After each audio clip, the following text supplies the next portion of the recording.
Listen, chat. I can't even tell you how much of my rig is held together with packing tape right now.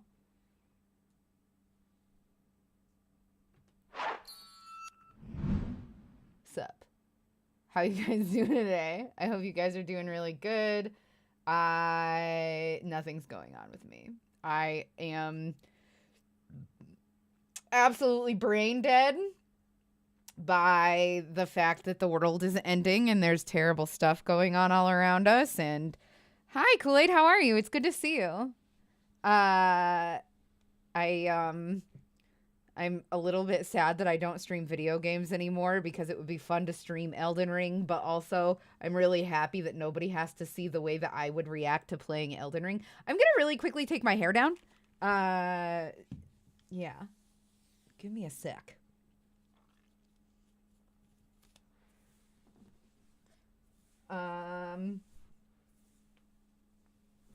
Hello, Brig Commander. Hello, Oz. Hello, everyone. Just made your character? Hell yeah. I was so sad that I missed the stream yesterday, but I watched it earlier today to get caught up. That's so nice of you. That's so nice that you caught up with me instead of on your own. What a sweetheart you are. Oh my goodness. Well, we missed ya, and I'm happy you're here today.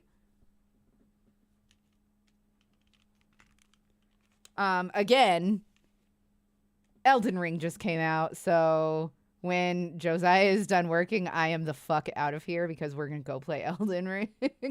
But for now, let's get really petty and watch this YouTube shit and talk about how awful of a person Shannon is.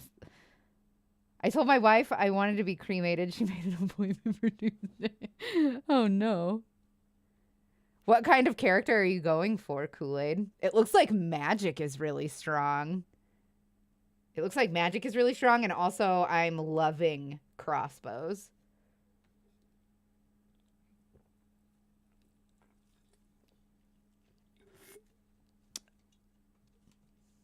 You have zero clue? Oh, I'm so excited for you.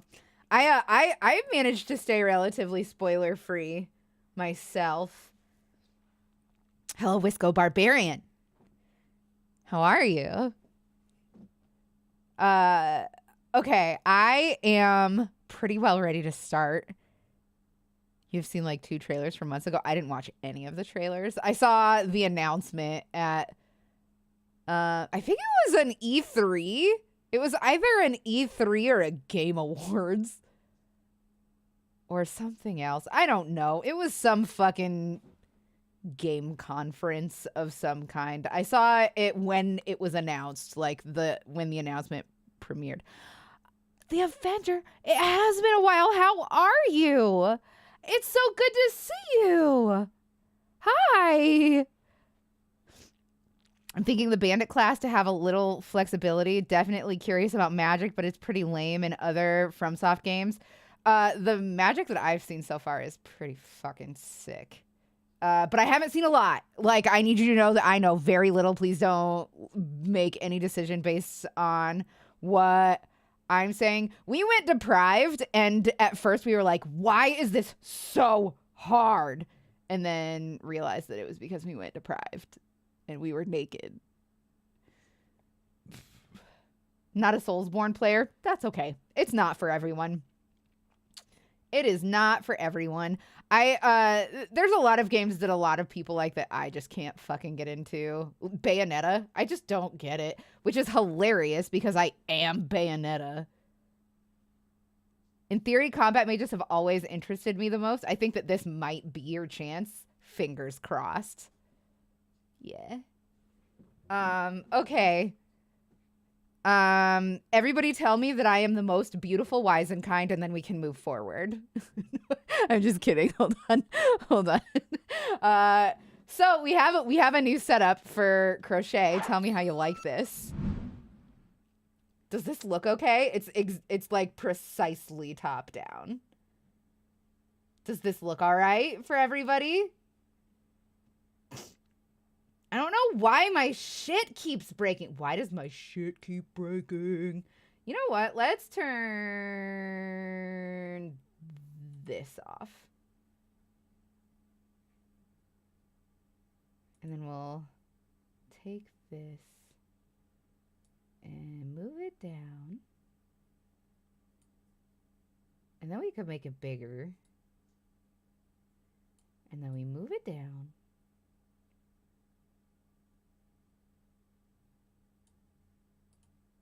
And then this, we leave right where it is. Does everything look okay? Can you guys see what's going on here? You can definitely see like all the ashes and fucking yarn garbage. Sorry about that.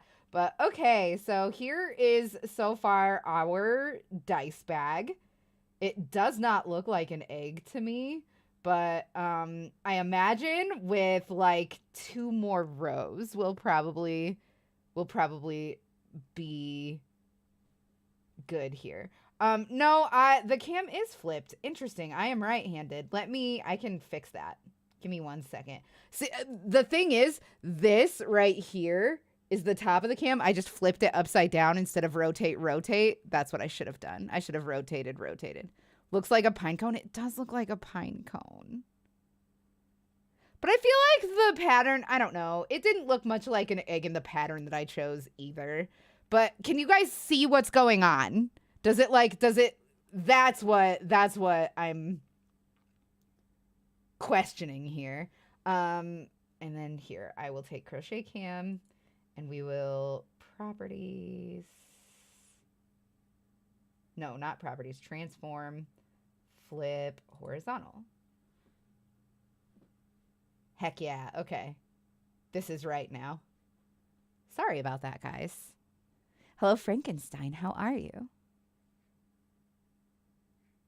All right. Are we ready to fucking get into the thick of it? Congratulate me, chat room. I have stayed true to my journey of saving money, ignore the humble bundle receipt, and have the 21 new Sid Meier's items on my Steam account. Yo, that was a good fucking deal, though. That Sid Meier's bundle. You guys, there is a really good Sid Meier's bundle. If you don't follow Humble unless somebody says something about it, you might want to go look at the Sid Meier's bundle. It's an insane deal.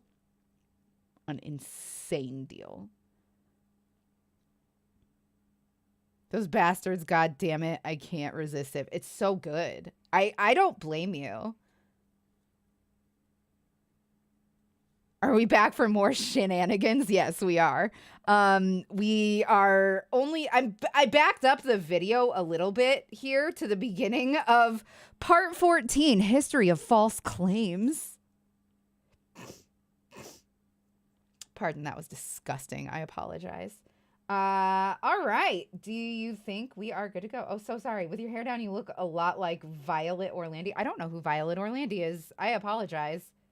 The wretch needs to put on some pants. Wait, the wretch needs to put on some pants. Nobody wants to happen across someone covered in blood and gore, only wearing a banana hammock. I do. That's my thing.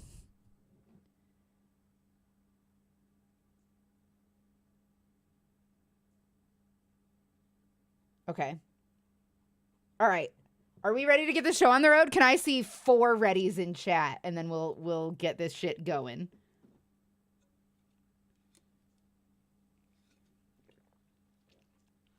I just almost spilled Coke Zero all down my fucking front. Jeez Louise.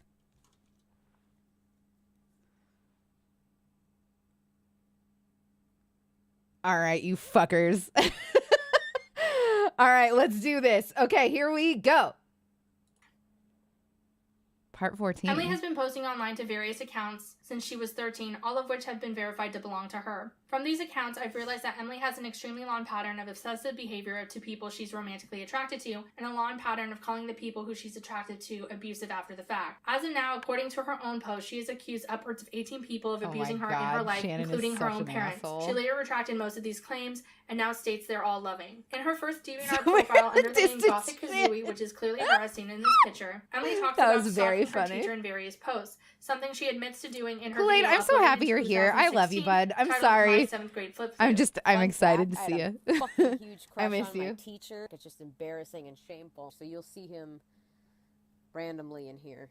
In the video, she says that this was harmless, however, it was clearly not. She makes a fan character out of her teacher, who she named Gizmo, takes photos of him without knowing, which she then states he told her to delete, calls him sexy, states she loves him, draws him sexually, and after feeling upset by him being cool I can't even believe that Emily had the audacity to be a 14-year-old girl. I don't know. It matches me and Gizmo. He's an ass sometimes. He basically emotionally raped me. There. He can drown for all I care. No, I probably would care. It's weird. Some of these posts are extremely graphic in nature.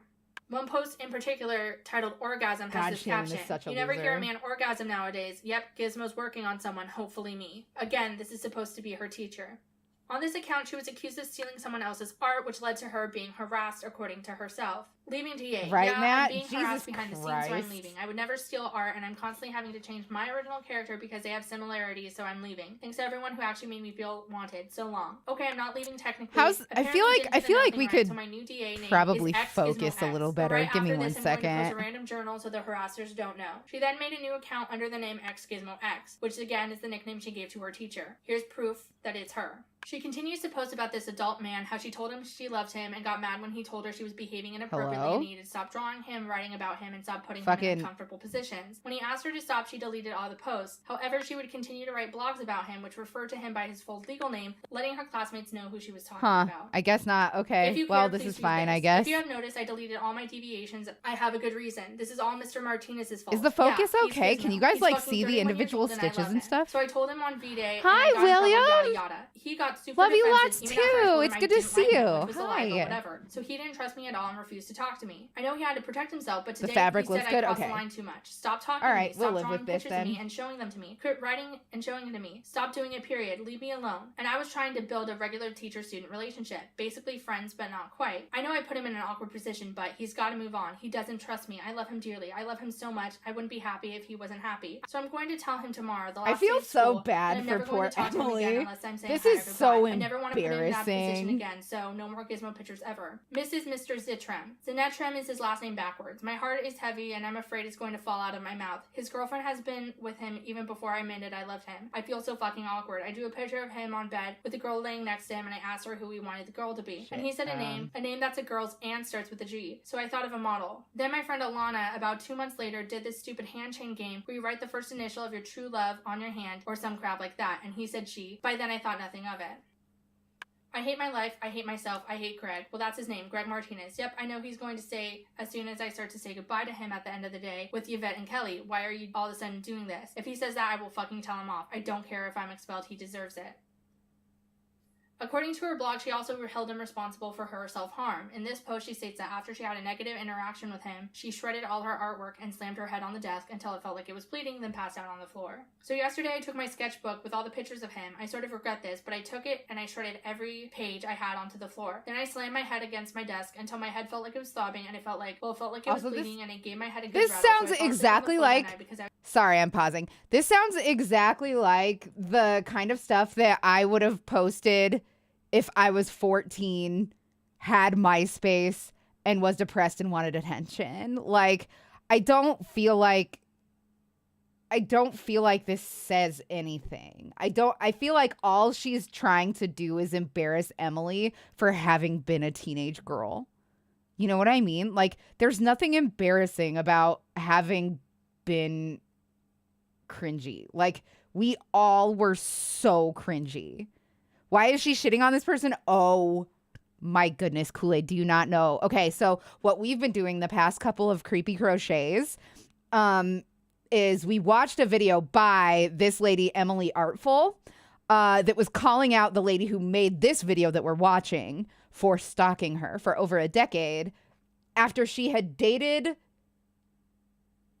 a dude that the maker of this video went on to marry. She dated him for like 3 or 4 months, and then they had like an on again, off again, not official kind of like flirtationship for a few years afterwards. But like the thing of it all is that this is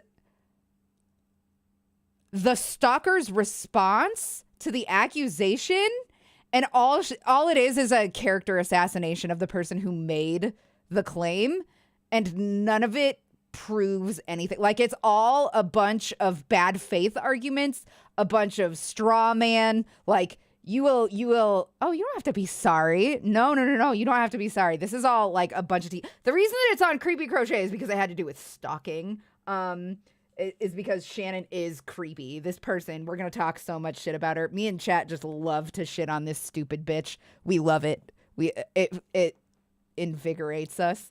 But anyway, yeah. So she's like full on. This video proves that she's been stalking this girl forever because she keeps like presenting these hyper specific details about Emily's life all through 10 years, all while Shannon, the person who made this video, is saying like, I barely know this lady. Why would I stalk her? I barely know her, and stuff like that. And it's all very, very cringe. Kool-Aid, if you are interested in any of this, I will give you a bunch of videos to watch in order if you feel like catching up on it, because I imagine we're probably only going to do this video, and then Emily has 2 response videos to this. And we'll probably watch the first shorter one tonight, and then we'll do the next one tomorrow. Really quick, I should probably tell you guys this. Oh my God, I can't believe I didn't say. Tomorrow there is a thing in Halifax that is basically just like this solidarity demonstration for the people of Ukraine. And Josiah and I really want to go. And it depends a lot on the weather. But we are probably going to go. And if I go, I'm going to live stream it. And if I live stream it, any donations that anybody gives during it, I'm going to send to aid Ukraine. But if I can't do that, then I will probably stream Creepy Crochet during the night tomorrow. And I know it's a Saturday, but I skipped 2 days this week because of just the crazy, like the cancer diagnosis and like mostly that's been really fucking with us. But anyway, that's what's going on. I can't believe I meant to open with that, but instead it was more self-deprecating. My shit's all taped together. I'm so sorry, everybody. Like, guys, seriously, I'm not a stalker, but if you look at this copy of her birth certificate I have and compare it to the security cam footage I have of the inside of her house, you can clearly see that she's a movie. Like, that's literally what it fucking looks like. Like, that's literally what these videos have been.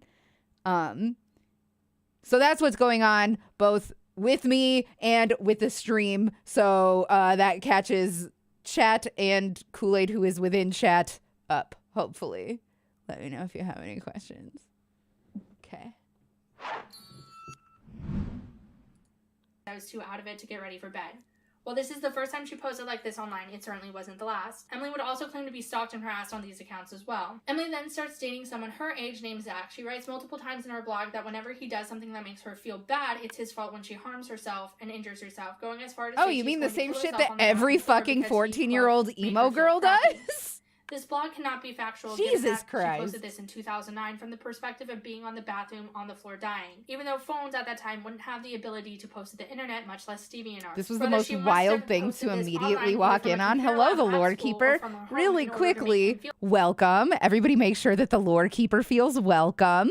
Lord Keeper, we are currently watching the drama from last year between Emily Artful and Creepshow Arts. And I am crocheting a dice bag, a fucking huge dice bag. Honestly, this thing is so huge. And I definitely am going to need to shape it. Oh boy. Yeah, that's what's up. Feel bad or to make her friends think he abused anyway, her welcome. in some way. She even goes so far to end it by directly get your popcorn, him, get your stating yarn. He made her feel crappy. This is not an isolated incident as seen in this other blog. Haircut, P.S. Fuck you. Yeah, that's fucking right. I gave myself a fucking haircut with the meat scissors, and only because he doesn't give a flying fuck about if I'm pretty or not. And fucking apparently I'm not fucking pretty enough I for just fucking can't him. stand I'm so Shannon. fucking not pretty that he'd rather I see her naked just than me. can't He'd stand rather her. be with her than me because I'm so fucking ugly. Well, thanks to fucking law, I thought we had something because we were so fucking close. Now maybe I ought to fucking kill myself. Thanks for the fucking haircut, you goddamn motherfucking fucker. Emily also created a DeviantArt for everything him, that Matt just her said. art as if it was his own. It appears that everything on this account is either about her or related to her in some way, and it's unclear if you ever had access to this account. The last post on this account was a journal he posted after he broke up with Emily. While I can't be sure, it looks exactly like a post she previously made during their relationship when she cut her hair after he made her feel bad. Did you miss the whole explanation of everything? With her friends, the way she would do in her own vlog post. She then accuses some unknown entity that goes on track of stalking and harassing her in 2000. Okay, super quick. All right. Def sounds like, yeah, she's proving her own stuff. Oh, okay, you didn't, okay, and did you hear about tomorrow? What is going on tomorrow? I could watch the YouTube Rewind thing. Okay, I'm sorry.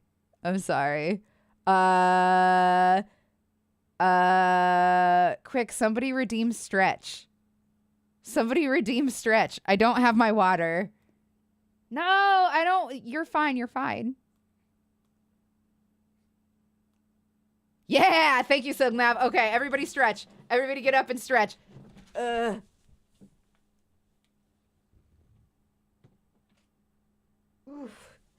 All right, hold on. Touch the toes.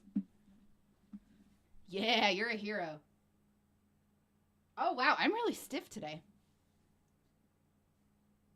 Well, I can't be sure this seems exactly like what she said earlier. Yeah, it's fucking... The way that Shannon tries to prove her evidence is so bizarre. She just says all these lies that, like, Emily accused her of doing things that Emily never says, and then, like, takes time proving that this stuff that nobody accused her of isn't true. It's so bizarre. She, like, just expects people to not notice that she's addressing fake stuff, and it's so crazy. Okay. Back to business. Thank you, Silgmav. 2006 as well in 2 blog posts. The Reasons Why I'm Sad and Internet Bullies. Zach and her got back together but then broke up again in May of 2006. Emily posted a blog about how he ruined her life called Single. Then 3 days after, she posted a blog about how she was probably pregnant, titled Okay, No One Panic. There's a moderate chance of me being pregnant. Moderate. I don't know and I feel foolish. I need to get tested. Please don't go spreading the news around school to the ones that go to my school. I just thought I'd let everyone know I'm an idiot, and yeah. Zach doesn't want to believe it. I don't think. I'm a little bit upset that I'm just like every other mom who's all by herself without a spouse to help her. At least Gabe said he'll be there for me, though I don't love Gabe as a husband or a boyfriend for that matter. I love him as a best friend. I don't know why that just happened. I'm so sorry. A lot of people, and he'll go with me to get tested if Zach refused. I just kind of wish Zach would. Yeah. 2 days after that post, she posted that she probably had a miscarriage because she got her period. Meaning that 3 days after this person broke up with her, a person that she would blame for her self-harm publicly online and stated he was the reason she wanted to kill herself, she told him she was pregnant. While I don't know if this could have been true at the time, seeing as she said this so quickly after the breakup, then stated she probably miscarried later, it leads me to believe she faked this in order to get him to stay with her. She went on to post a blog about how he accused her and forced her to do things she didn't want to do. Also later in that... Why? Why are you doing this? I don't understand why she's doing this. Says she can't be sure about something. Also, Shannon reads a literal word-for-word transcript of... Yeah, like, same blog. I don't even want to dignify it. She then accuses him of abuse when they do not get back together in a post called Why Is It? She talks about how he took her life away and how he's evil. She also alarmingly posts this blog about how she wants to post nudes of herself, despite her being underage. I want to post this pic of myself, and technically I am nude, but it shows nothing. It's completely censored for comedic reasons, and yeah. I'm 16, so technically it's illegal. Damn it, screw it, I'm going to do it. Why'd I write this damn journal? And in her next post, she talks about how she posted literal child porn of herself, knowing it was illegal, and how she's mad it got taken down. Haha, they removed it. Haha, it is not literal child porn. You're such an idiot. You're such a fucking idiot. You're so stupid. You are so fucking stupid. Okay, sorry. about how he's a liar, how he lied Get about sober having from phone horny sex is with a her, great how he's a fucking piece of shit, tagline, and by then the immediately way. after says they're friends All again. this video 9 months does later says is he's make dead me to her stand and abusive. Emily In harder. various quizzes, she That's also all states it at one serves point to he tried do. to hit her and that she is scared of him. Also that he would touch her in ways that she didn't want to be touched to get his. These are absolutely accusations of abuse and assault, but in those same quizzes and posts, she would later retract those statements, saying he never did anything to hurt her. She also admitted that these were contradictory things. At that point, they were over. She continued to post about him though, both claiming he was an amazing boyfriend but also abusive, that he tried to hit her, that he never put her hands on her, and more. Emily wrote a blog stating that she would stop talking about him because now every one of their friends thinks he's a bad person because of her and she feels bad about it. She then obsesses over another person a little while later and again doesn't respect them when they tell her to leave them alone. She then makes another DeviantArt account under the name Clash City Rockers. However, that one doesn't last long, but it does link to another DeviantArt. Why do you know that if you're not name stalking her, that's since been Shannon? taken down. This DeviantArt account Fuck. and the Superfruit YouTube channel are the only accounts that were ever deleted, save for her original Twitter at Emily Melvin that was suspended. Oddly enough, Emily would have been posting to the Emily Luera DeviantArt blog while dating Anthony and using heroin. Some of her comments are still available from this account, like this one, which is about her using heroin. The previous blogs also have statements of Emily using gay slurs, saying she is, quote, very racist, and Emily stating that she, at age 15, never used drugs. Emily states boldly in her video that she's been addicted to drugs since she was 14. However, her own social medias from ages 13 to 20 say otherwise. It's unlikely that it was because she felt like she was oversharing, embarrassed, or I would never, as a 15-year-old, have posted, yep, doing drugs. Hi, Mom. shameful of what she was posting, given the nature of what she spoke about in these posts, like wanting to have sex with her teacher, carving her boyfriend's name into her arm, and more. Also, on these blogs, Shannon Emily states she has Bananan severe memory indeed. issues that result in her getting so Shannon disoriented when she grows Ann. up. I have no idea if this is Why? related to her OCD, her traumatic brain injury, or any of the other mental disorders she stated she has on social media. Emily has continued this trend over on Facebook and other social medias where she, at multiple intervals, has accused other exes and boyfriends of being abusive to her. She has a WordPress blog with only one post accusing her high school ex-boyfriend of doing nothing but yell at her and stating they are neglectful. Another example is like That here, would where be, on that August 20th, fucking falls 2010, under abuse, she states, I met Shannon. you and I found out you were the coolest person I ever met. You make me happy. She states that only for 2 days later post a status saying that she was the best thing that could have happened to them and they were blinded by the idea of someone else. These are just some of the posts she made continuing this behavior. Her own channel does this as well. She has multiple videos accusing her exes of abuse, like in her I Dated a Sociopath video where she states she was in an abusive relationship in 2015 to 2016 with a person who was abusing drugs, who cheated on his girlfriend with Emily, who was a I quote, need to terrible just get person. something guy very is clear. Really, To be fair, this person's probably got her same mentality as when she was a kid. I don't know.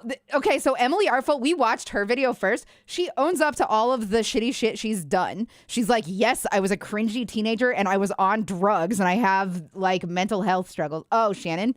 I think that Shannon is just, she's a compulsive liar and a narcissist and she thinks that she's smarter than everyone.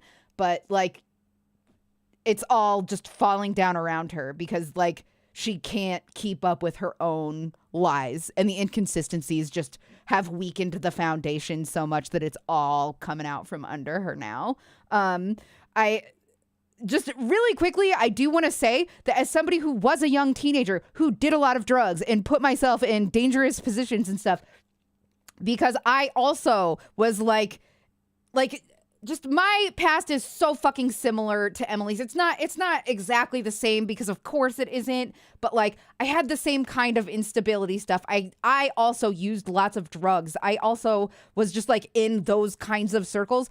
Those kinds of circles breed abusive relationships. Like you can't just say that because she says a lot of her relationships were abusive, that takes credibility away from her. You can't say that, Shannon. Like, I just feel like Shannon is evil. Like, I think she just like actually wants bad things for people. I think that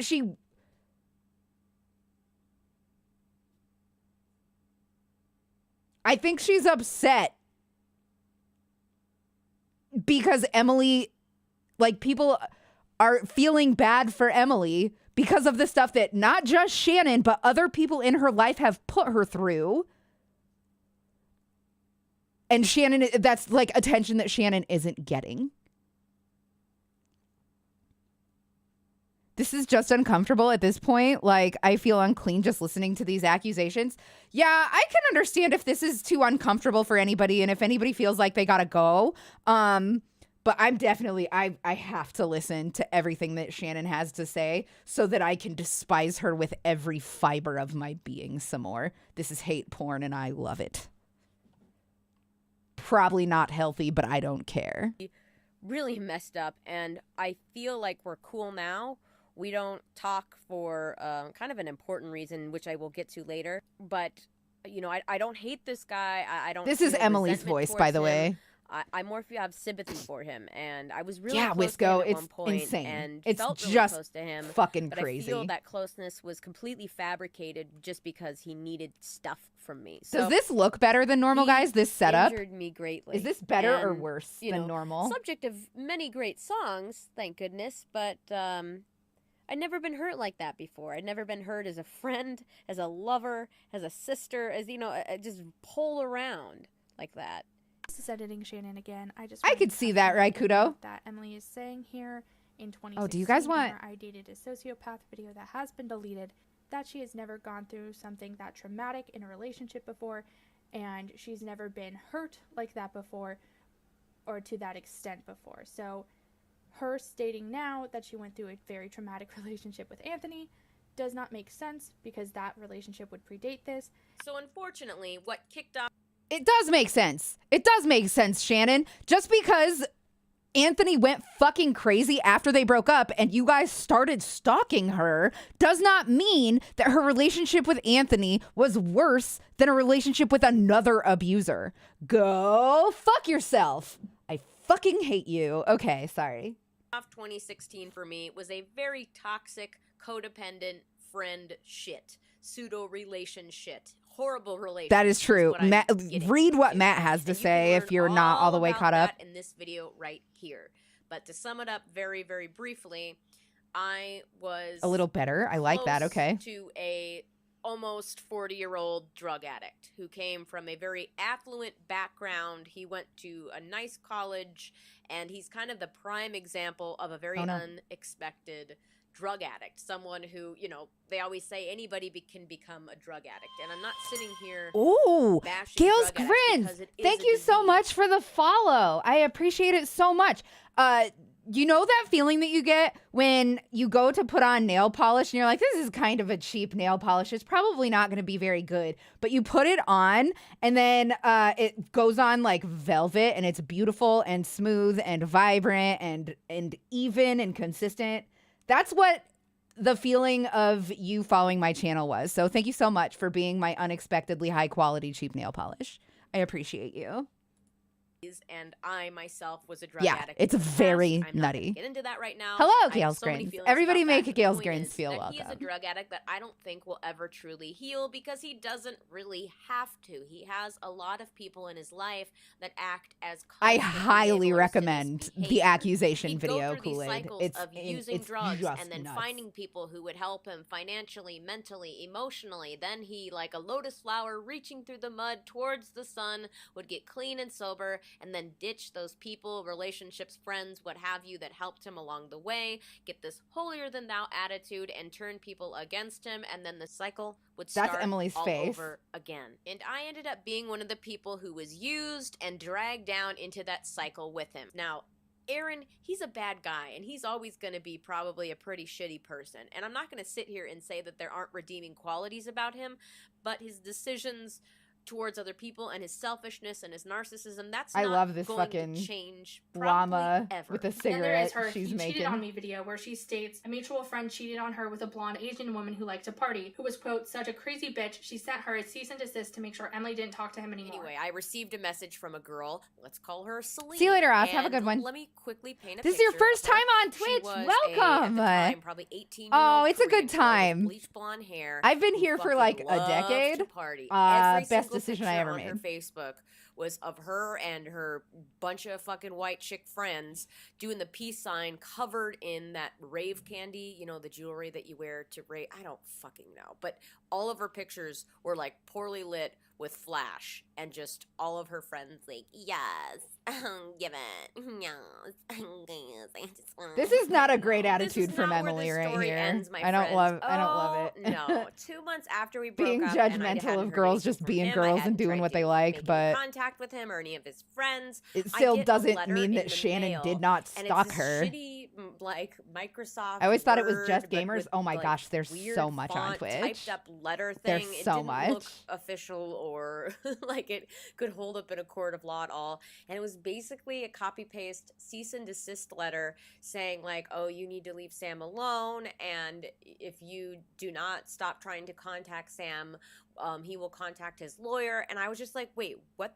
the fuck? I haven't even talked to this guy in 2 months. Hi, Sleep I basically Ninja. just threw the letter You have away not and missed forgot much. about it until You are about fine. a full year after I received that letter. One of our mutual friends that I remained in touch with, I like just had brought it off a whim, like, oh my god, I totally forgot about this. And they're like, oh wait, nobody told you? And I'm like, nobody told me what?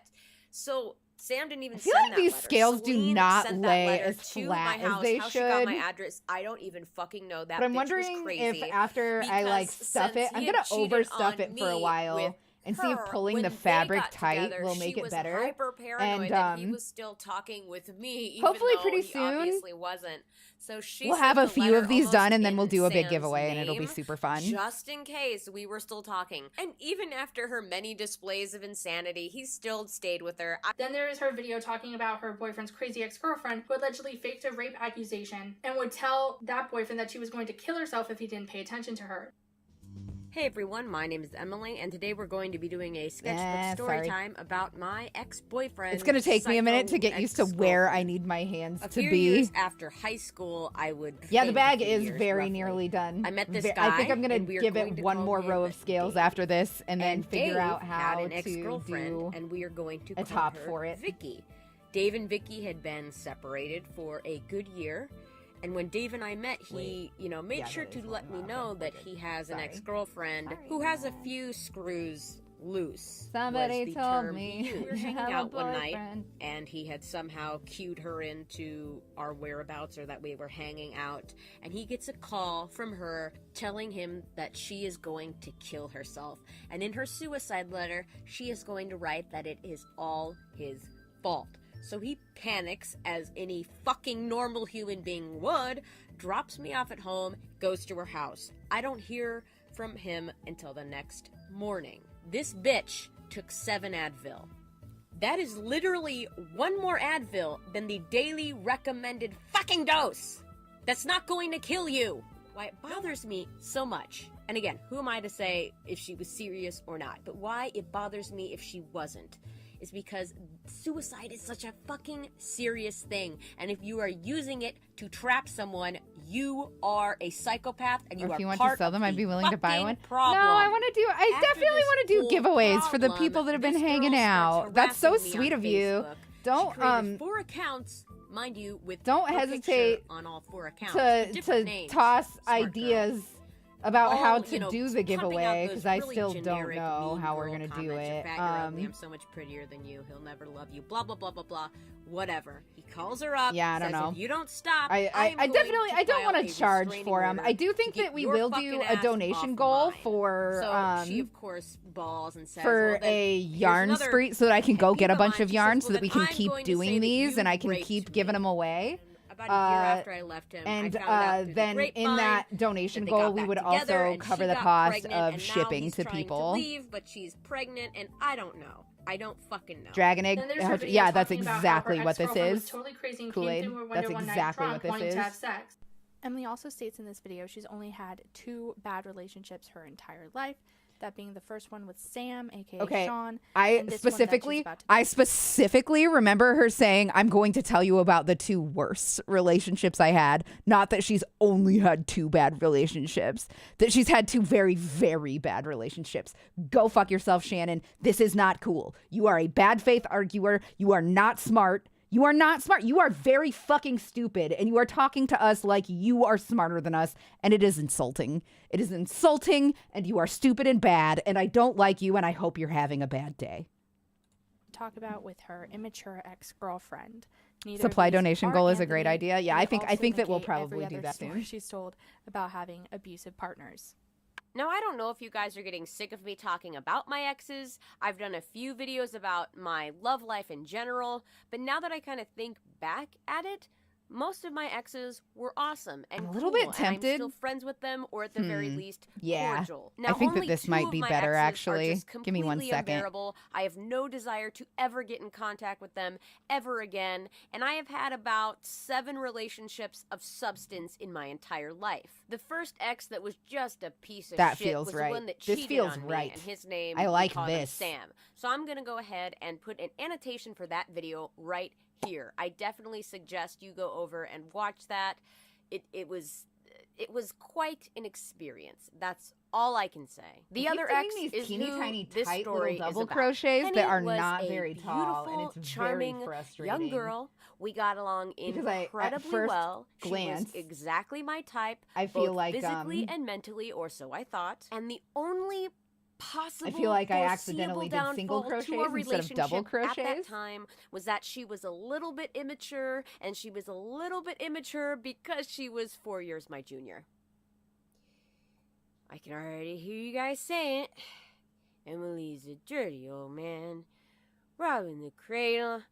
What are you doing with this perfectly good baby? You're not gonna use this baby. I'll take this baby off your hands. So that's why I feel that a 13-year-old who was just about to turn 14 and a 17-year-old who had just turned 17 isn't that big of a deal. It's like, we had so much fun when we had fun, but when it was bad, That was it a was just cute like, I edit, wanted Shannon, to but dig a hole gross. You're and gross. put my head in it. I'd rather stick my head in a hole than stick my dick in crazy again. One night, I was at my dad's house. I was asleep in my bed. It was probably like 11:30 to midnight, somewhere in that area, and I get a rap-a-tap-tap on my window. That wakes me up. First of all, my first thought is I'm shitting myself, like, who the fuck is tapping on my window? So I'm in my head, I'm like, I should I go fucking get my loved dad's it when I gun? was Like, younger what and should people I tapped do? on my This window. asshole I was always is just like, oh, I guess I'm standing sneaking out there tonight. in her dress, but her dress is like half off, so one of her titties is hanging out, and her hair's all messed up, and it looks like it has like little tiny like pieces of lavender in it, and I'm just like, what the fuck? And my first thought is like, oh my god, is everything okay? Like, it kind of freaks me out to see her like half naked with shit in her hair. I'm like, oh my god, did she get hurt? Did someone assault her? So of course I open the window and I'm like, and then before I could even get 2 words out, she just like lunges in. She's like jumping in, her thighs in the windowsill, and I'm just like, oh shit, like just spider bitch crawling in my room, because there's nothing good that could come about a fucking 13-year-old little girl with her titty hanging out, with lavender in her hair, with alcohol in her belly, and a quote-unquote responsible adult bringing her into the room. Like, nothing good could come of... Okay, so we know already, for some reason, what? Because we haven't watched her response to this, but I already know that she flipped. That, like, I know why I know that. Okay, so just so you guys know, Emily is not a pedophile, and she wasn't a pedophile. She's telling this story with the perspectives flipped. She was the 13-year-old in this story, and she wanted to tell the story, but she also didn't want people to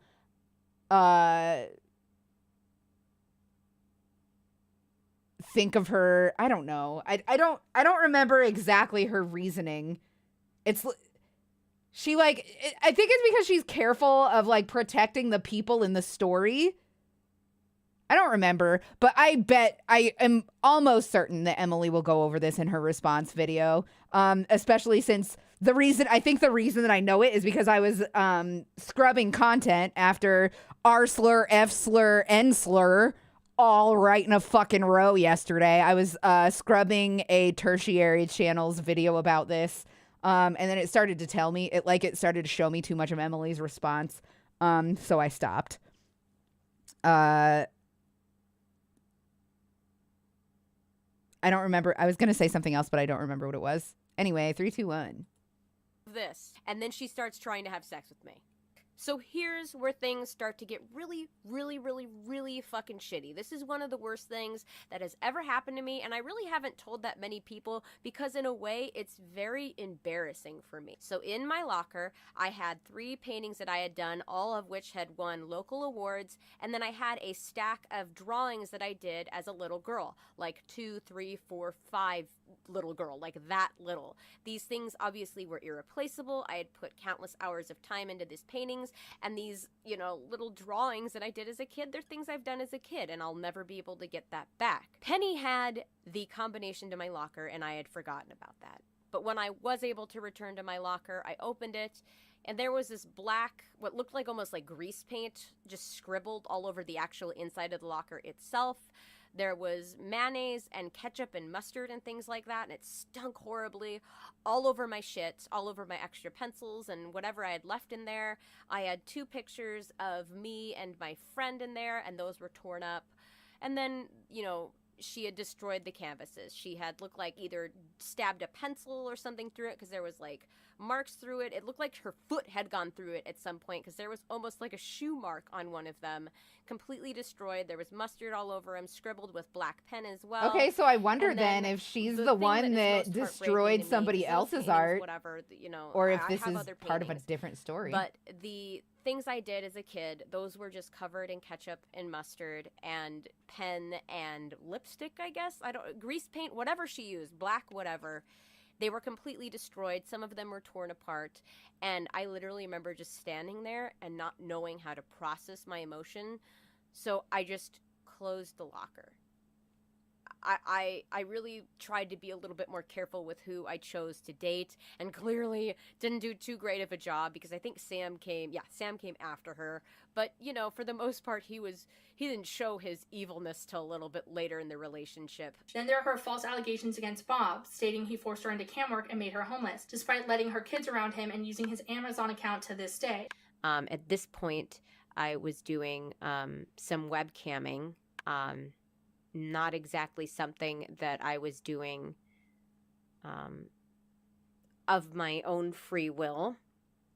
A lot of that wasn't. Then there's her provably false claims of rape against Anthony, her claims against Price, and her false claims against me for stalking. Shut the I've also fuck found up. evidence of Emily claiming that she's being stalked and harassed by certain accounts, only for me to find those accounts have belonged to her. This account on 9gag went by the name Pausing. Snappy Packy, using We can be certain that all of these accounts that Shannon is about to show us are Shannon's. We can like, let's all just drop all pretense that these don't belong to Shannon right now. Are we all agreed? Because she's saying a 13-year-old did that to a 17-year-old stuff in her school locker or a thing at home. It was a school locker. It sounded like to me. I suppose she could have had a locker somewhere else that she's talking about. You think she was 13 and the 17-year-old ruined her stuff? She was the person who came on to the 17-year-old, and the 17-year-old nearly gave in. And then didn't give in, I think. I didn't hear enough of it because I was like, okay, I'm pretty sure I was in the middle of that explanation when I was like, I'm seeing way too much of this stuff without chat.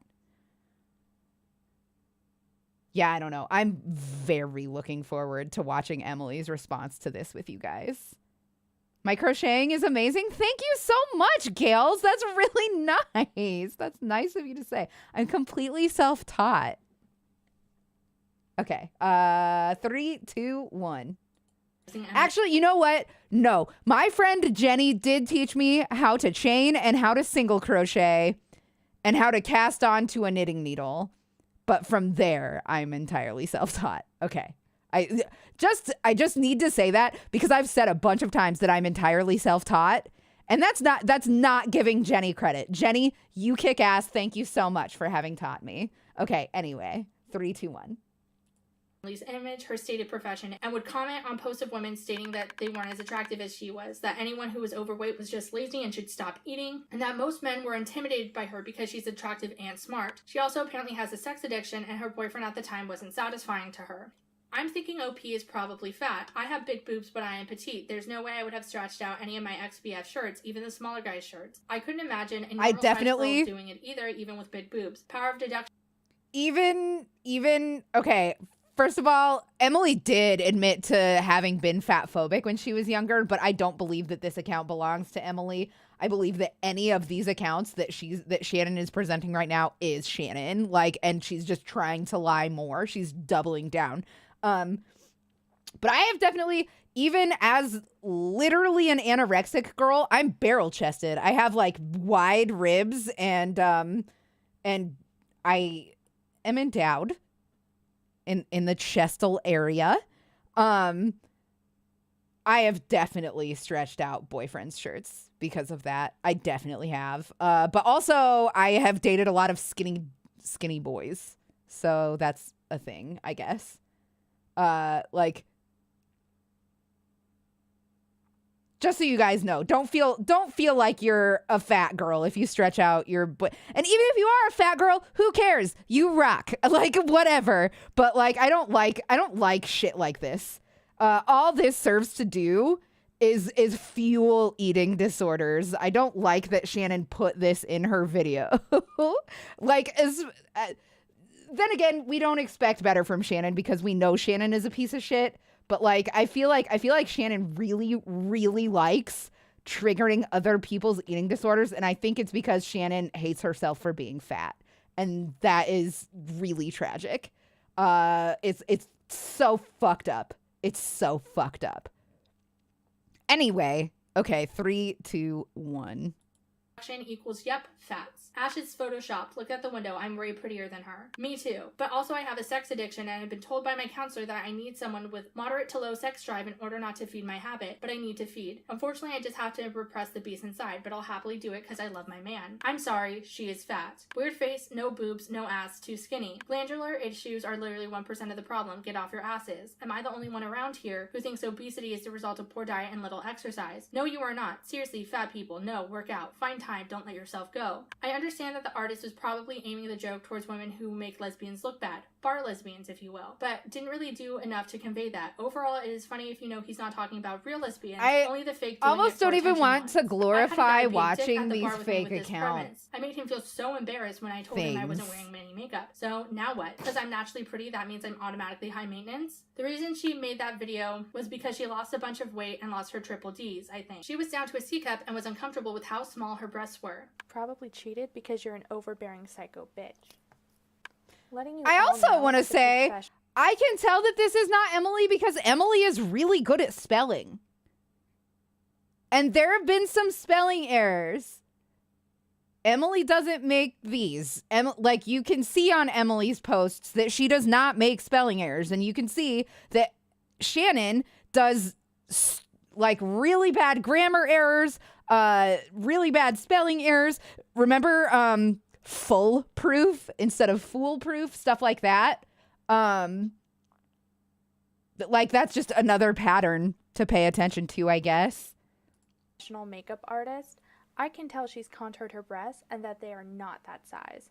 Sorry guys, take it from a girl with natural larger breasts. She'd fill out the whole bra if Yeah, they were to actually agree, look Sleep like that. Ninja. And Agree. fail. Real gamer females despise girls like this. I'm sorry, but fuck these bitches. Fuck them to hell. They make hot gamer girls look like idiots. Anytime I tell a dude I game, he never believes me because I'm really pretty. Not gonna lie, I'd rather be ugly and respected as a gamer than grouped with liars. Yep, it sucks. It sucks even harder when your measurements are, quote, perfect. No, I get serious overhang. Bigger boobs, tiny waist. Fail. 38, 23, 36. Man, are you stalking me just to pick on me? I'm sorry I'm confident with my body and you find the need to attack that. Bye, Felicia. Too bad she's probably a heifer. Fat boobs don't count. So what about someone like me who lost everything by being cheated on? I a little bit want to take that fat boobs don't count soundbite of Shannon saying it and make it a dono soundbite. Is that fucked? That's fucked up. That'll hurt people's feelings. It was just so absurd. It was just so absurd that it cracked me. Her saying fat boobs don't count. Just fucking boobs are made of fat. You fucking idiot. Am I still at fault here or what? Because I'm a woman. How is it my But I fault also, I was don't homeless need for a anybody year who because is a fat douchebag to, cheated like, on me and took everything to I have their ever owned? feelings hurt by Tell me that, how you that is know? my fault. Go ahead. With this last one, I don't want that them is to think completely that I different than the think story she told about being heinous homeless because shit she was like fired. that. And in all of her social media accounts, I can't find one instance where she didn't post and didn't live in a home.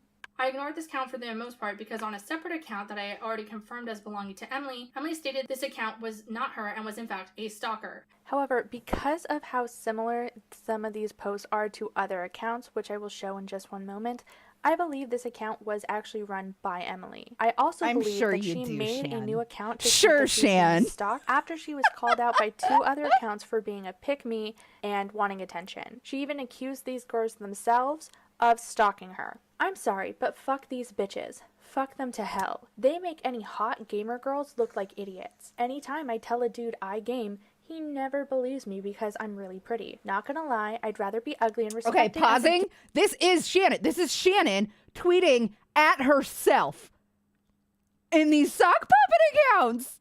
Are you serious? Ooh, okay. I remember in high school, one girl in class was jealous of my friend who had G or H cups. They're even larger now, natural. This jealous bitch said her measurements are bog because you have a broad back. It became a meme to us. Big. Oh my God. How did I not fucking make that connection? I'm sorry. I literally just took a huge rip of weed, to be fair. I have a friend who had to get a breast reduction because she had J cups. And she was like, I'm a little bit going to miss my boobs or whatever. And then she got the reduction and she was just like, never mind. So worth. How are we supposed to believe this? We all know girls don't play video games. You can tell because I'm a girl and I am not playing video games right now. Therefore, this must be Emily and Emily must be a terrible liar.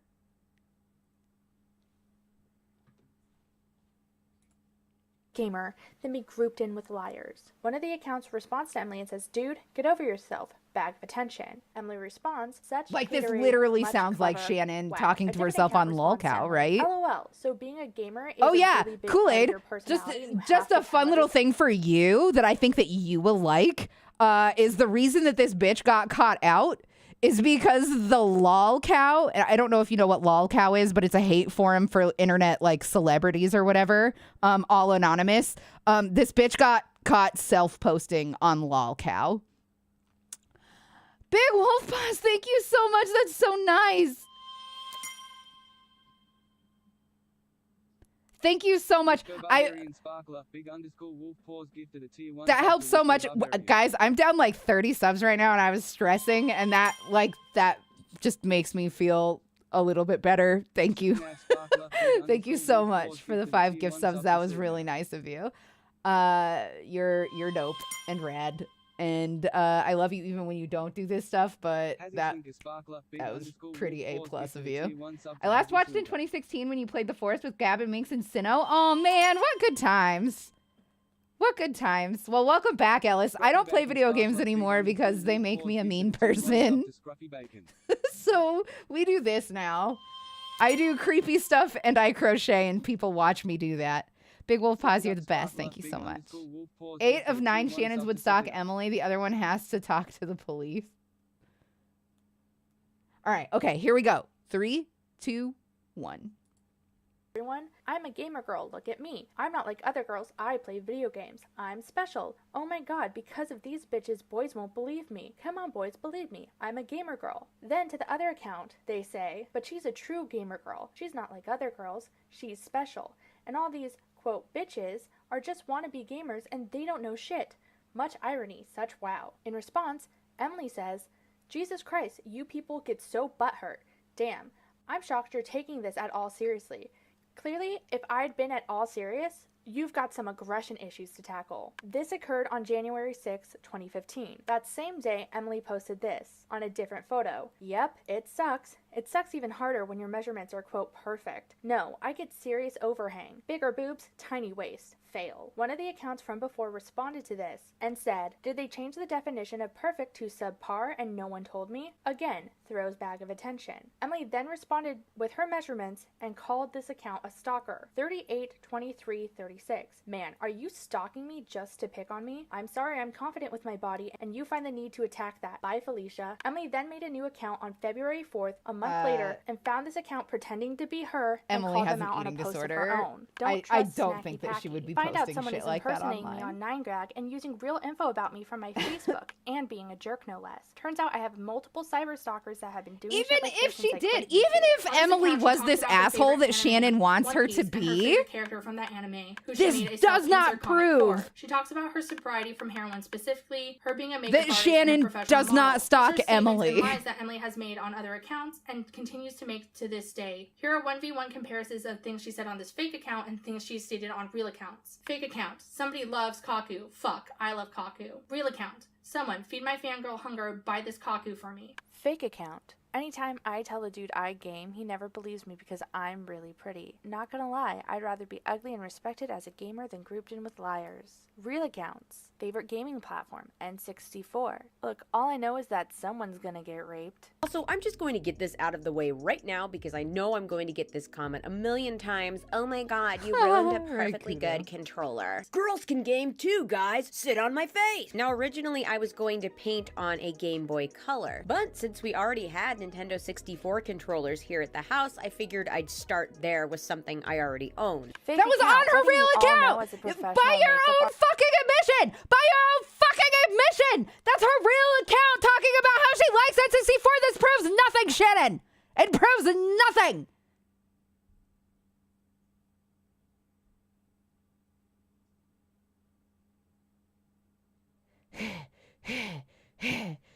Are you okay? Not even close. Sorry. Okay, let's go.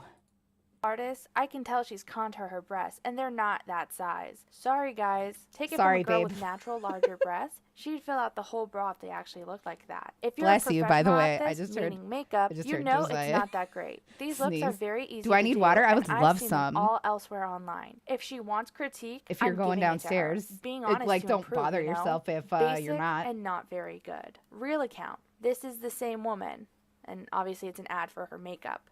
Same woman being me. I need some models. Contact me if you're interested. Contact info in the bio section of this page. Artist, professional, traditional art. I'm a professional makeup artist, so I'm a professional at something, I guess. Other interests. Licensed makeup artist, singer, songwriter, lingerie model, and anime enthusiast. And here it goes against her story of she was never licensed. She's saying she's licensed here, which I feel like Wait. that's not cool to say, like, I'm licensed when Did you're I not, but far be it from me. something? Fake account. Also, attention everyone. Having your friends take pics of you in your backyard is not modeling. It pisses us real models off because of all the shit we have to put up with. Guys, I'm a model, so I'm not ugly. Trust me, there are plenty ugly models. Myself is one of them. Real account. Ex-petite model. From that, I started doing modeling part-time, and it eventually became a full-time gig. Promise. I don't know how this person happened. I'd upload some of my old modeling photos. This isn't the I right only found a number few, of but stitches. here's Am I one that was for when somehow I did decreasing? music under the stage name Annabelle Wanted. Wish me luck. Also, I got accepted into another modeling agency, so for the sake of my teeth and complexion, I need to quit smoking if I want to keep this job. It'd be another petite modeling career, so I'd have to shed a few pounds before I can start working. Fake account. I had a guy be a dick at a bar with this premise. I made him feel so embarrassed when I told him I wasn't wearing any I don't know makeup. how this is happening. Oh, Shannon, you're the worst. So, now what? Because I'm naturally pretty, that means I'm automatically high maintenance? Real accounts. between hot and stunning, depending on if I have makeup or not. This just proves the power of makeup confuses AI. I have the same problem. Guys only want me for my looks half the time, even after thinking they love me for me. They end up not giving two shits about how hard I work each day. If we're being real and true and fair, Emily is a stunner. So fucking whatever. Oh, I don't have water on me, Sleep When I don't Ninja. say anything, they immediately assume I'm stuck up. I hate it. I'm objectively considered very attractive, and I second this. I find people, especially other women, are incredibly rude to me before I even get the chance to speak. Usually, I am extremely nice We're in just order to gonna fake it, overcompensate for by the people's way. assumptions about me. Anyone notice Sorry, how Jenna whoever Marbles gets this trick people bag. into thinking your good-looking video is how she always looks? I'm so glad I'm naturally gorgeous, and I don't need makeup to watch boys trip over themselves to get my number. Real account, bitch has no titties. A size 6 isn't that bad, I think. Boobs on fat chicks don't count. Fake account, fat boobs don't count. Too bad she's probably a heifer. According to Emily, this person was pretending to be her, but being mean to others in order to troll her. However, why would this person go through the effort of pretending to like One Piece, specifically a random side character that she made a fan comic for, pretending to be a makeup artist, lingerie model, and more, and post the That exact was same kind fun. of comments that she was posting on her other confirmed account? You guys could It's see- much more likely that this is just Emily and didn't want to be called out for posting these kinds of messages. Emily stated that her hair was split dyed orange and black for the majority of 2015, and that when I split dyed my hair in 2020, I don't have water. I don't have water. I'm sorry. 2015 was half and half orange and black, cut, choppy, and short. I had totally forgotten about this until a friend said something. It made me shiver. Unless the picture of Shannon is flipped, the colors were on the same side too. She, however, had never dyed her hair orange. In 2015, she bleached half of her hair, trying to go from black to blonde. Her hair ended up a brassy orange because she didn't use toner as seen in these pictures. Her hair stayed that way for 1 month before she immediately dyed it blue. She never purposely dyed her hair orange. She lied about how long her hair stayed. 100% Shannon?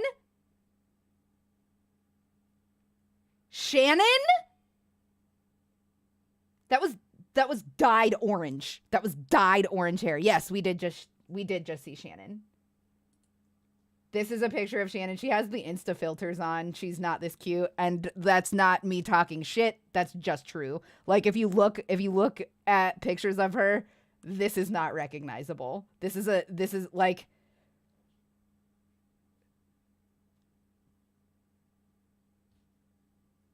maybe I am just being petty and talking shit, but like this is not what Shannon looks like.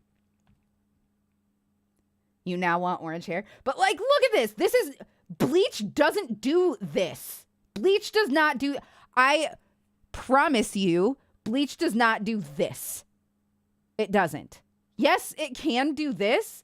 This was a style choice, though, very obviously. Like,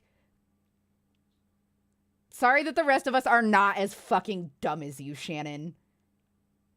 Jesus Christ. Orange. In 2015, she bleached half of her hair, trying to go from black to blonde. Her hair ended up a brassy orange because she didn't use toner as seen in these pictures. Her hair stayed that way for 1 month before she immediately dyed it blue. She never purposely dyed her hair orange. She lied about how long her hair stayed this way, and she did so in order to paint me as a malicious stalker. My hair choices had nothing to do with her. Emily also stated that all my art is her and has coded messages meant for her. This is patently false. The first drawing is not her and looks nothing like her. Looking at the image, the drawing has pale skin, freckles, bangs, and brown eyebrows. Emily does not have any of those features and is an olive.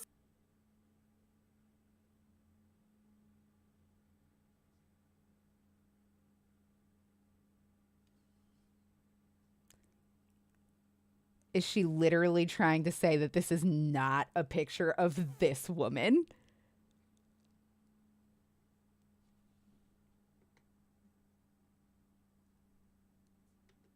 What?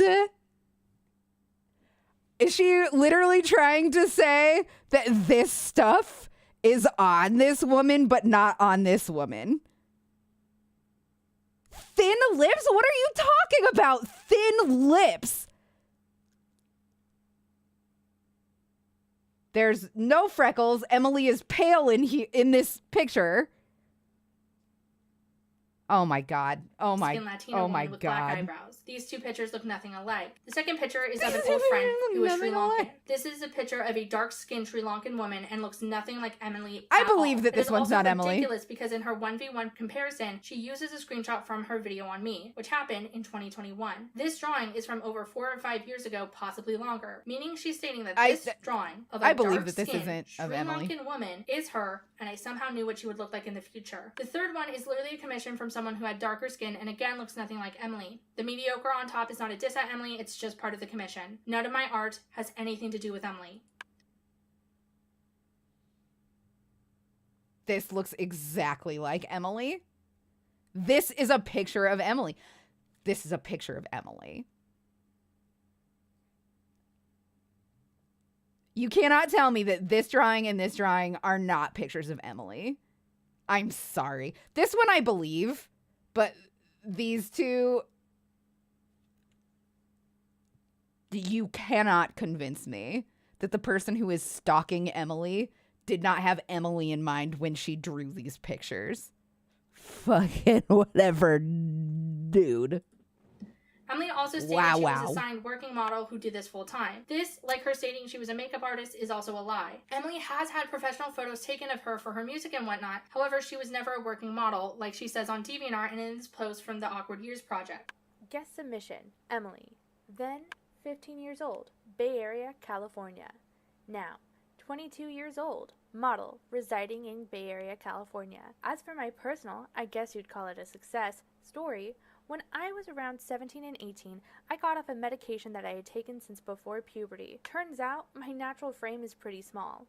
I lost 65 pounds incredibly quickly, but kept my big boobs, yes. Grew out my hair and started coming into a toned down version of my own style, and bam. All of a sudden, I became attractive. By this time, I was out of high school and no one really got to see my progress, but I didn't care. I felt beautiful on the outside and took my newfound confidence everywhere. From that, I started doing modeling part-time and it eventually became a full-time gig. Why would you have this if you are not stalking her? Make fun of me. Trust me, when you get out of your awkward phase, you will not be used to people hitting on you for a long time. Just take it in stride. You'll get used to it. I went from being 5'1", Wait, how do you know she wasn't a 155 model, pounds with a right? D-cup that looked like an A cup stacked against my bloated stomach, a bowl cut, severe acne, and fuzzy eyebrows, to 5'2", 100 pounds with a D cup that actually looks like a D cup, long flowing hair, and a face that probably never needs makeup again. And who knows? I'm sure to Also, someone Emily somewhere, wears I might makeup look all the ugly, time. but I feel fantastic, and all I can say to them is, people pay me because I'm beautiful to look at, but people stay with me because they know even when the beauty fades, my heart will stay beautiful. And to all who inquire, because I know someone will, no, I've never had any work done on anything at all. This photo was clearly taken by herself in her room, as seen by the fact that she's sitting on her bed. These two photos were taken for her music, and here she clearly states that this one was taken for her music as well. In this submission to the That Awkward Years project, doesn't Emily states mean that it she's a wasn't signed working model who does it full false! time. This was posted in 2015 Oh my when she would have been God. working at a beauty supply shop. There is no proof that she ever modeled for anything besides her own music. No profiles exist for her on Model Mayhem that I was able to find. Emily states that Anthony only dated me and was only attracted to me because I am, quote, goth like she is. This is untrue. Partially because when they dated, she looked like this and wasn't at all goth. This is what I looked like when Anthony and I started dating years later. I only started dyeing my hair black after Anthony and I broke up the first time when I decided I wanted to look like Zooey Deschanel. I am a pale woman with freckles and blue eyes. She is a white-passing Latina woman with olive skin, dark hair, and dark eyes. We look nothing alike. Our styles aren't at all similar, and I hardly show myself online. So her saying we look alike is a farce. Emily also interacted with people I knew in a friendly setting, further solidifying what I said about our social circles not being solely connected by Anthony. Here's Emily leaving a comment on a DeviantArt profile in 2010 of a family friend before I knew Anthony. This is a person who I went to school with for multiple years and was also a family friend.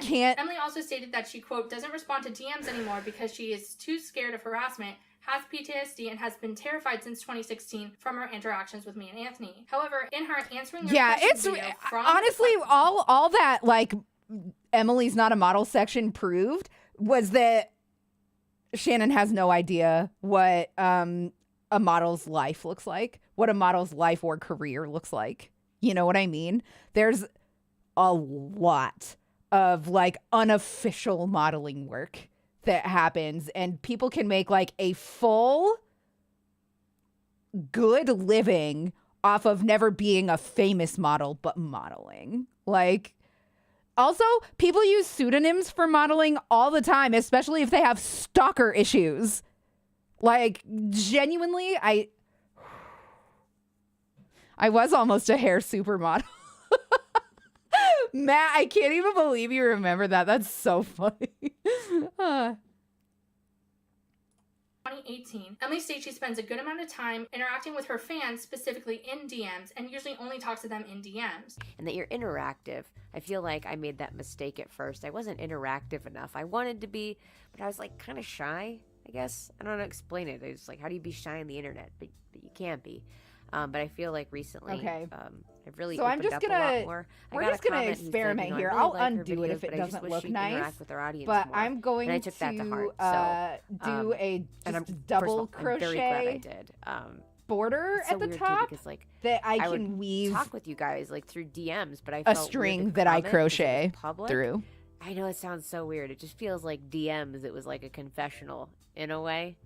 I don't know, but that's that. By the way, I'm just gonna throw this out there, and I'll mention this in another video or somewhere else. I do receive you guys' DMs. I don't really respond to every single one because I get so many, but I do go through and I read and I respond when I can.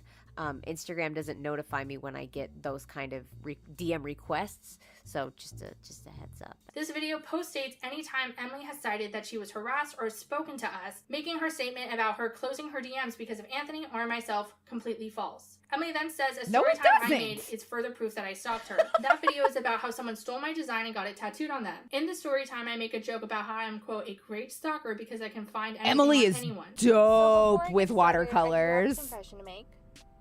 I am essentially Neve from Catfish with how fucking good I am at online stalking. Like, I'm amazing at it, guys. You have no idea.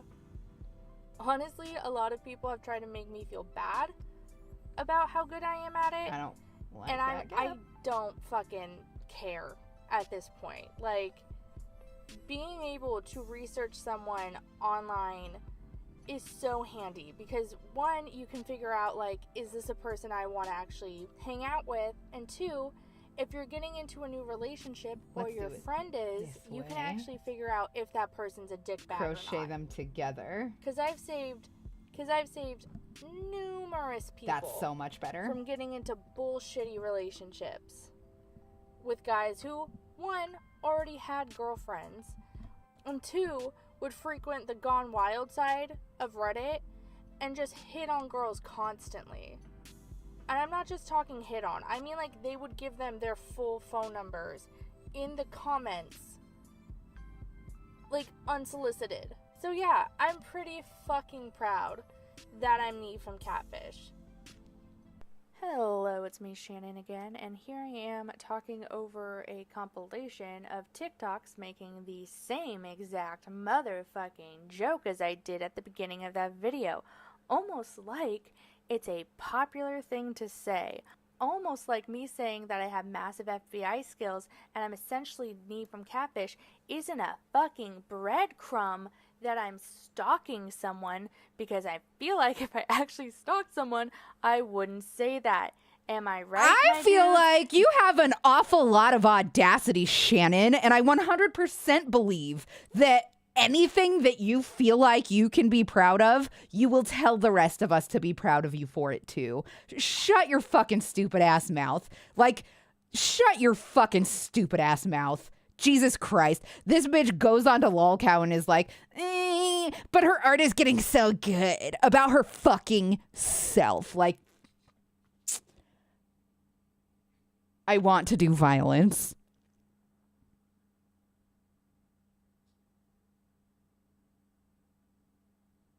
Ugh. Notice me. You're not wrong, Raikuto. Jesus Christ. She might be good at stalking, but she's not good at putting together arguments. You're not wrong. I'm not great at dismantling them, but I do the funny things with my face and voice, so people like to watch me watch this.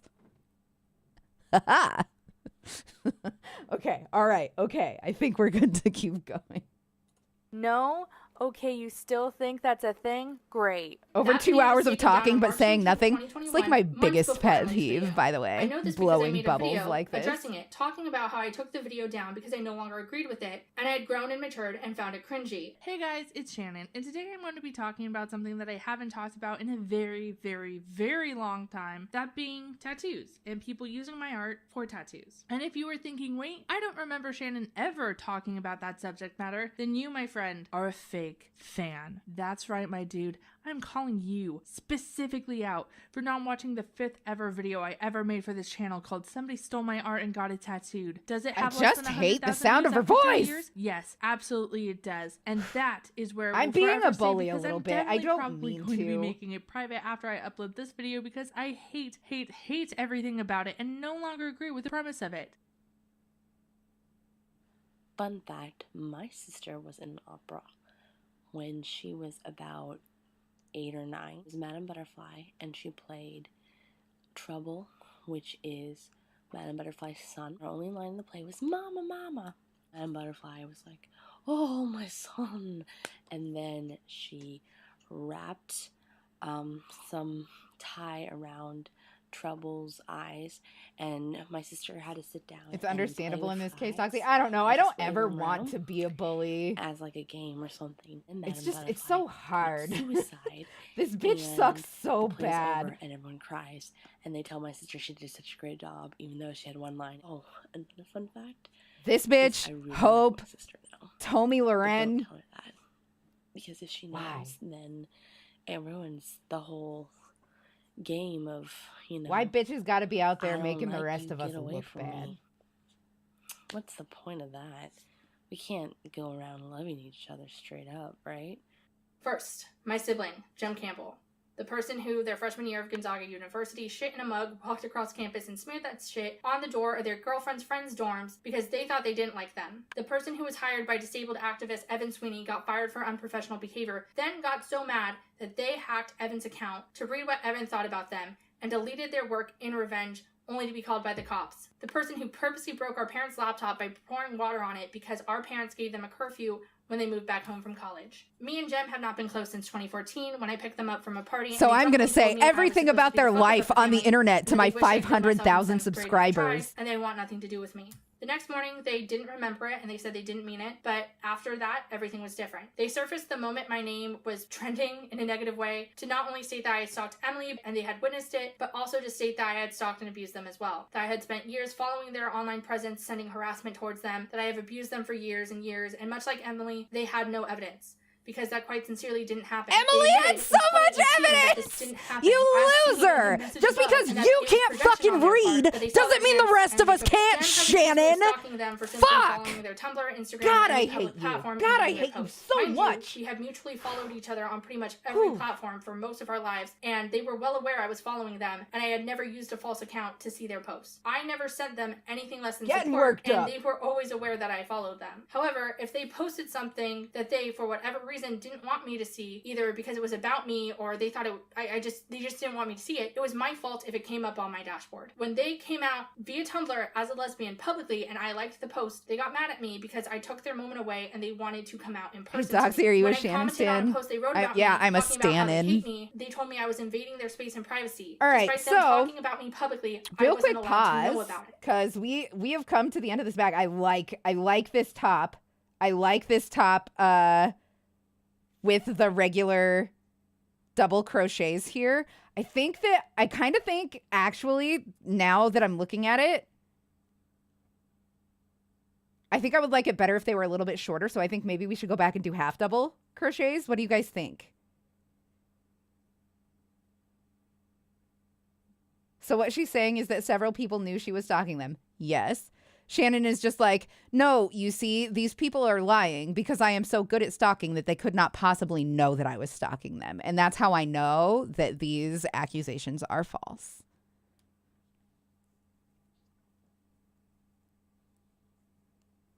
You go pet the fuzzy. That's A-okay.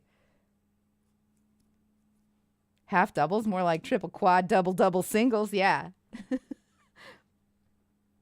Okay, but seriously, if these were like, do we like this? I'm gonna just do it. I'm gonna just do it. Whatever. It's fine. In 2016, Froggin' time. after posted my nephew would be better off without his father, I wrote them a long message telling them that I was done with them, that they had gone too far, and they were disgusting. This is the message I sent to them. It's incredibly embarrassing, but pause to read it if you want. We didn't speak much after that, and then in 2018, I reached out to them, telling them exactly how I felt about things they had said and done. I did this because a friend had recently died, and I didn't get to tell them what I had wanted to tell them our whole lives, and I felt the need to get everything off my chest and just let it go. I had wrote about things they had done and said, like I had abused them publicly, stating my husband is abusive on Twitter for simply breaking up with me for a day, for saying that his PTSD isn't real, them sexually harassing my straight female friends to date me until they felt too uncomfortable to be in the same room as me, and saying things like they wish I was dead. Here's the message. You can pause to read. It's still embarrassing, but this is what it says. My sister responded with this, admitting to doing everything I had said, and stating they were sorry. They regretted saying I abused him. They regretted their posting about me to social media and spreading lies and more. When Dad told me about Paige this morning, my mind did go to you, wondering how you're doing with that loss. It's incredible to lose loved ones, especially so young in life, and I'm sorry for this pain. I appreciate you reaching out and understand this is not a portal for a relationship again, and understand the pain I've inflicted. I'm overwhelmed with regret over the way I handled our relationship back in more recent years, especially the biphobia, the pushing of non-consensual relationships, the claims of abuse, and the indirect communication. I was wrong in all of it, projecting so much of my own ish onto you, and I had no understanding of the impact it had on you. I am humbled again and again by wow, Shannon, it's almost like it's normal to own up to the shitty shit you've done when people confront you. My own actions and just for my existence, for the pain I've caused you and that you voiced, and for perhaps myriads of other things that are not said. I am just because they're sorry. apologizing for the shitty shit that they did to you does not mean that you are forgiven for the shitty shit that you did to them, or that you didn't do that shitty shit. Like, money, and I thought they were on a better path. However, so many months infuriating. after generally friendly conversation, they blocked me after me talking about my dental surgery, and they posted on Twitter that I was a toxic, abusive person. Here are the last messages we ever sent to each other. And then this happened.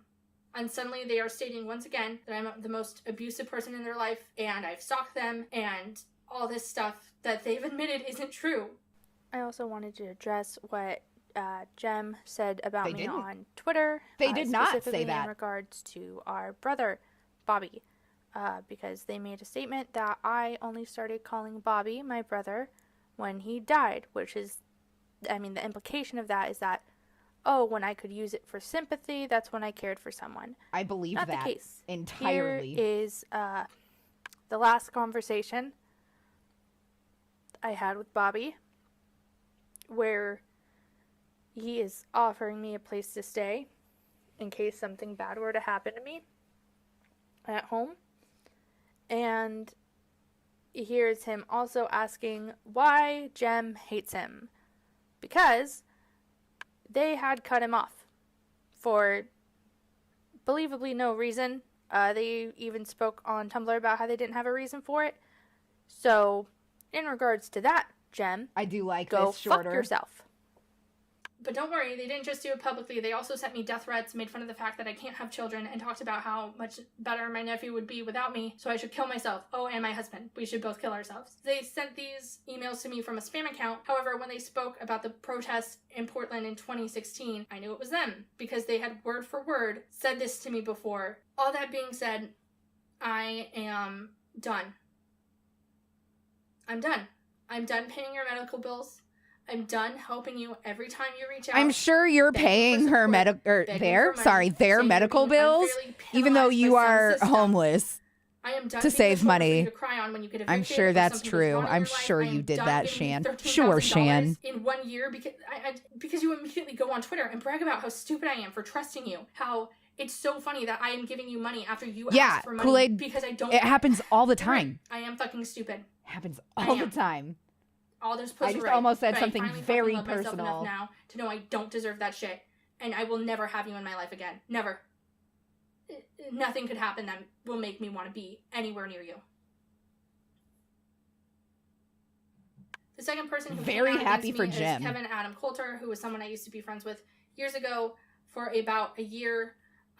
Why and does she we keep knew each other doxing and knew of people? each other for a lot longer. That guy He went goes by to the lengths moniker to fucking Poltergeist on social media, change and you his might know him as the identity. guy who stated privately that talking to me was too triggering, and then immediately went to making memes about my cancellation. Kevin is a person who I tried to contact last year for some closure.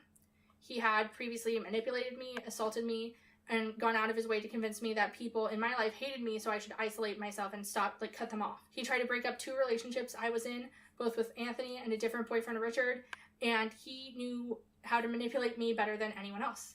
He would constantly call me, telling me he was depressed, begging me to come over, and when I got there, I would call him asking where he was, and he would tell me he left to hang out with other people. He lived about an hour away, and this was like a nearly daily thing. When we smoked hookah, he would ash the coal off on me physically because he said I made a funny noise when I got burnt. And when my brother died, he told me that I was too sad to hang out around him and to call him when I was over it. Kevin, like everyone else, just said a bunch of things. No evidence. And it also doesn't make sense for him to have witnessed anything, given that we weren't friends when the majority of the harassment took place, according to Emily. We already stopped being friends, according to the Why does she keep saying that nobody has evidence while she has no evidence? Like, does she just come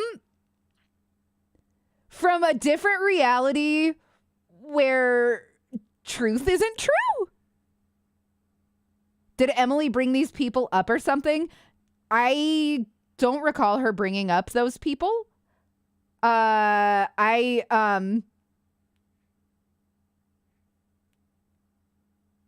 don't know. I don't recall her bringing up those people at all. I imagine she probably will in her follow-up video, though, because this is all 6 months after Emily made her original accusation. Just curious why she's popping off on other people. This is 6 months after the original accusation. When the accusation came out, obviously Creepshow art was trending, right, on Twitter and stuff like that, among the art community and stuff. And what else? What was I saying? What was I in the middle of fucking saying? Oh my God. I'm so sorry. I am a dumb. Oh, a bunch of people came forward about shitty shit she's done, essentially, is what that is. And we will be looking at all of that evidence eventually. Hopefully it will just all be in the videos that we watch, because we still have a couple nights worth of stuff to get through here. Anyway, 3, 2, 1.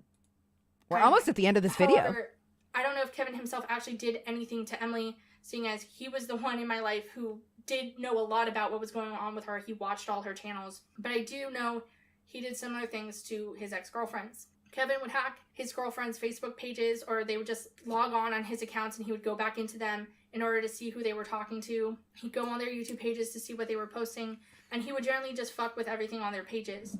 He did this to me a couple times, sending people Facebook messages from my I feel like she's projecting shit that she did onto her friend Kevin. Account that he didn't want me to talk to. This is him doing it to me, like sending me messages from a different friend's account. This is why every person in my life hated him and was stoked when we finally weren't friends. This is also why when Kevin said in his last message that he got pretty... You can't present that as evidence. We don't know that is true. You brought no person to say, yeah, we hated that guy. We were so stoked when they weren't friends anymore. Go fuck yourself. Stop acting like non-evidence is evidence. But alas, no. Like, have any respect for anybody. I am done. I am not coming back to YouTube. Good. I have learned that the only people I can count on in my life are the people who actually know me. And if a random person comes online and states I stalk them with quite sincerely no evidence and literally posts on their active accounts that disprove that, people I genuinely admired and loved would just go with it. And she's trying to sound like she's crying even though she's not crying. 2 people who I used to do that move as a teenager all the time. Who literally have years of statements online, public, saying they hate me and they don't really know. They came and coincided this bullshit. Meanwhile, literally, no one in my life, active the friend reason of mine, that I was grabbing for the lighter was not for weed smoking. It was came for and said, "Here's evidence yarn of Shannon severing." doing it. Whoops. No one presented any evidence that holds up even a little bit to speculation. None. Which is why every lawyer, every police officer, every PI that Emily took this to immediately said she didn't have a case. Meanwhile, every lawyer I went to said I did and was eager to pursue this. And to all the people who were like, Shannon went away because she's scared of being sued. Emily couldn't have sued me. She couldn't have. There's resin all over my needle because I'm an asshole. I said I would address Tipster, so this is for him. I have to go clean Tips this just said before that I if put was it able to in prove that I didn't this do what I'm thing. being accused of, that he would apologize to me. And to that, I say, fuck you. You disgusting person. You maliciously attacked my husband because you yourself couldn't scroll down far enough on Emily's Instagram and find the multiple posts that debunk her story that are still live. You're a journalist, but you just couldn't do that. There's a reason your content gets fewer and fewer views than everyone else in the YouTube comments. She's just bullying right now? Being beat out by everyone else. And that's because it's terrible, lazy, and reductive. You should rename your channel Secondhand News, because you can't be fucked to actually research anything before you open your ugly mouth. You watch someone else's video and you say what they said worse than they said it. You aren't a reporter. You're not a journalist. Oh You're a my joke. God. Just know that you are a terrible person. And you can take that forgiveness and just fuck it. Just fuck that forgiveness right off. You are just as bad as Emily, if not worse, for supporting a mob with no evidence while claiming to do all this research and claiming to care about your Being friends just or as bad as anything. Emily I talked to you is so many times, and you once cried on stream saying if Shannon was in trouble, she would tell me not to defend her because she's a good person. And when I told you not Oh to my do God. that, being you were as like, well, as that's a sign she's guilty. as bad as Emily is Even something though to there's aspire evidence to, IMO. to say I'm not, and no evidence to say I am. To the people who reached out, This is said, yeah, "I this don't is care if you acrylic did. yarn. I still love your content. Don't leave YouTube. I love you. You're weird. Don't say that to me ever fucking again. Do not reach out to me ever again. That is not comforting. I spent all my time I really hate this. trying to I help really hate victims this of what I lady. was actually accused of, and to be told that my Being audience just as doesn't bad care as about Emily that. is still better than being Shannon. Yes, He's insane. agree. To the people who told me to kill myself, better luck next time. Thanks for playing. And to everyone else, go touch some fucking grass. I am done. I'm fucking done. Go touch some fucking grass. Said the stalker. Said the person who has literally stalked her fucking husband's ex-girlfriend of 4 months from a decade ago. Woo! All right, we are going to take a quick break. I will be right back. Don't go anywhere. Oh my God, I really want to watch the Tamimi video on this because I've watched a couple of her videos and like I didn't know that they were friends until the last time we were watching videos, and there was that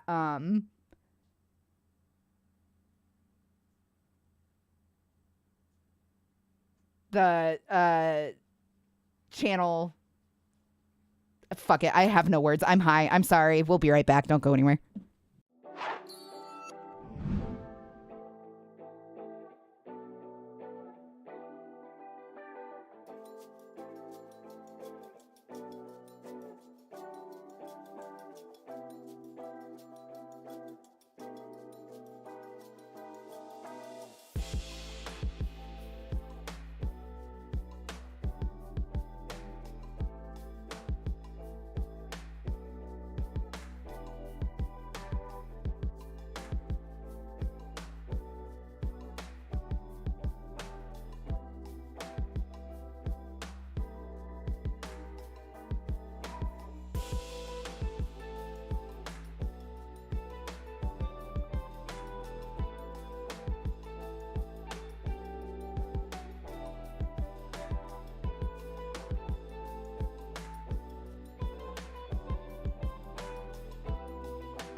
Hello?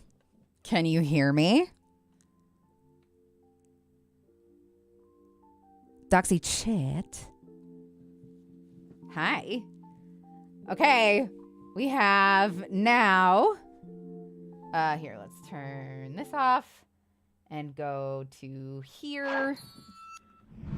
I don't know how long this video is. It is 45 minutes long. We will definitely be able to get through this video depending on how much stuff we have to pause and talk about. We might even get to the actual response. I'm so excited. Okay, so this video was actually made before this video. Or not this video, sorry. Before the lies of Emily Artful, the video that we just watched. I am very excited to watch this Tamimi one later. I don't know why. I'm not even like, I don't hate Tamimi. I think Tamimi is a good YouTuber. I don't even like religiously watch her stuff or anything. I think just like that I recognize her makes me so much more excited. And what a horrible thing, actually. The more I think about it, it is really, really fucking terrible that makes me excited because like, just because I know her. It's like, oh, because I want her to be the person that got hurt. Well, that's awful. I'm sorry, Tamimi. I didn't mean that. And also, genuinely, I wasn't saying that, like, I don't like you. I feel like it came off that way. I like you. I'm just saying that, like, I am not somebody who has watched all of your videos. I feel like I'm digging myself into a hole, and she's never going to see this anyway. All right. Okay. Here we go. Let's fucking... Moving forward. We're going to watch this video now. Cancel Doxy. No. Please, everybody go watch Tamimi. She makes videos like the kind of stuff that I cover for Creepy Crochet. She likes macabre stuff like me. But she also likes drama and tea, and I'm not really into that scene. She like covers other YouTubers and stuff a lot, and I'm not like about that life.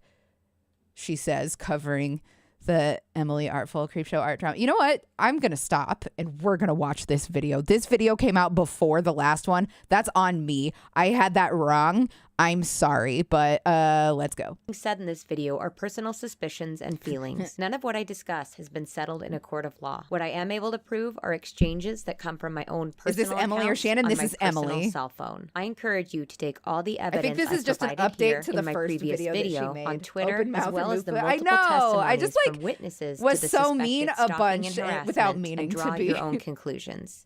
Thank you. Hey guys, I like today I'm you to going to me. prove that the screenshots I featured in my original video about Shannon are real. Obviously, there are a few screenshots that I can't prove, or I can only kind of half prove because Shannon and Anthony deleted their Twitter accounts. Because they did that, even though I was able to retrieve my Twitter data, their responses are still removed from our exchange. The good news is I do still obviously have the original screenshots. Sorry, that I took am when just Anthony's sewing in the Twitter ends account here. was still active, And normally I I have can to line up hold those responses with my project Twitter up data close and my response. Some other good news to be is able that to because see. Shannon reactivated I'll her just lean in. Instagram, I am able to go on and prove that that whole conversation we had was a real conversation and it came directly from the real Shannon. It actually worked out really well for me that Shannon came back to Instagram, because now I can prove that these screenshots are real, and all these troll accounts saying that it was actually me who was stalking Shannon and Anthony for all this time can stuff it. I also saw some Kind of a live sharp stream spread tapestry about needle. how after Anthony and I broke up, I wouldn't let it go and I wouldn't leave him alone, and all he wanted was for me to leave him alone, which is obviously like the opposite of the truth, Oh because my I God. have I mean, it might screenshots as well proving have that been. Anthony and I, like I stated in my original video, had a flirtationship, then a professional relationship, all the way up until about 2015. I think what a lot of people are failing to realize is that this took place over the course of many years. Even after Anthony R-worded me, I still continued to have a friendly relationship with him, a close, toxic, codependent relationship with him. And even though it wasn't like a committed or serious relationship, I still associated with him because he fully convinced me that it was just like an embarrassing moment for me. It was something him and I just needed to move past. And I was ashamed of it, so I Hi, babe. believed that. It was not until years No, I later in don't. a I'm therapy sorry. session that I finally came Probably. to terms with Thank the fact you. that it was R-word. I was intoxicated. I was in and out of consciousness.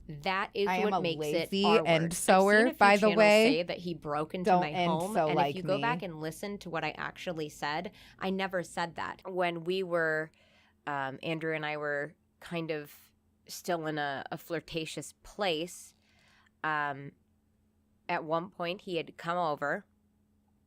I was at my dad's house. I had been using, he crawled through my window. I've discussed this before. That is how I got people in and out of my room secretly. He climbed in through my window, and he had sex with me while I was incredibly and obviously intoxicated by way of heroin. I was, By the way, if you ever need to get nodding off. resin I off was of a hard incoherent. surface, shampoo. And I only, whether it be from being on drugs or it being a trauma, I only remember bits and pieces of it.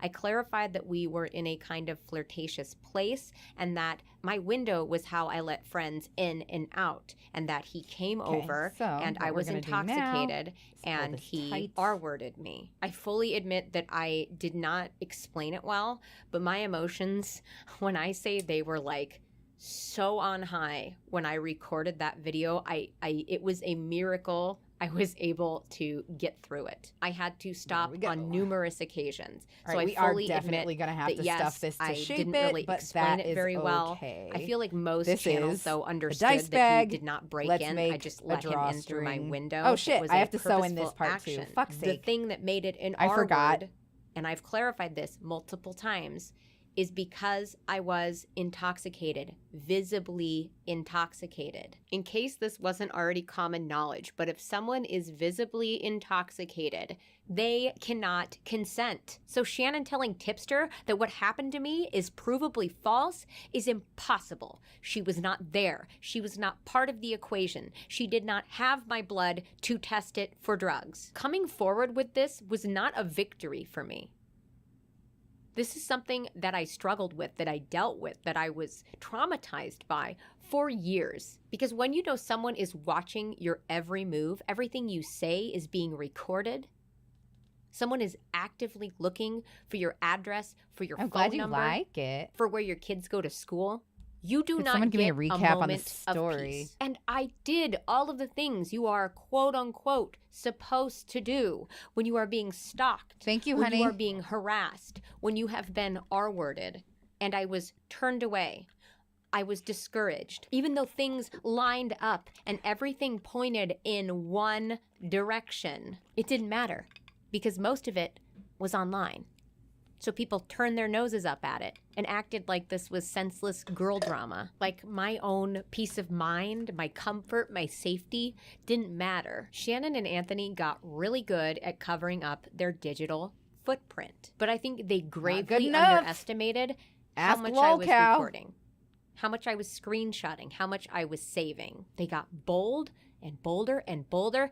And then when Shannon's YouTube channel started taking off and she started making money, it started to ease off. And I think that's why she used the Brita Filter account to try to get me to forget all this ever happened. Because Wow, now this her ring career was is at very stake. tight. I think Shannon It and should not Anthony be did this a hard lot to sew of in the ends. harassing together. But I I also did something think wrong. they did some harassing separately. And Really quick, Dee Dee, basically this girl is responding to a video that was a response from her stalker about a video that she had made levying the accusation. That's what's going on. And I think Or wait, they no, this hid one things isn't a response. I thought that until today when I looked at the dates and was like, oh shit. I think that this is just an update, like after people had a lot of questions about her first video. one another. So if Shannon's sitting there gobsmacked at some of these accusations I'm throwing out, how about instead of pointing the finger at me, someone who has everything to lose? My career, my reputation, Oh, my you know the general story, livelihood? just not the new info. There I knew isn't that by really coming any. forward, Just I we could be watched taking Shannon's food video out of my children's and mouths, but I did it anyway because I was It was not bad. going to live like That's that it. anymore. That's all. I Shannon had doxed a bunch of everything to people. lose by She coming bullied forward. a friend Instead of pointing the of finger hers, at me, maybe take a second and take a look at and the person who's brought sitting next no to you. receipts of Look at their wild computer. claims. Look at their sock accounts. Look on their hard drive. Who knows Anthony? What does he have to lose? I'm sorry I went off on a little bit of a tangent there. There are just things that I feel like really needed to be said. For the receipts, there is some sensitive information, whether it be pertaining to me or to someone else. I in really some of these should get a messages, so blade obviously for those in things are here. blurred out. Last names are blurred out. Any identifying features for people who are not involved in this situation in any way are blurred out, so please keep that in mind. Otherwise, on to the receipts. Excellent. Okay. And I guess more receipts of the stalking and shit. This is my phone. Here, sorry, there are like 2 flies I accidentally let in this room. There are my messages. You can see that I've been going back and forth with people for a while. All right, so now we just need to make a drawstring, and for that, I'm My just mom, going to fucking Just talking do about a my row of piece of crochet. furniture. Okay. Messages. Let's start with Twitter. Let's see what this scrap yarn, how This is far my that Twitter. gets us. My profile. Let's go to messages. Oh, I'm already all the way scrolled down, but in case you guys need proof, let's go there. 21.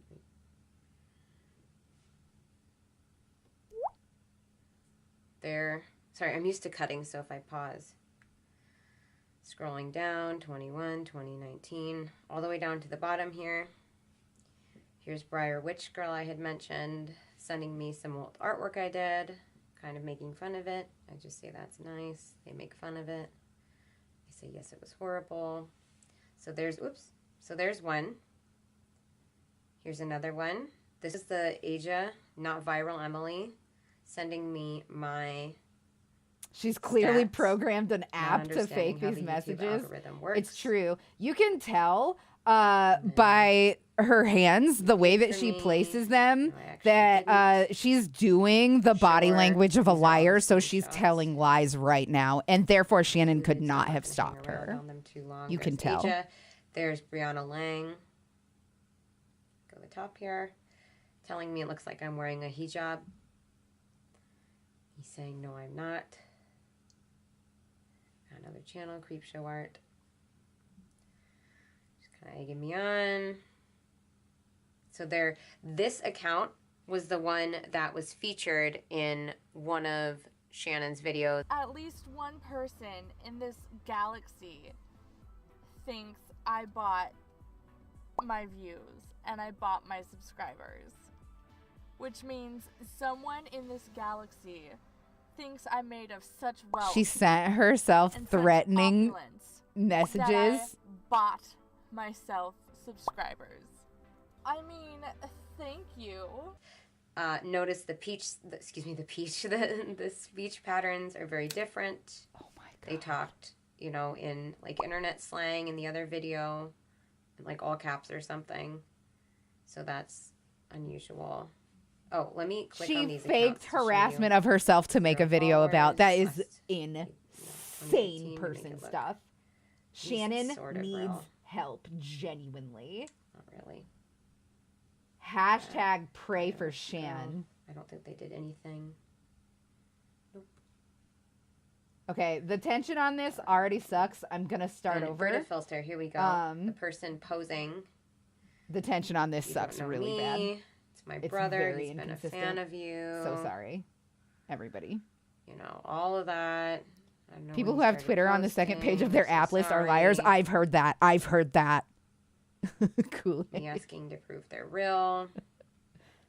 Okay, it was Mitch Connor. No, trust me, I'm so aware of anything South Park. Me and Josiah are watching through South Park all the way through right now. We just played through the video game. Yeah, like we're. I'm gonna catch South Park references right now. I was able to find my responses. Then again, we are only on season 6. Screenshot, but like I mentioned before, because Anthony deleted his Twitter, his messages and responses, even in the Twitter data, are gone. I went ahead and screenshotted the whole screen to show you that I am getting this information from my Twitter data and not from my DM inbox. Okay, I said, my husband doesn't like me being in touch with my exes that I wasn't in touch with when we met, i.e. basically every one of them. That is why I keep blocking you. I know you're the one who has been harassing me all this time. Just please take care of yourself. This is not healthy. I'm not trying to be cold, I'm just being honest. And the thing about my husband not wanting me to be in touch with any exes is a total lie. This is another really good example of the tend and befriend response. I didn't know what his mental state was like at the time. I knew that he was angry at me. I was almost certain he was the one harassing me all this time, and I didn't want to poke the bear. So I just lied to him with this classic out of, oh, my boyfriend doesn't want me talking to my exes, so that hopefully he would just leave me alone. And I don't know if he responded to that first message or I just decided we might have to do follow this a up couple about of 30 times minutes before later I get my because he wasn't tension right. responding. I feel like this is but I don't have a already starting to screenshot curl. of a Why am I message in doing so between bad the at this? first and second message. And the message I do have a screenshot of seems like he is I'm responding okay at to both crocheting, the you first guys. and second I'm not message amazing here. at The it, second but- message says, I'm sorry. I didn't think you'd care because we didn't really talk anymore. I didn't realize you hold so much hostility towards me. I don't for you. What's so sad is I still played your music for people all the way up until I realized it was you. Like, even though we stopped talking, I still supported your music. I don't know why you're so angry at me and why you've tried to fuck up everything for me. I don't know why you just won't leave it alone. And then I follow up with, we loved each other once, and I don't know why we can't just respect that love, be civil, and go our separate ways. Yeah, Some gotta further start proof over again. that I'm the so sorry, screenshot of guys. Anthony's I'm messages sorry. isn't fake. I'm is you can see sorry! that in my Twitter data, I have the same misspelling of our. I spell it out by accident. And you can see in the screenshot where the bottom of my message is cut off, it also says out. Anthony responds, harassing? No, I've only posted in what my accounts are, like what has my face on it. And I'm not angry. I was just curious. I figured maybe if I get more ridiculous, I'd get a response. I wanted to see where your stuff went, which is why I was bummed you blocked me. But no, I'm not angry at all.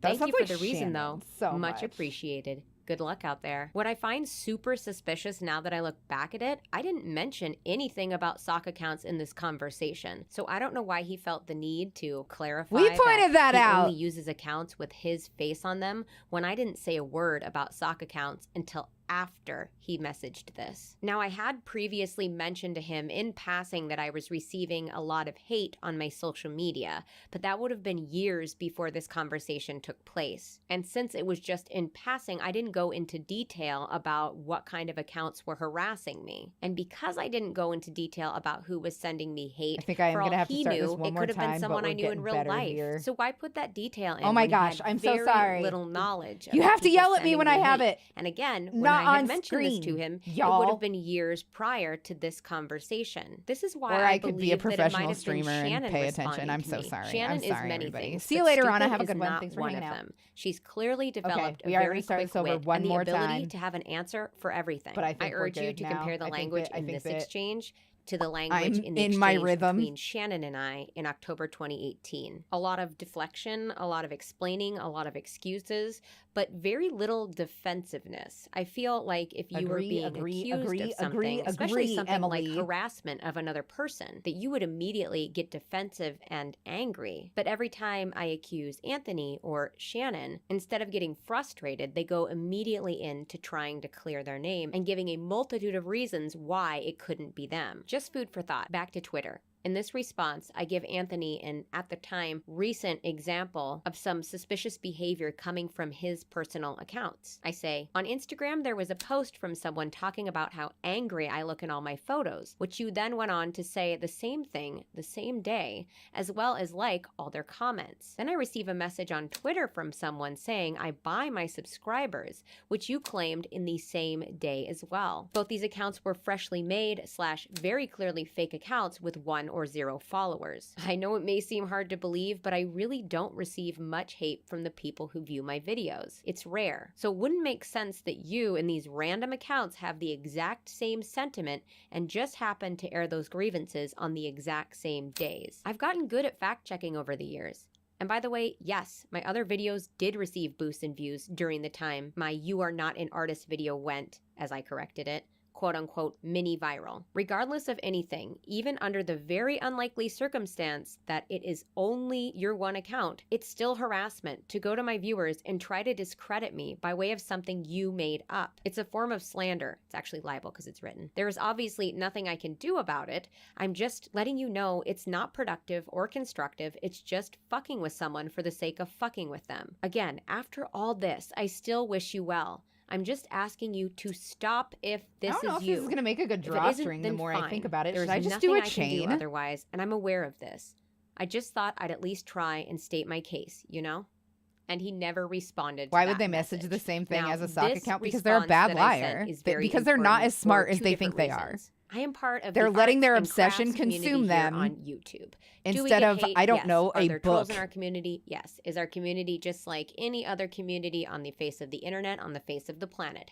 Yes. What typical hate comments look like for us is vastly different from the kind of hate and harassment and stalking I had been enduring from Shannon and Anthony. So I don't want people to think that I was just chalking up any Whoops. hate comment to Shannon and Anthony, because I do get other hate comments and they're much more typical to the arts and crafts community on YouTube. Does that mean we are I exempt really from don't the really know how to go grotesque, about like vile, horrible making comments? No, absolutely good not. I'm just drawstring. saying it's a little bit more far and few I between. usually just Most use like of the ribbon. hate comments we're going to be receiving is about how our art isn't good, that we're lazy because we're not uploading more, that our content is lazy, that we're tracers. Like, that is much more on par with the kind of hate and troll comments we are going to be receiving on a day-to-day basis. And I am not talking about constructive criticism or anything like that. Those things are valid. They are wanted. It is very important to have an audience that is willing to be critical and call you out when you make mistakes. That's good. I'm just going to do this and then I'm going to slip stitch back If I was taking every single hate comment that I've ever gotten and equating it to Shannon and Anthony, I would have a much longer than 2-hour video. Trust me. The other thing that was really important about that last message I sent to Anthony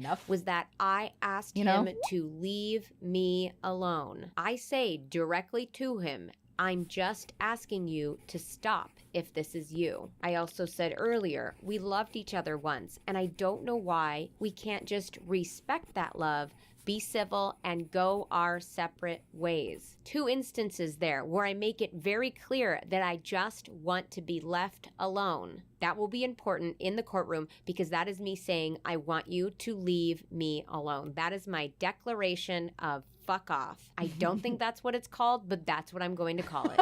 I shared this screenshot on Twitter, I don't think that's what it's called either, Emily. This is, again, from my Twitter data. Because Shannon deleted her Twitter account, I cannot see her initial message. I hate this that was I do. Obviously after I had confronted Shannon about potentially stalking me, because this is in March of 2019 that she sent me this message. It feels that you unhealthy and obviously can't parasocial. see, so unfortunately, you're just going to have to take my word for it. But when I confronted Shannon, she eventually blamed our mutual friend, Brandon. She randomly messaged me in March to let me know that quote-unquote Brandon had tried to hack into her commission email and that I should be aware of that. I don't know if that means that she was planning to try to hack into my email or do something to try to get to one of my other accounts. I don't know why she sent me that message. She may have just sent me that message to just throw me off the trail. At this point, I was fully convinced it was Shannon and Anthony that was stalking me, so I wanted to let them know, without directly letting them know, that I am keeping track of everything they are doing. So I said, I've received some strange DMs, but I'm beginning to think these specific DMs aren't from Brandon. The language is very different, but I can't be sure.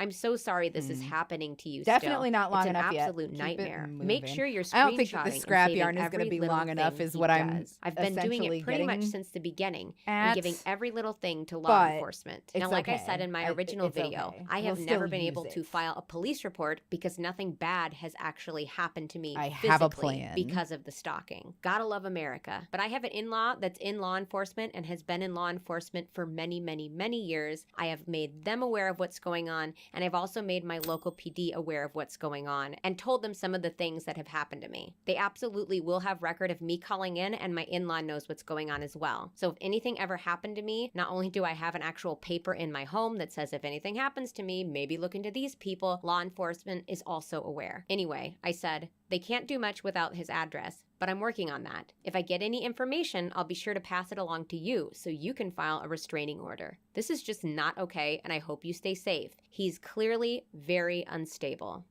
So that is Twitter. Declaration of fuck. Declaration of fuck off was good. Let's go over to Instagram. Oop, I'm already here. But let's see. There's my... Let me prove I'm me. Here's my Emily Artful account. Fuck, I don't think this is going to be long enough. We got to go all the way to the bottom. Yeah, it's not even long enough for, like, what my plan was. My plan was, I already told you, to go back through with a slip stitch. But I would want to do it from the end of the string, but the end of the string still won't be long enough. It feels like way too much to waste. So give me a second. I feel like I'm being like through them so you see hyper frugal. None of them. Like, but I'm stopping here. Yarn is really expensive. I'll pull up and stop so you know these aren't just a bunch of random conversations her and I had.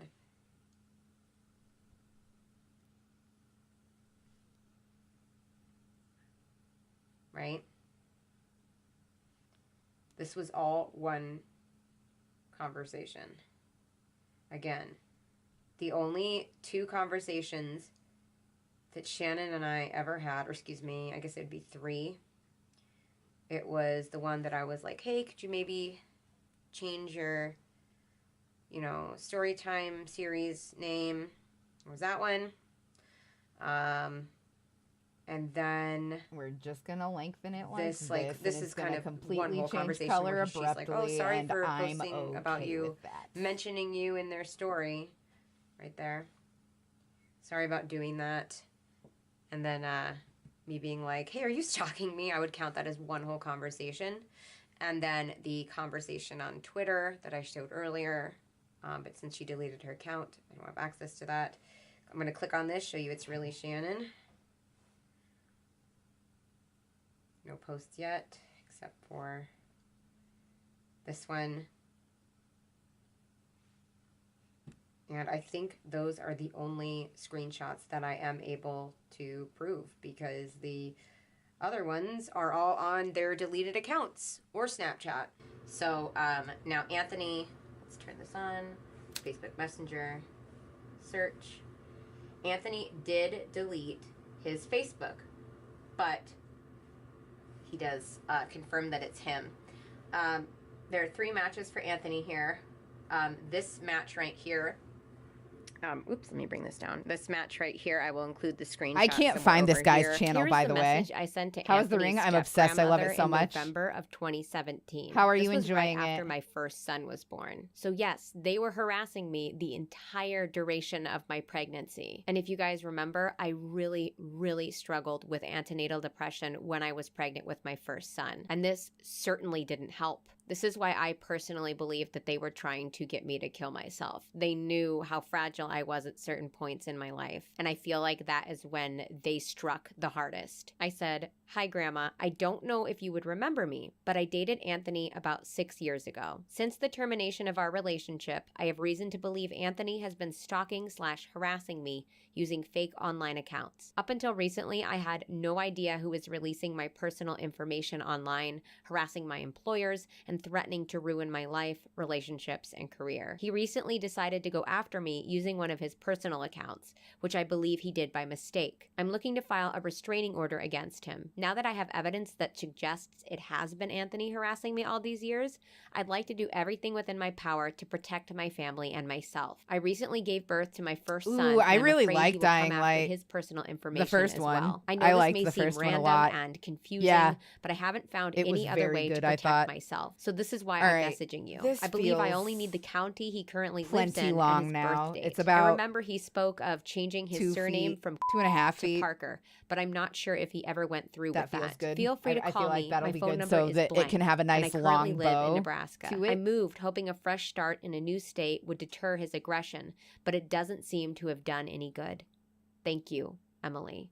And because his step-grandma and I weren't friends on Facebook, I believe she never saw this message. Oh, and in case you said guys this in were her wondering last why video. I censored Anthony's original last name, a few years back, Is she just Anthony let me proving that know it's that on he her was in the account? process of changing his last name from to Parker, and he has only used Anthony Parker on all his public social medias. So for legal reasons, I'm censoring out his original last name.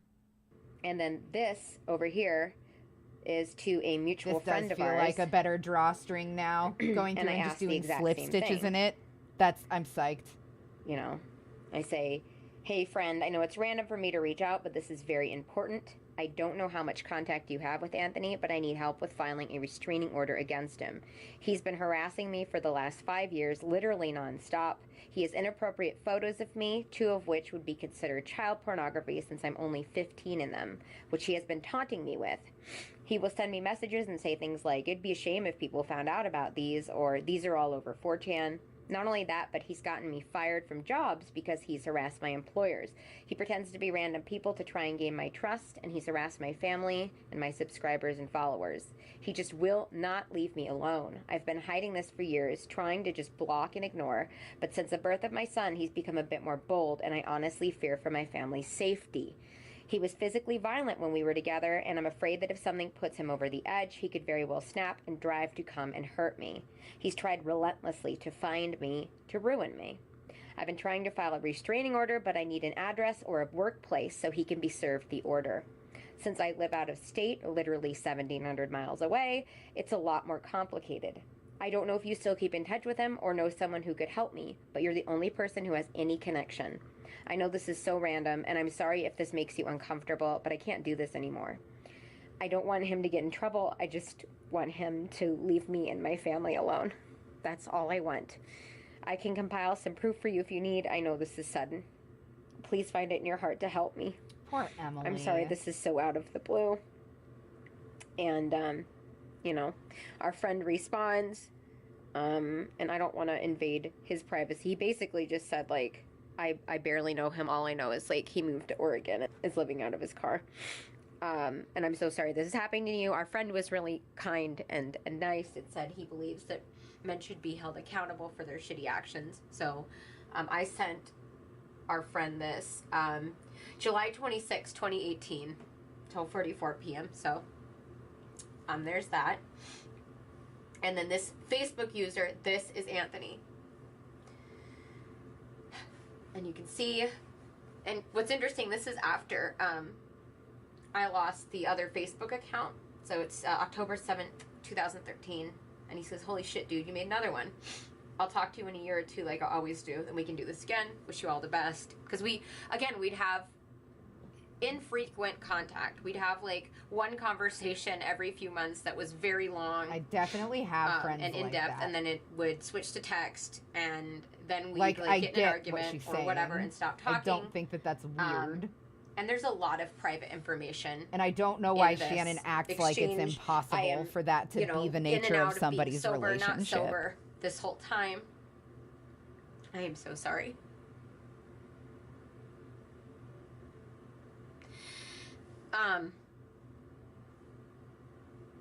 It was hard to read. I went through this and took some screenshots, which I can put on screen. Maybe I'll pause it and put some on screen.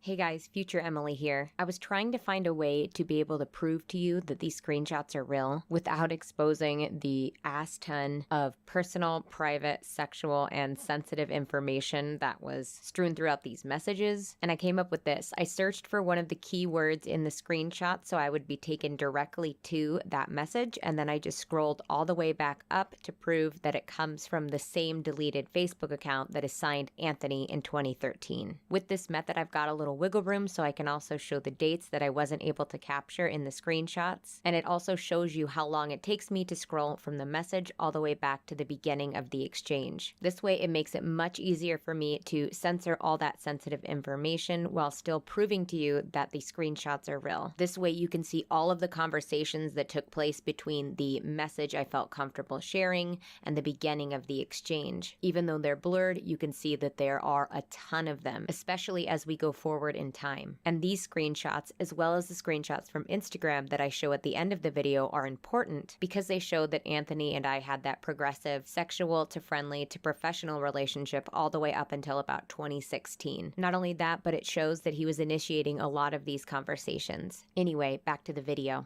So I'm just going to show you when he first messaged me. Ugh, come on. You know, he This is gonna be signs literally such a his name fucking- Anthony, and I say it's a date. In all honesty, I feel some guilt for not kneeling down a time before. Just, oh my God, and so much like tippy-toeing in these messages, but a lot of it just saying, you know, one of the reasons we got in a fight and I blocked him, I didn't want to talk to him anymore, was because he wanted to do some filming with his friend, and I said, you know, I might be able to go, but I'm not sure, and I never followed up, and that made him upset. You know, I didn't nail down a date, and so I was apologizing for that. Now, these are not all the conversations I've ever had with Anthony. In fact, the vast majority of the conversations are going to be seamless. over I'm text pleased with that. or We aren't gonna just have calling to each other weave on in the phone ends, and having we long didn't have to waste discussions any there. yarn. So Facebook The only Messenger thing that was only sucks a is fraction that of our general there correspondence, is a really but there is still a abrupt lot of color stuff on change. Facebook Messenger. And I go in and out of sobriety throughout these messages. So just keep that in mind if I seem a little bit rambly or there's a lot of spelling errors. This first message, I believe I posted like a artistic nude of myself on Facebook. Obviously it couldn't be full nude or whatever because it was public and on my wall, but it was some artistic nude from a photo shoot. Anthony says, Emily, why are you naked again? LOL. And I get a little bit defensive because he was always very critical of what I did with my body. And I say, Yeah, this I guy really is don't see super a problem with it. slut-shamey, I think a lot of and people so look is down Shannon, and upon it's so partial gross. nudity more than full nudity. The female body is artistic. Every single separate body is art. I think everyone should I'm have so semi to excited full that you nude get to pictures see of themselves to your remind dog, themselves at least, of their though. own beauty and mortality. Underneath everyone I'm is a excited naked for pink you. sack of meat. Like, And right now, your interestingly dog is there enough, with you right Anthony now? says, did someone say something shitty to you again? And I said, no, why? And he said, you mentioned people have been lately, so I was just curious. How does your boyfriend feel about it? So here's confirmation that I obviously had mentioned the harassment to Anthony. What I find really interesting is that he equates me posting a lewd picture of myself to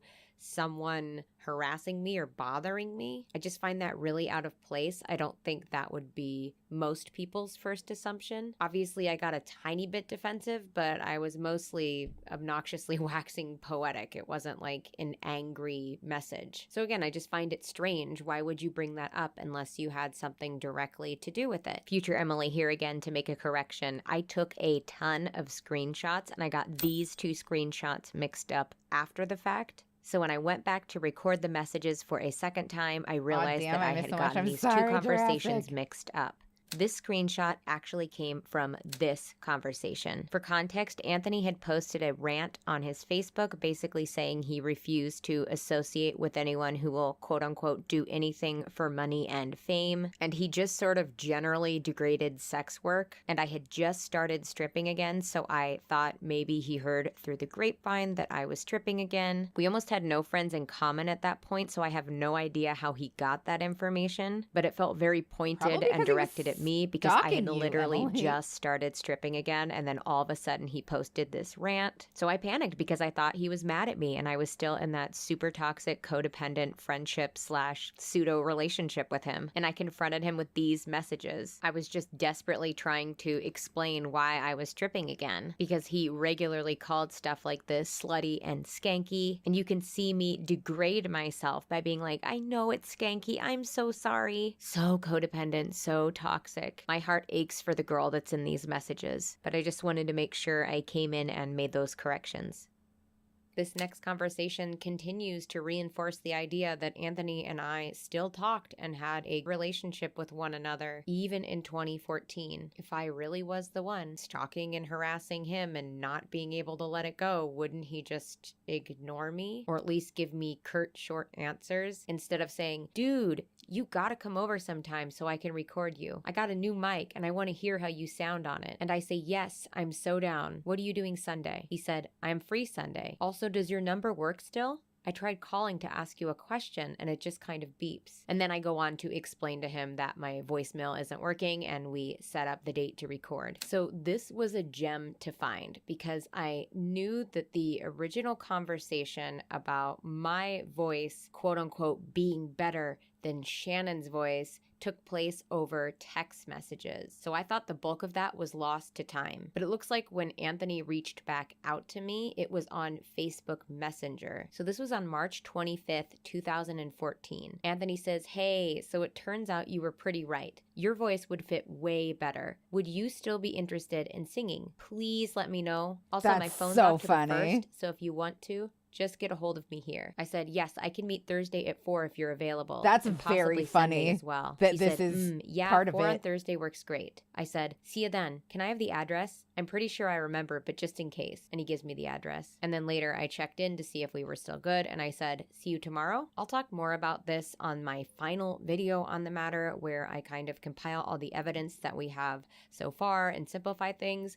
But I wasn't clear about this in my first video. Anthony actually came to me with the song Stardust and wanted to know what I thought about the song in general. And he let me know that the vocals were she's probably going just over going a to bunch end of up stuff being that she talked placeholder about vocals, already. and he was looking for a singer to possibly replace them. So I was giving him the opinion that he asked for. Or am I just I was recognizing a little this from bitchy Shannon's when I gave him my video, I opinion. wonder? I was like, dude, yeah, don't keep these vocals, they're weak, mine are better. Like, to explain that a little bit better, that's kind of how the conversation went down. So it's not like I was just giving out my unsolicited opinion. He regularly would send me tracks and ask me what I thought about them. This was a very common occurrence. In fact, it was probably at least 30% of our exchanges. And here's a really good example of that. Conveniently, right around the time I start to kind of pull away from Anthony, you can see at the top, like we had a conversation where I said, because, oh my God, and he said, no, ha ha ha. And then on June 26, 2014, he sends me a message and says, aw, I love your photos you put up. How's your butt feeling?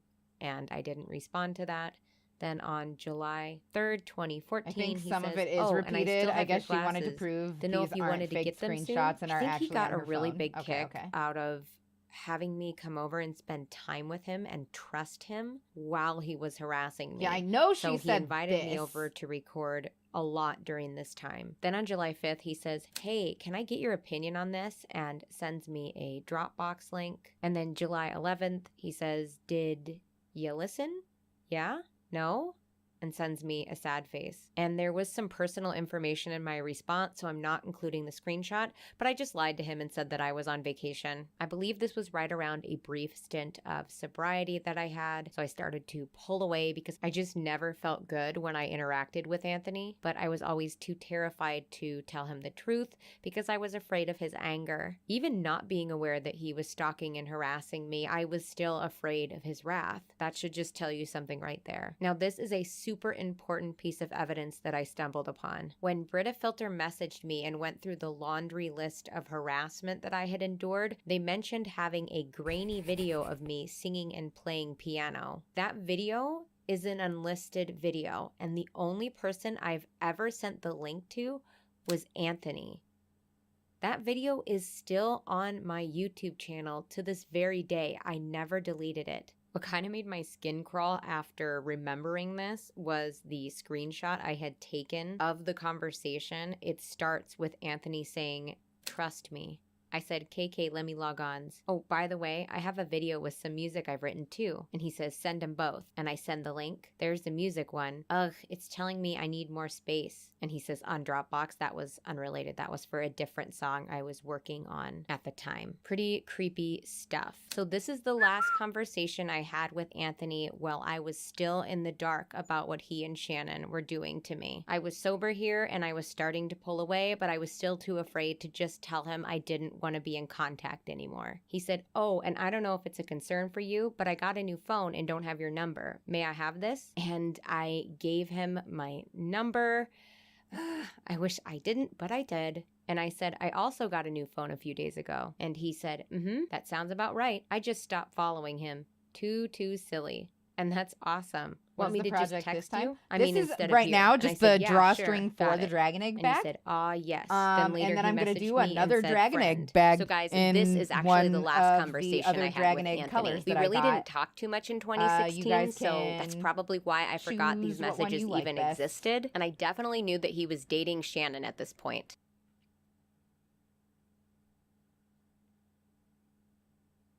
Here you can see me being friendly, but relatively dismissive about a message he sent after I posted a workout pic. Because 1, I didn't want to be friends with him anymore, and 2, I knew he was dating Shannon. Also, I find it kind of weird that he had to clarify why he didn't make that comment publicly. I mean, now I realize he didn't make it publicly because he didn't want Shannon to see him complimenting my body. Let me rephrase that. Backhandedly compliment my body. Again, he is fully aware that I have struggled on and off with an eating disorder, yet he continues to make these backhanded compliments about my body. This is why I can't imagine the kind of mind games that he's played with Shannon, especially when it has to do with me. He never strictly told me that Shannon was his girlfriend. He was always really vague about their relationship label and usually just called her the girl that he was seeing. Eventually, I just put 2 and 2 together and realized they were dating, but I always thought it was really weird that he was never 100% clear about his relationship with Shannon because he had 1 or maybe 2 other girlfriends after we had dated, and he was perfectly comfortable telling me those girls were his girlfriends. And I'm not bringing this up to be bitchy. I'm bringing this up because I truly believe that Anthony hid hid a lot from Shannon. Even though the things that Shannon did to me were unconscionable and cruel, I believe that she was also a victim here. I believe that Anthony played on her hatred for me, as well as her emotional Yeah, I dependence think on so, him. too. For God's sake, she dropped everything to go live out of her car, an experience she herself called absolutely miserable, just to be with him. I will never forgive or forget what Shannon did to me, and her being a victim doesn't excuse her horrible behavior. I But I agree do with think everything it's she's important saying right now. we Fucking acknowledge pop that. off, My goal Em. here is not to destroy Shannon or hurt Shannon. I want people to believe me. This was many years of my life, and because I didn't want to rock the boat, I didn't want to upset them, I hid and I kept quiet. And I only mentioned having a stalker here and there because I was afraid of them. They got me fired from a job that was the only thing that came in between me using and me being sober, that allowed me to afford a room. They made it seem like they were in my town taking pictures. They made me feel unsafe in my own home, and I expressed that to them, and I asked them to stop, to leave me alone, and they refused. This has completely changed the way I live my life. Anytime I load my kids into the car, I examine every single car that drives by on our street. I try to hurry up and load them when there are no cars on the street at all. I am always constantly looking over my shoulder. At Oh, one shit. point, Sorry, everything thank scared me. you. I was paranoid of everything and everyone, and it has damaged my ability to have intimate friendships with people because I don't trust people. And I'm having to relearn how to trust, how to not be paranoid, and how to not be afraid. I'm also learning how to stand up for myself and not just hide and be quiet because it's the easiest thing to do. I did the right thing. And I'm not mad at the people who are skeptical. I'm not mad at the people who wanted to wait until more things came out. I'm not mad at the people who didn't want to make videos right away. I don't care about that. What I do care about is being able to speak up. And I'm glad that I did. Thank you guys so much for watching. And don't forget to stay out of trouble. See you guys later. Okay, Em. That was thoughtful. What time is it? It's 10:20. We still have like an hour and a half left. That's how long this video is. So if you guys will hang tight, we're going to run a quick commercial break. And we will come back and we will watch this other video. Be right back.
Hello, it me.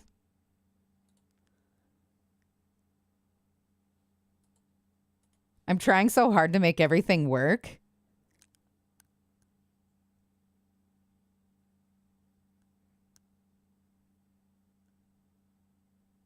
It's not working.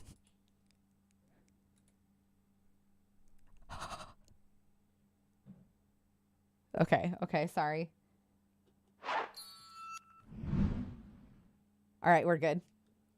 I didn't break anything. I was very worried about this boy right here, but we're good. Okay. Using speculative language opposed to speaking in absolute terms. If it All right. Please note It's that all of what is time discussed within for this video Emily's should only be response to the interpreted as shit show we speculation. watched no last matter the night mounting and tonight. evidence against a specific party, nothing has been formally ruled in a court of law. I do my Lay best the within this fucking video smack to adhere to down, using queen. speculative language opposed to speaking in absolute terms. If at any point I slip and speak as if something is fact when it is not pertaining to my own life as I have lived it, please disregard that as simply human error. Also, please note that the vast majority of the script was written and recorded within a week of Shannon's response being released. I had made a few connections and discoveries that other creators have since made after my main recording was already finished. If I do not give credit to a piece of evidence, it's only because it was already included in the initial recording. I've made sure that any subsequent discoveries it's made so by a sad third that party she and not by feels the myself need are to make this properly huge credited within this disclaimer video and within my description. for I had to make a confronting lot her of stalker. edits, inclusions, and addendums because more and more It information could just be an started hour of coming to the Emily laughing surface. and I'd accept Thank you so it. much for your Legit, patience, though. and let's get into the video. Agree. I know a lot of you on Twitter told me that I shouldn't even dignify Shannon with a response, and I'd usually agree with you. But because not everyone has a Twitter and YouTube is my main platform, it has left a handful of my YouTube viewers confused by some of what they saw in Shannon's video. I feel like at the very least Okay. I should be allowed to not only talk Very about my excited side and to to disprove hear some what of the she more has to say. egregious examples of misrepresentation, but to also come clean about a few things and to be open and honest about my past. I think that's fair, and like she unlike already last did time, I that, took my but- time on this response. I'm not going to go over Shannon's video point by point. That would take forever, and I'm not trying to make y'all watch another 2-hour video. I just want to say my piece and not just end this chapter, but close the entire book. This shit is a novel, and What they it's saw in terrible. Shannon's video, nothing Shannon's of lawyer substance. sent You're me an not wrong. email a few This weeks is ago threatening that if I did awful. not I remove fucking hate every meeting mention of her and her Indians. brand Ugh. from my social media, that she would be forced to take me to court for defamation. They also asked me to make no mention of the letter they sent me while doing so. So essentially, I was to remove every instance of her name, every allegation I had made, and I would not be, quote, allowed to say a damn This thing sucks. about it, putting me in a very uncomfortable and unfavorable position. I refused, and then her video pops up. Shannon starts off her video by saying this. If you are seeing this video, it means one of two things has happened. Either one, my lawyers negotiated with Emily's lawyers and reached a private settlement, which resulted in some form of retraction, or two, I took Emily to court for defamation and came out the other Yes, side. okay. Neither of these things have happened. It's a flat out lie. I have no idea why she chose to leave this in, but I'm kind of glad she did because it gives us a peek into what was probably her overall plan. In the letter that was sent to me by her lawyer, and don't worry, I'll get to the lawyer in a minute, her lawyer states, if you publicly comment on this letter or the matter discussed herein, we will take that as a rejection of our offer to engage in settlement negotiations and will proceed to litigation. And earlier in that clip, Shannon specifically said that if you, that needle the plastic? audience, Yes. were viewing the video, it means we either settled in or out of court, most likely meaning I Solid would have had gold, to abide by baby! her original request to remove all it's mention of definitely Shanthony plastic. and stop speaking about everything. Shanthony. So that leads me to believe Shannon wanted to get me to a place where I had to not only mysteriously delete all of my allegations, but also to zip the lip about the situation entirely, all while she eventually released that fail of a video, and I would be allowed to do shit all about it. This unnerves me greatly, as it demonstrates her overall motives here. Shut me up by way of legal intimidation, then tear me down publicly, and watch me squirm and fester in the hell she would have wrought. And this is only the tip of the iceberg. Shannon's lawyer, who I will not be identifying publicly, belongs to one of those law firms that specializes in things like removing negative reviews, removing unfavorable articles, and, I roughly quote, helping their clients control the narrative about their brand and business. It seems to me, just by going over their website and like their client reviews, that their main tactic to controlling the narrative is by way of sending long and threatening letters to scare people into removing their reviews tattoos or posts or what have you. It seems like most of the time, this is all it takes. It seems like what happens is that the clients pay a flat fee to co-write a scary legal letter to their detractor. The detractor doesn't want to go to court, so they give in. I refuse to do that, and I think Shannon, now having no real recourse because I don't think she wants to go to court either, she threw a temper tantrum and said, "You know what? Fuck it. I'm taking this bitch down with me." Yeah, and then she that's posted exactly a video. what it This felt is like. further But evidence we by the said leak that. of her original unedited Google Did document. the lawyer This message unedited out typos document is most too? likely authentic as it references a private transaction between Shannon and Skittles Juice, an artist she had commissioned in the past. A transaction which Skittles Juice publicly proves took place. I'll get more into this unedited Google document later as it reveals several very suspicious pieces of evidence. In the letter I received, Shannon alleges that I was the one solely responsible for her having to abandon her YouTube channel, thus losing her primary source of income. I think Okay. most people can agree it was not Fuck's my sake. I allegations keep alone that accidentally ruined Shannon's reputation, but the way she chose to handle threading them. this People were needle, already or suspicious that's about not the way even the she right handled the lolcow leaks, as her story, as we term. I now don't know know, what this was a fucking complete lie. After I came unsewing forward, these Shannon made a stitches number that are of not social yet media sewn. missteps, if I can even call them that I feel are much more responsible for ruining her Undoing reputation progress. than just my allegations That's what alone. matters here. Yes, disappearing off the face of the internet was not a good move, but she had a lot of heat coming down on her all at once, so I don't think that alone had much of an impact on her reputation as some might believe. Telling her friends not to defend her was also quite strange, but not within the realm of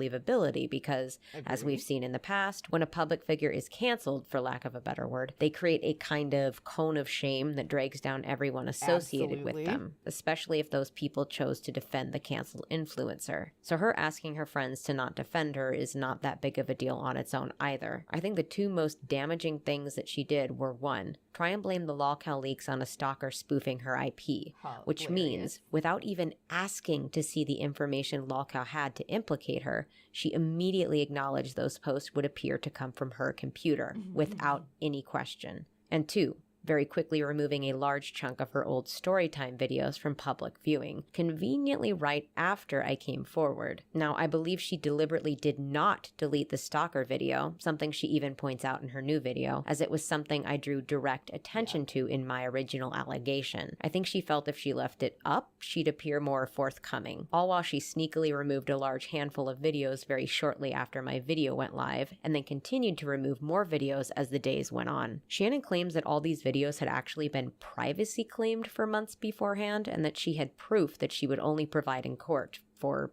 some reason. Sure, maybe one or two of those videos were privacy claimed. I can buy that. But why would all these old, very specific storytime videos have privacy claims Yeah, on I'm them? fairly They were certain just that her telling stories Shannon and just drawing. wanted Why to would be something like Emily. that be privacy claimed? Especially since Shannon used aliases and so she changed was identifying mean to details her. within these stories. And why would these videos all happen to come down within a few days of each other if the claimant had been attempting to claim them? The evidence says that Shannon wanted to be Emily. Like, I don't think that hair dye was an accident. I don't think that those pictures of Emily were an accident.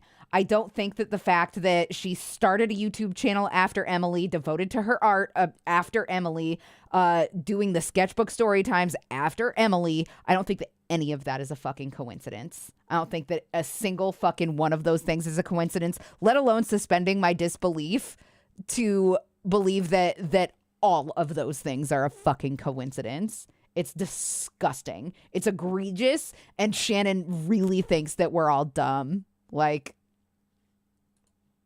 months prior, and something like that is really simple to prove. If she was able to meticulously research my entire social media existence and flash it up on screen for the world to see, then why couldn't she just have quickly flashed all the privacy claims she'd received for those specific videos? What's interesting to note is people have suggested that Shannon purposefully butchered the links to some of my videos in her description to make it appear as though I was trying to sneakily delete things. Shannon heavily implies that the blog clip she used of me walking around found, incidentally not where I lived at the time, were clips from videos that I hastily deleted right before I came forward with my original video. This is just definitely not true, and she probably knows that. I want to be clear that previously I had actually misread my Social Blade stats when replying to someone on Twitter. I had initially seen this chart of my channel's overall video view growth, not realizing that there was a much more detailed chart on a different part of my Social Blade page. And initially I was racking my brain. I'm like, what video, what 1.2 million views did I delete? And then I remembered I actually privated a video, and here's proof that I privated this video on June 1st, which is actually one whole day before the lolcow leaks even came out. And I know the timing seems kind of serendipitous, but I swear it's just one of those weird cosmic coincidences, and the video in question is wholly unrelated to this whole fucking debacle. And the reason that the view count on the video doesn't match with the negative views on my Social Blade is because you also have to account for the positive views I received that day from other videos. This video is about a girl I knew in middle school who actually dug through the trash to take out a sketch of mine and pass it off as her own. And I'm gonna be honest, the reason that I privated it was because I felt my commentary was a little bit on the mean-spirited side. And it really wasn't that bad. I'm sure the video's archived somewhere so you guys can go find it and watch it. But in an effort to try to be funny, I felt like I came off a little bit judgmental, and just overall it kind of put a bad taste in my mouth. The girl in question had actually bullied me at a certain point, so I had this really negative image of her in my head, and because of that I didn't really see her perspective or try to give her the benefit of the doubt, and I just didn't want that negative version of me on the channel, and I felt like I could do better. I'm just going to say this is not the first time that Shannon has projected something she was allegedly guilty of onto me. Specifically in the lolcow leaks,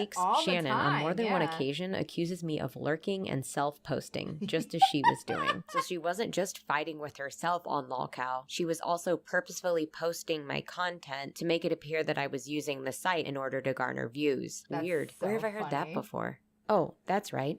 Shannon did that. In fact, that was why she was called out on lolcow in the first place. I also find in her unedited document, she talks a lot about how she thinks after her video comes out, I will either try and deflect blame, play the victim, try and delete evidence, or, and this really kills me, she said that I created a false narrative so that no matter what is said, Shannon would still be the bad guy. Does any of this sound familiar?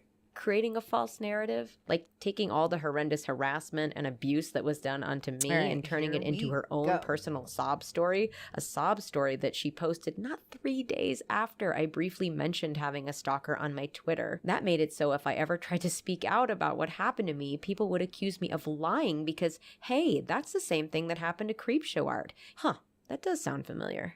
I feel like all that Shannon's video proves is that this woman has stalked me incessantly for years. It was a desperate smear campaign to get anyone on her side that she could, even if that meant including embarrassing and wholly irrelevant information, a lot of which I've spoken about publicly before. Half of the, quote, evidence she supplied was from long past deleted or defunct accounts and videos, things she would have had to archive when they were first available. She took posts I made as a child, a mentally ill child that was going through constant and drastic psych medication changes, evaluations, as well as multiple misdiagnoses.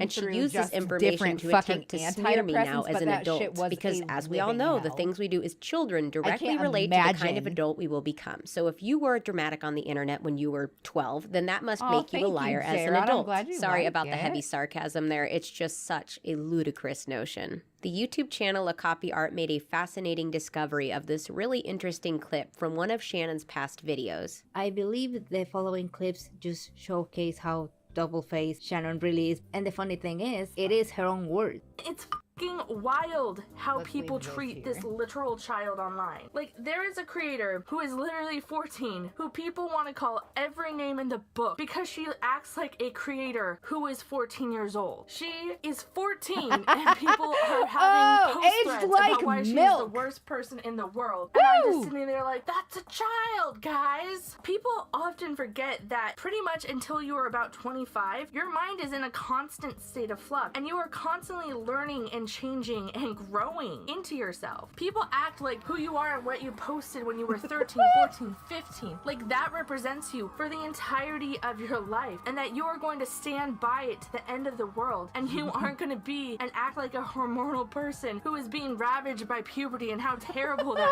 shit is. Back when I was 14, I was writing a story, a full-on 30-page story. Emily about being in love with knows Gerard that Way. she I has made up Shannon an just entire life where me and Gerard were together, and yes, caught at in some 4K. points, that story did get steamy. Now, some part of my very stupid teenage hormone-fueled brain knew that I shouldn't share that story with the world because I would be made fun of until the cows come home. If I had made the mistake of uploading that to fanfiction.net, then that story would be used today to expose me in some way. Like my puberty fanfiction and fan art of me with an adult man that I was in love with because I was a I cannot adult believe teen this. going through puberty. I that cannot would be used believe to this. expose me as a fucking adult. So Shannon, you, in your own words, acknowledge that literal children should not be demonized and labeled as terrible people for making a mistake because their brains are still developing. She uses a cringy fixation I had on my teacher when I was 13 as a way to set up her scene that I must be an awful adult. Although she supplies absolutely no recent examples, not one, of any toxic or negative behavior. As anyone who's been on incompatible psych meds or have gone through complex trauma can tell you,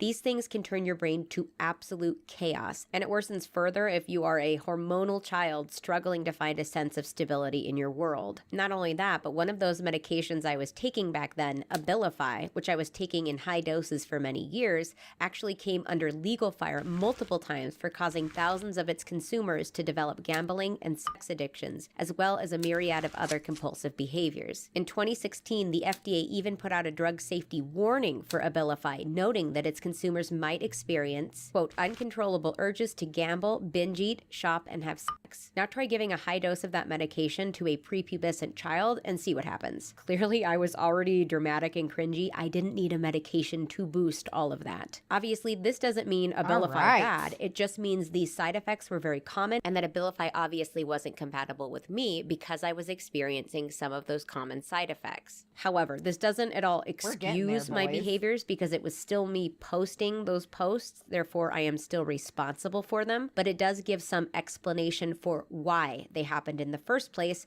and why, once I was off Abilify, my life gained back stability rather quickly. I was given Abilify for an initial diagnosis of depression, and I believe that my subsequent diagnosis of bipolar disorder with obsessive compulsive tendencies only came about because of the side effects I was experiencing on the Abilify. There was only about a 6 to 8 week window between being prescribed Abilify and my then psychiatrist diagnosing me with bipolar disorder. In Shannon's video, she tries to make the claim that I stated I had been using heroin since the age of 14. Emily didn't do drugs and was in fact very against drug use. She was not addicted to cocaine at 14 like she said, and she never abused drugs until after Anthony and her dated and broke up. Jesus Christ, it's even worse than I thought. I thought she said that I had claimed I used heroin since I was 13, but I guess she just throws cocaine in there because why the f not? I actually did try crack cocaine, but I was a much older teenager when I did that, and I certainly didn't say that in my video. What's interesting is the fact that she is misremembering a fact about my life that I did not include in my video, but that has some kernel of truth to it. And you know what? Maybe I posted about that experience somewhere online. That's a bag, and I'm just not remembering it. It does not look like an egg. Really weird to me is it that does not she look takes like this an egg information at all. about my but, life and maybe, purposefully twists it so it sounds more extreme. Maybe once then she I pretends it was something that I claimed in my original video and just talks about it as if it was fact. Like this leads me to believe that Shannon knows even more about me, more than what was included in the video, the Google Doc, or even the unedited Google Doc. The channel Hannah Needs to Yell caught Shannon doing the exact same thing, except this time when she does it, it was in reference to me being fired because an explicit video was sent to my boss. I also just want to point out a few misquotes in Anthony and Shannon's retelling of this whole situation. Anthony and Shannon say that Emily was fired because someone sent a video of Emily camming. That is not what the fuck she said. Emily said that her company was sent a compromising video of her. Anthony and Shannon are the ones who said that that was a video of her camming. They try to say that Emily said this. They even put the word camming in quotes. Should we do green or on gray? screen Just say in to chat. imply that they were directly quoting Emily talking about this. Emily stated in her video against me Just that say- someone posed just as a say in client and chat. sent an inappropriate Should we do video green for or gray? camming to Just her say boss. it. But because she didn't start Just camming say until what you think we 2014, should a do. year after, we know that can't be true. But Emily literally did not say that it was a camming video. And send them a compromising video of myself. Anyway, actually in her unedited I swear to document, guys. she brings up yet again that I had stated I was using drugs since I was 14, and then goes on to show. I don't know if I just said I swear to guys. Around 18, 19, I swear to God, without you any guys. track marks, using that as proof Blue that I eye lied panic. about my drug use. Well, first of all, Shannon, you can also snort and smoke heroin, so that throws your argument right out the window, and that's possibly why this unfounded claim, like many others, was scrapped Sarah, from your that's final very draft. sweet But of second you. of all, I never claimed I was using heroin since the age of 14. I claimed I had been abusing drugs since We're gonna this end up time. doing Sometimes I both. would We're just abuse choosing either the what one to psych meds do I was now, prescribed, or Kool-Aid. more often the sleeping But we aids. do have In more Brandon's green. response video, he cites an incident where I was covered in black paint and was saying I couldn't So let's wash do the it. darkness off. I can recall times of I'm not gonna mental look a gift horse in the breakdowns mouth. where she'd be covered in black paint and would be trying to keep it as Oh, fuck to it, fine. Green it not up anyways. That's let what we're the doing. darkness escape. This was because I had taken too much of a prescribed sleeping aid in combination with another psych med I was not supposed to be taking anymore, and it caused me to hallucinate. Oh, Anthony was sick. obviously Hell present, yeah. initially thinking I had not taken my I didn't medication, realize. but I eventually This is fessed from up to him Skane. that I was in I fact thought that taking it was too much the of it. wrong This would have been the end, only just inkling pulled at the through, time but Anthony the would other have end had is that I here, had been so abusing we are drugs, good. as I We did are try good for a very whole hard to skein of conceal yarn. that I'm so from him. excited. Shannon was right. Anthony was very anti-drug, and I knew that, so it made me want to hide that part of me even more. Regardless of how anti-drug he was, later on he still chose to continue to interact with me even after he had discovered I had been abusing much harder drugs. And now we get to this part of the video, the part where I found messages that I believe corroborate my retelling of the night my rape occurred. Aside from me literally showing you guys my phone, Shannon herself actually confirmed that these messages are real by using them as evidence in her own video. So we know now from both sides that these messages are from Anthony. For anyone who is still skeptical, I'll include a clip of my actual Oh my phone gosh. scrolling from the very top of the Absolutely, I can show this slowly, and I'll go big too. Give me a second. Let's go to this, and then I will turn off. I will turn this on. Transform. Fit to screen. Okay. Sorry about all of the messy stuff that you can see like up here. I'm very sorry about that. I just this rig. I'm very poor. I'm sorry. All right, so I'm gonna undo this, and I will walk you through what we're doing here really quick. I will walk you through this, and then we will get back to the drama soon, guys. I promise it will happen. But okay, J-Rod, let me know when you're ready, and I'll start. And then if you ever at any point need me to stop so that you can ask a question, just put a 1 in chat. Just hit 1 so that you can send something quickly and I can stop. You have your slip knot ready? You don't want your slip knot ready. I'm so sorry. You need to be holding your yarn just like this. 7 shit. Just a number. Just a 1-digit number is fine. It will let me know. So yeah, let me know when you have the tail pointing down in your fingers, because you're going to learn how to do a magic ring right now. So we're going to wrap it the way that we normally do, right? Do you follow the method that I taught? Do you follow the method that I taught for making a slip knot, or do you just make a slip knot having known how to make a slip knot?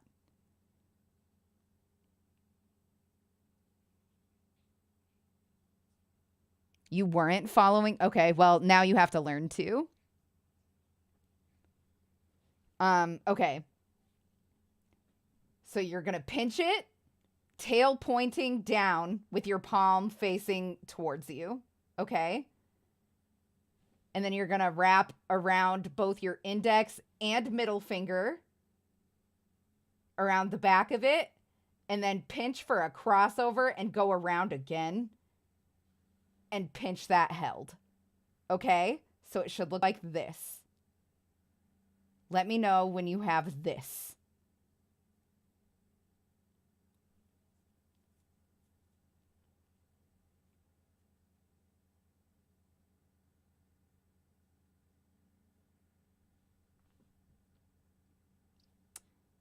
All right. So now you're going to go in between your fingers with your hook so that it comes out between your fingernails there. And you're going to grab one and pull it through and above. Now to make the magic ring, you're going to drop the yarn, grab the working yarn, and you'll see it being pulled tighter around your hook, and you'll have a pretzel left hanging off like this. And you're going to chain 2.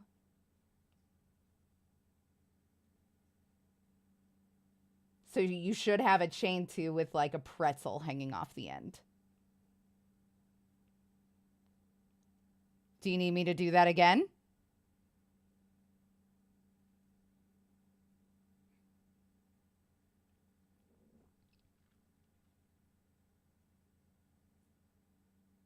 Yes, please. No problem. No problem at all.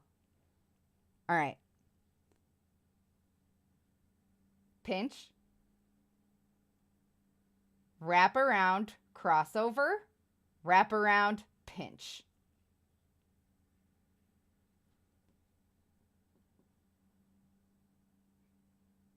Insert hook so that it comes up between your fingernails. Grab the bottom and pull it up through the top. And drop all the yarn and just have it hanging off the hook like this. And then you will pull on the working yarn and chain 2. Do you need me to do it again?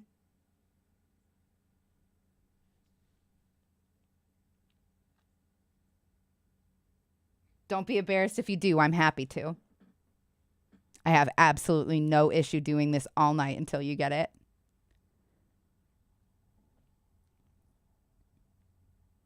No problem.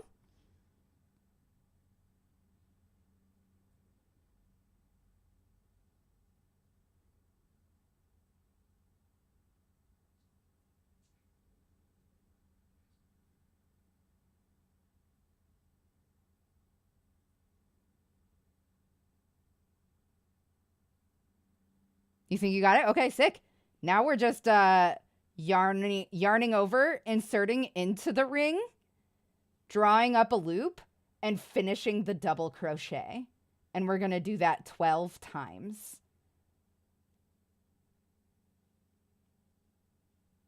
We want 12 double crochets. The chain 2 that we did does not count.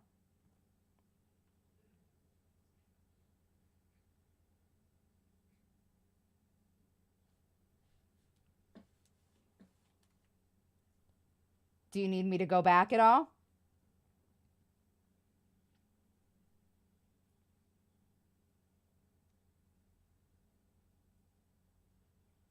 I'm willing to start from the very beginning if you need. Do not hesitate to ask.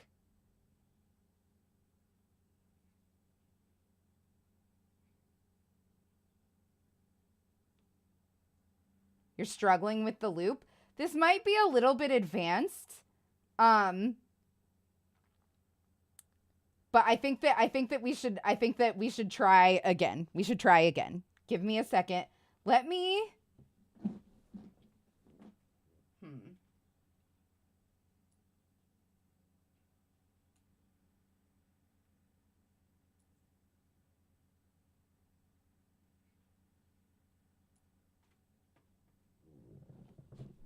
I'll start over. We're going to pull this undone. And don't be embarrassed or anything struggling with the loop. It is a little bit advanced. I do think though that we can get it. I think that we can get it. Okay. So, you pinch it with the tail hanging down, palm facing towards you. Wrap around the back, pinch the working yarn, cross over, wrap around. Stab in so that it's coming out between your fingernails. Grab the bottom and pull it through. This is where we drop the yarn from our hand that we used to wrap around the fingers. Grab the working yarn.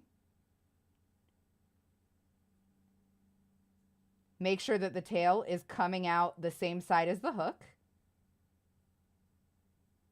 And we'll chain 2 here.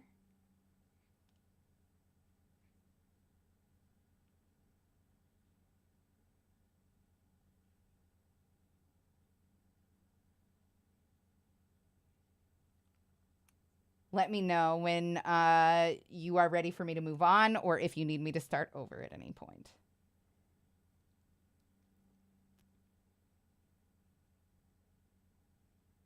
You think you're here? Okay, no problem. Then we yarn over, insert into the loop, and you put it under this extra yarn. We're just going to pretend that this yarn is part of the loop, okay?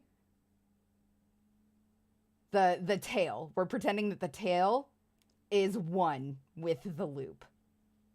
So we'll yarn over and draw up a loop. Yarn over. Pull through 2 of the loops. There should be 3 on your hook. Then yarn over and pull through to complete the double crochet.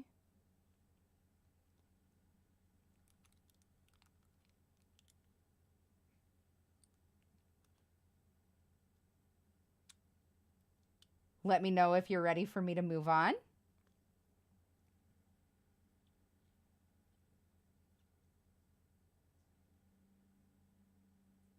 And if you're not, that's okay. We can go back and do it again.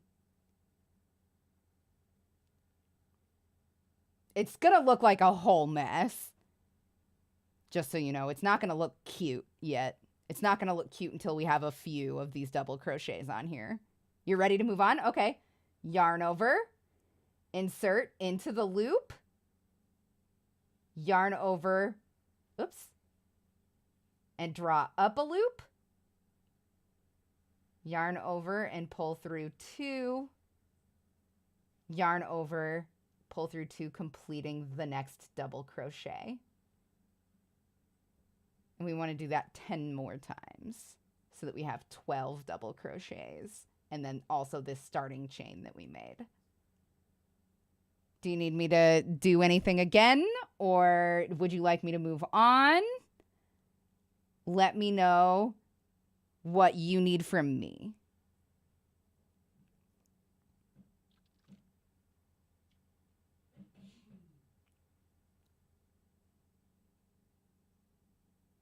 We're going to yarn over, insert, yarn over, pull up a loop,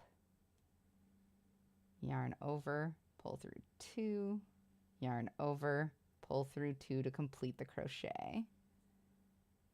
Just joining, can I ask what you're doing? We're making dragon's egg dice bags, but J-Rod is trying to learn. Also, welcome, Mel Sue. Everybody make sure that Mel Sue feels welcome. Thanks for joining us. I'm going over the basics of the magic ring right now.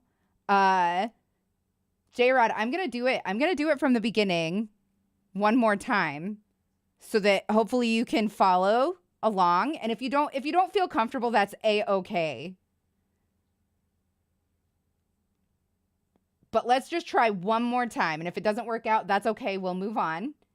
And the next project we do can be just a single crochet scarf, or like I'll teach you about double crochets and half double crochets.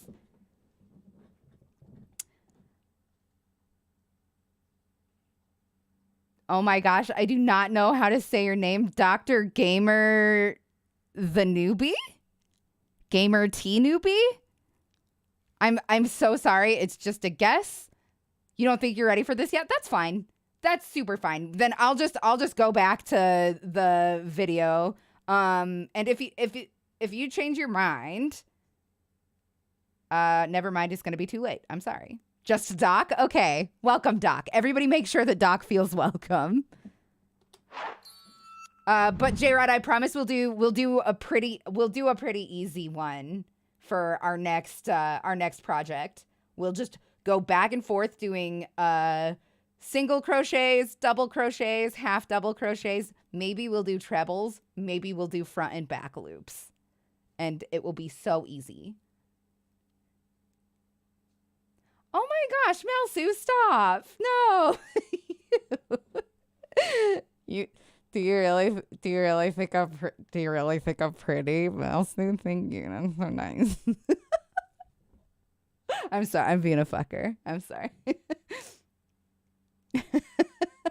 All right. We're gonna keep the creepy drama going. Here we go. 3, 2, 1. The messages where Anthony identifies himself, That was all the really way down nice to the of you, messages Mel we're Sue. about to Stop. discuss.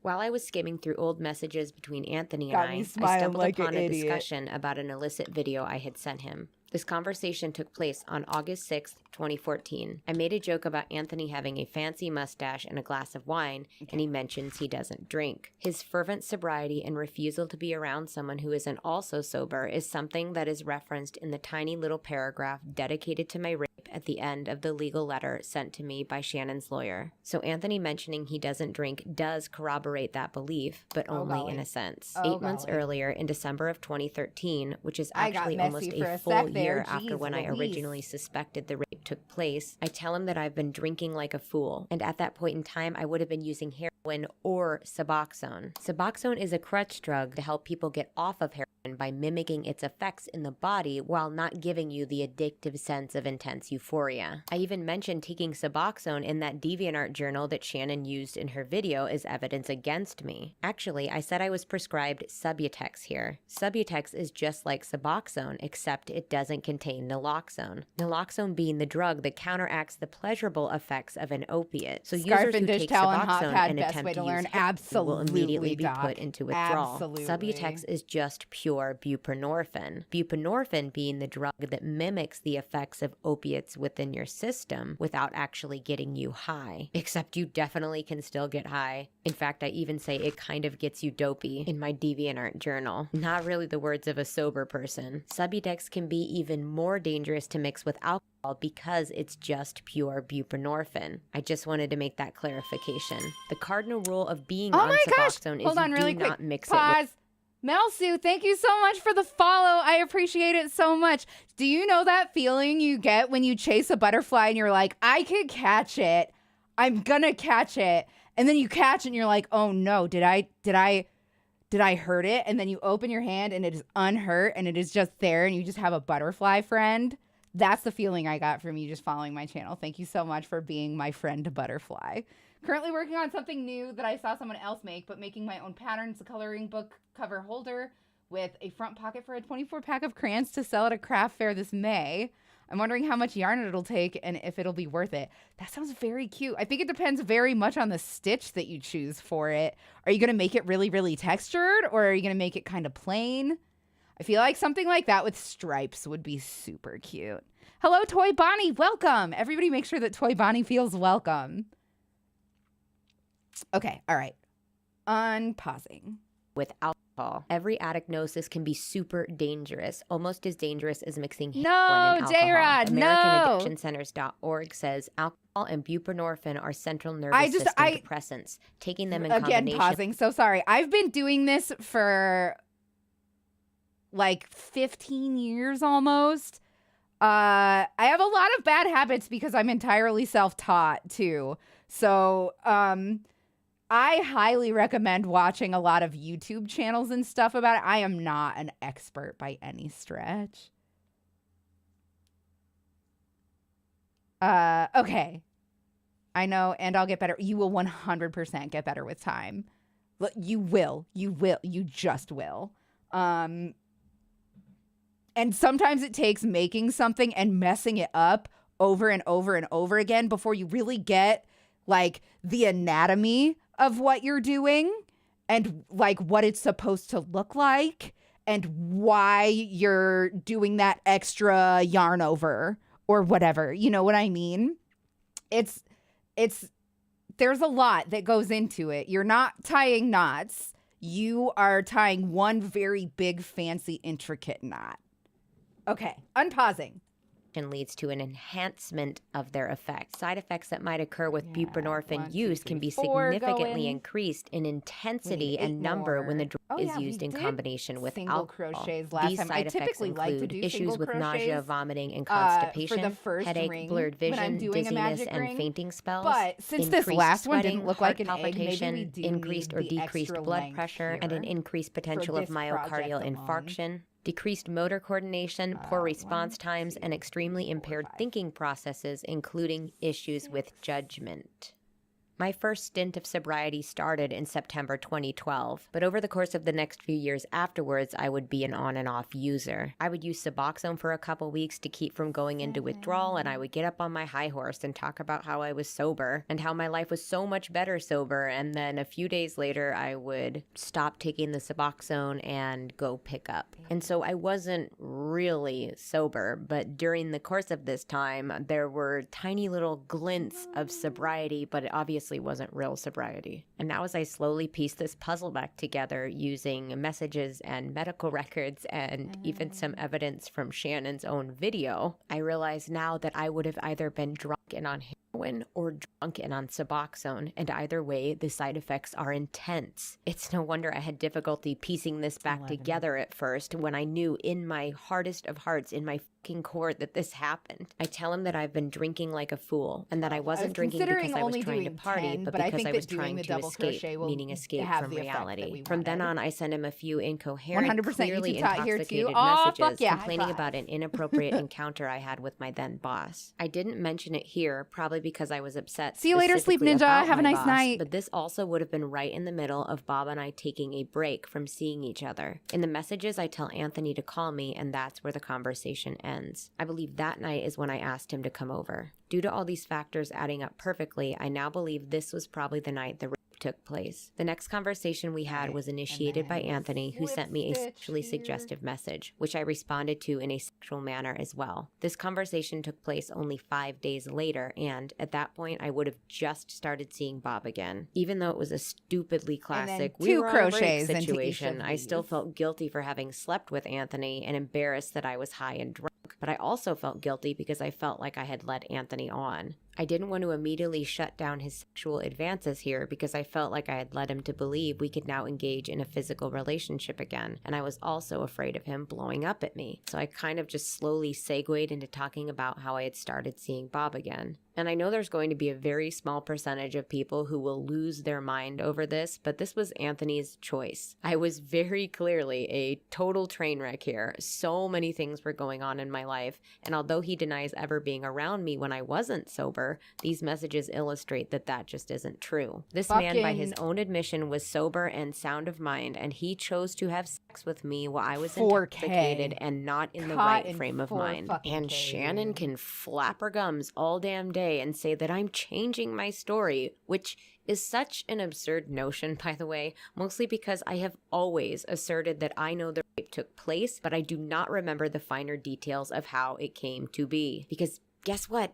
I was using drugs. I've said it before and I'll say it again. Heroin and similar opiates can cause you to forget pieces of information, but what it does not do is cause you to hallucinate and invent scenarios. I've had to take a lot of time to read through all of these old messages, not only because there were a lot of them, but also because they were incredibly hard to read. They make me feel sick and sad. All I could see was a girl who thought she had to use her sexuality to communicate because that's all she thought she was worth. This was Big honestly the most traumatic fucking discovery for feels, me because Emily. up until now I thought I was just high on heroin, but I was also drunk. That was how low I was at that time, that I didn't care if I live or died. And you know what? Sure, finding these messages gave me more clarity. It corrected the timeline that I was so unsure of before. It put things into perspective, but it didn't make anything better. I still have to live with the knowledge that I was raped, something that for years I blamed myself for. I literally felt sorry for Anthony that he had to have sex with me like that. That is how little I thought of myself. As I read on in these messages, I can even see me like grasping at self-awareness, and I just see these little glimmers of hope that I wanted to change and be a better person. And I can see around this time, that's when I started to slowly pull away from Anthony, realizing that he was not a good influence on my life and that I needed to start making better choices. What's really upsetting is that Shannon just continues again and again to weaponize my mental health against me when she had no idea, not a shred of a clue of what I was going through at that moment in time. I just think it's weird she didn't stop and ask herself, not even once, that maybe something was going wrong in my life for me to act that way. Instead, she uses it as fodder for her video. You can obviously see through those screenshots that I was absolutely floundering at that point in time in my life. Because of my behavior, my relationship with my family, my friends, romantic partners would constantly fluctuate and go from rosy to pure turmoil overnight. Quote, wrong meds,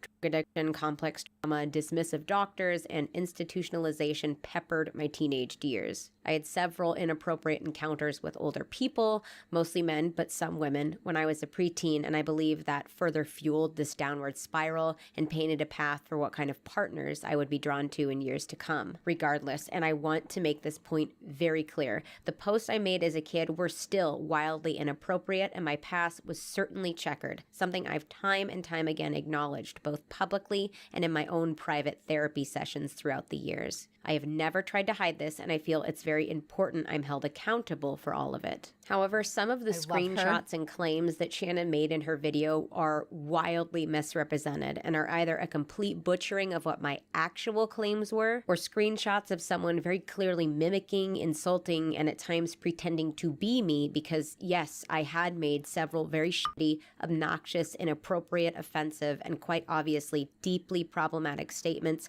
on my own real accounts. But I do caution you about believing that every screenshot came from an account that was actually owned and operated by me. I'm not saying that these accounts were necessarily run by Shannon or Anthony, making more obnoxious fodder to expose and harass me in some way at some point in my life. I'm just pointing out that certain accounts seem suspicious and just overall off to me. Shannon herself even points out that the Snacky Packy 9gag account mimics the tone and subject matter of comments I had made on my personal accounts. And if you look, you'll notice that the troll account really only regurgitates 5 or so pieces of information that had come from my personal accounts. It's really just a shallow caricature of the shitty person I used to be. And if you actually read what I put in the little meme calling out Snacky Packy, I said, find out someone is impersonating me on 9gag and is using real information about me from my Facebook. They even use a photograph of me that was publicly available, and then the first line in the bio is not a fake account. And before either of our videos came out, I voiced that I thought Shannon had been making fake accounts pretending to be me and bolster my past shittiness in order to expose me at some point in time or use it as leverage. In my original video, I didn't include the Snacky Packy incident or other incidents where I believed Shannon or Anthony were possibly impersonating my online persona because those instances had the least amount of proof to connect them back to Shannon or Anthony. But now, the fact that Shannon even put the Snacky Packy incident in her video is suspicious to me. That is and if Shannon really thought the Snacky Packy account was me, why didn't she include it in her list of my aliases? If we're just going by the likes and dislikes on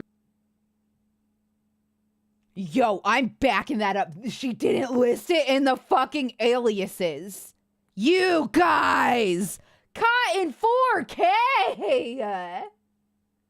and then the first line and the bio is not a fake account. And before either of our videos came out, I voiced that I thought Shannon had been making fake accounts pretending to be me and bolster my past shittiness in order to expose me at some point in time or use it as leverage. In my original video, I didn't include the Snacky Packy incident or other incidents where I believed Shannon or Anthony were possibly impersonating my online persona because those instances had the least amount of proof to connect them back to Shannon or Anthony. Sorry, But I now, stopped the fact crocheting. that I just Shannon want to even use put all the of my Snacky energy Packy on incident seeing in her this. video is suspicious to me. And if Shannon really thought the Snacky Packy account was me, why didn't she include it in her list of my aliases? If we're just going by the Holy likes shit. and dislikes on that meme I posted, only 27 people, a very small pool, interacted with it since it was posted, and my Ranting and Raven 9gag account isn't attached to any of my other social media. I very briefly used Ranting and Raven as my screen name on YouTube before I ever uploaded any content onto it. So Shannon would have had to have knowledge of that username in order to search for it elsewhere. This is not the first time that Shannon showed a username of mine where I had no idea where she found it. In her document, she includes a list of my aliases, as she calls them, and one of them is Emma Dilemma, and Dilemma is spelled incorrectly, which is a DeviantArt page I vaguely remember making, but has since been deleted or removed and cannot be found by searching for it on DeviantArt or on Google. For Christ's sake, I even resorted to using Bing and DuckDuckGo, and I could not for the life of me find this DeviantArt account. So that begs the question that if Shannon really only researched all this information after my video came out, how did she get those usernames? And it even begs the question, how did Anthony get those usernames? Because when I search within our messages for either Emma Dilemma or Ranting and Raven, nothing comes up. I just find it weird because having a list of every single alias and username I've ever went by online is something that the Brita Filter account mentioned. It just seems really coincidental, but we'll get back to the Brita account later, I promise. This is all just food for thought. I was just super suspicious about this and wanted to get to the bottom of it. But regardless of all of this, I want to go back to the posts that I actually made and say something about them. For the posts that I did make,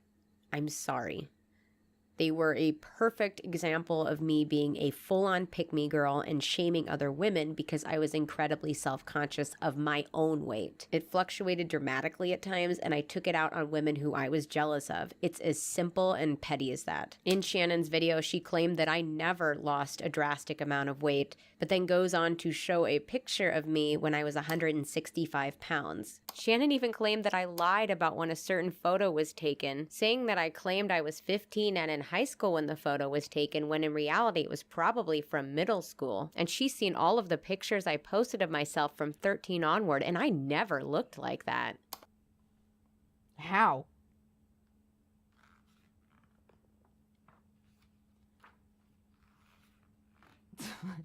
How does she know she never looked like that? Like 21.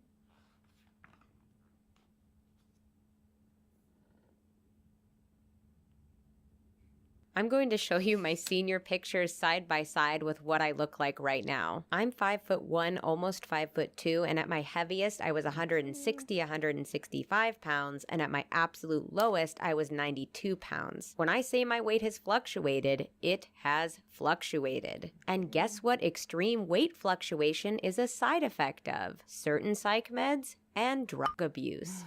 Weird. It's just so backwards to me that Shannon accuses me of faking eating disorders, of faking mental illnesses, when clearly in a lot of the posts she's using, I am not well. Not only this, but she had been very outspoken about mental health and eating disorder awareness before. Vice put out a really interesting piece in 2019 talking about how eating disorders often come about because of trauma. If you're currently struggling or in the recovery phase of your eating disorder, I highly recommend watching it. Regardless of Shannon's fucked uppedness, I have to also sit here and acknowledge my fucked uppedness at some of the comments I had posted in my early 20s. Something that I just can't stand is when a creator is called out for something and in their apology they claim they were a different person back then. The things that I posted did not come from a different person. That was still me. I have done a lot of work to scrutinize and analyze my past actions and to try and grow and change from them. And the work isn't over. It will never be over. I'm okay being confronted with these truths because I need to see them and I need to be reminded of them to continue to make better choices, not only for myself, but for my children and the people who I surround myself with. I've struggled with my mental health and drug addiction to many different substances over the years, and because of this, I was, not surprisingly, vulnerable. I was around many toxic people, some serious criminals, some just people who wanted to take advantage of that vulnerability. I had no idea how to draw a boundary, so I let anyone who would pay me Kool-Aid, any mind into my life. This Any is why accusations I stand. of abuse I feel like I've made in she's the a past good are not person. limited like to only violent or you can say whatever you want about the shit that she posted when she was younger. This is the same shit that I have said on stream so many times on Coffee Chat. I'm sure that somebody could find an example of me saying this kind of thing, that like we are all assholes when we're fucking 18. All of us are assholes when we're 18. The point is, like, we take that, we acknowledge it, and we move on from it. You can find me saying this stuff in my drunk driving video, and you can see me saying that shit, how I fessed up to having an OWI, and like, yeah, there's no excuse for that. There's no excuse for making these bad decisions that harm other people. There's nothing that you can do can undo that. But you can understand that you have done a bad thing.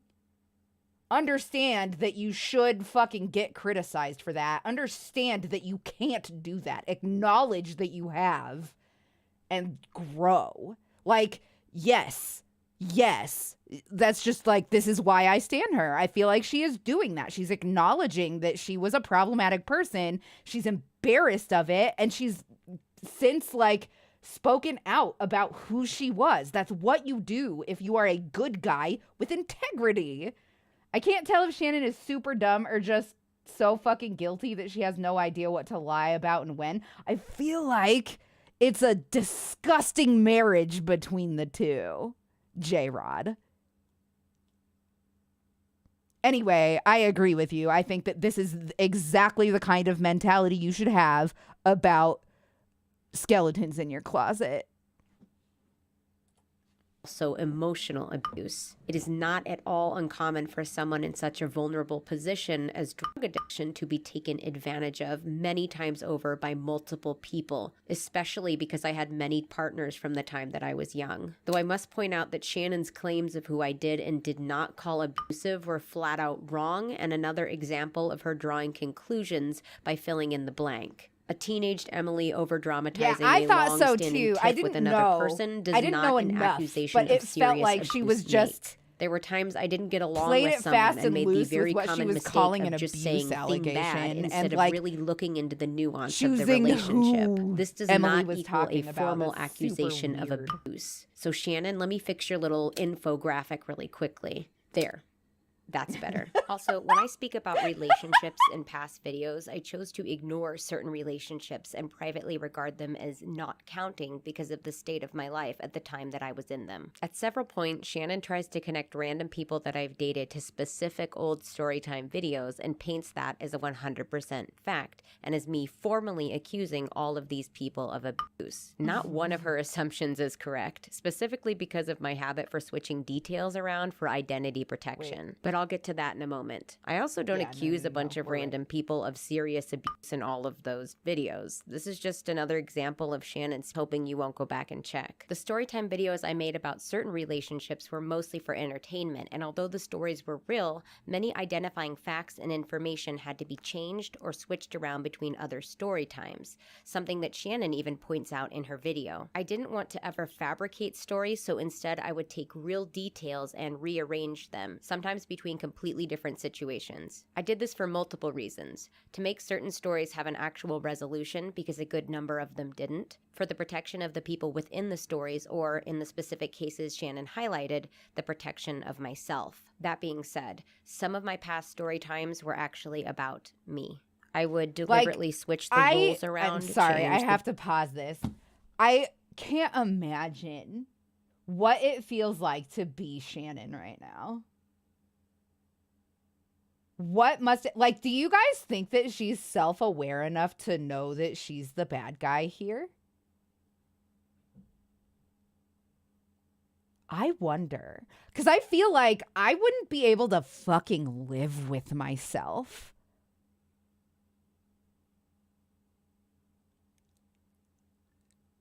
I bet you she still thinks that Emily is just manipulating everyone. And she's just like watching from the shadows. Do you think she knows that she fucked up, or do you think that she's like telling herself lies to be able to live with herself? Anyway, sorry. Details and retell the story with me as the protagonist instead of the clumsy, embarrassing drug addict or drunk. This was not something I did on just that one video. What a coincidence. This was actually something I did a few times, which, like I said before, is something Shannon even pointed out. These videos are noticeably different from my other videos because, one, I am needlessly cruel to the, quote, antagonist of the video, and they are clearly painted out to be the bad guy. And two, the videos are a lot more detached from emotion, mocking even. I probably would have made more videos like that had I not been in therapy. I learned I did this as an unhealthy form of self-punishment, as I would often mock the, quote, antagonist in these stories. When I ask. Stories, really the story, Doc, is this, the voice that you're listening to is the voice of Emily Artful, who was stalked by a girl named Shannon, or Creepshow Art. This is a response video to the response video to the allegation video. Not necessarily fucked up in that I did something immoral, but rather I didn't catch her. I fucked up. Okay, I get you. It also will not be over even if they believe Shannon is gone. No, I'm pretty sure this is well and truly over. I wouldn't be covering it if it was still developing. The only thing Shannon thinks she did wrong was get caught. Yeah, I feel like that too. Okay, unpausing. I bet she misses that YouTube money though. Situations that I was in have haunted my nightmares. I felt guilt, pain, shame, embarrassment, and intense anxiety over them. I felt like I was keeping a secret, like I needed to be shamed for what had happened to me. So I wrote them into a script. I unloaded them. I completely detached from them. I compartmentalized them. I put them into a box. Basically, I just pretended like they weren't mine. They didn't happen to me. As Shannon has highlighted, I used to be a chronic oversharer, which is oddly in stark contrast to who I am now. Maybe I have Shannon to thank for that. The stories were very much real at their core, but the roles were also very much reversed. I want to briefly touch on a clip that Shannon presented in her video. It was a clip of me discussing a relationship I had when I was 13 with someone when they were 17. In this specific story time, I used the control reversing tactics I had discussed earlier. So I was discussing it as if I were the older party. What Shannon failed to include is this clip earlier in that same video. So that's why I feel that a 13-year-old who was just about to turn 14 and a 17-year-old who had just turned 17 isn't that big of a deal. You're all essentially still being taken care of by your parents, and you're still relatively at the same maturity level. I still have a lot of complicated feelings about this person that I was discussing in that video. And I feel like, yes, the relationship was still inappropriate, but that was more because of other power dynamic reasons that I won't go into. And I absolutely don't condone anything of the sort. But my general feelings around this person are complicated. But this person was not and is still not a terrible person, and we still get along to this day. Pretty I just sure really that wanted it to is a clarify rose that with this spider person and I legs, are bud. much closer in Sorry. age than originally portrayed in my video. It was a running joke among our mutuals at the time because the age gap at first glance seemed a lot larger than it actually was. This person obviously realizes that the relationship was inappropriate in nature and has since owned up to it. We've discussed it, and I don't hold any ill will against this person. If anything, I still feel embarrassed about how that interaction went down. I still really don't know how to feel about all of it. I know this person is anonymous, but still something within me felt that needed clarifying because I do still care about this person. And regardless of what Twitter trolls will tell you, it can be 10, 15, 20, 50 years since your trauma. If you still don't know how to feel about it, that is your fucking business. And anyone who tells you, well, it's been this amount of time, so you should know how to feel about it by now, can suck a nut. I want to be clear that not every old story time thank on you my so much channel for the follow. is I'm going to a pause it really role quick. Oh my goodness, thank you so much for the follow. You know that feeling that you get when you have something stuck in your eye, like a lash or a piece of dirt or whatever, and then you're like, oh man, that sucks, and like it's gonna suck for a while, and then you blink a couple times and then it's just gone on the first try. That's the feeling that I got from you following my channel just now. So thank you so much for being my sweet relief. All right, unpausing. Reversed, butchered mess of details. In fact, I don't think there are many left on my channel at all. As I did more work in therapy, I started to run out of stories that I felt comfortable sharing, and my life ultimately became pretty mundane, so I produced less and less storytime content. These old videos, specifically the ones where I was a minor, were inappropriate, and the way I portrayed certain roles were dishonest, and I apologize for any harm they may have caused to anyone. It was a very backwards way of trying to deal with a complex trauma, trying to turn a tragedy into a comedy, and it was misguided to say the absolute least. I just want you all to know that I realize this now. I've since learned to take the slightly less interesting parts of my life, parts where I had to persevere or make a big decision about my art career, and I've used those to share and reflect on important lessons I've learned. Some other things that were troubling about Shannon's video is that she decided to simply fill in the blanks of my life. I don't think that, I think that it's all over. I think that Emily got some pictures what with the she same needed out of it, which wallpaper or was a people pillow to or believe whatever. her. It was a and deranged Shannon attempt got to what she frame certain deserved, which was aspects of my life. deplatformed. Again, but you're my sweet. life,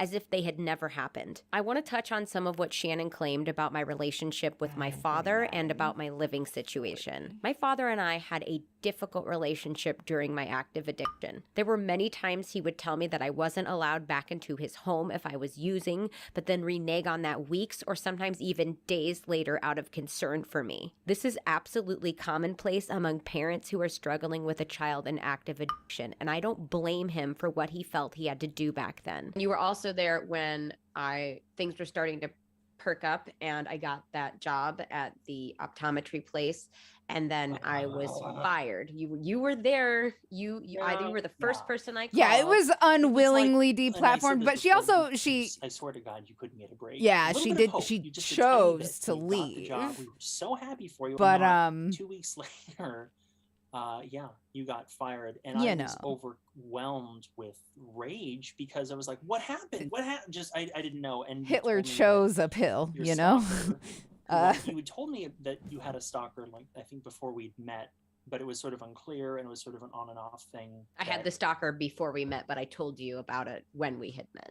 Yes. Yeah, it wasn't like you were hiding it. There are a lot of people who benefit from that, but I don't think that someone contacted them saying they were a customer and sent them.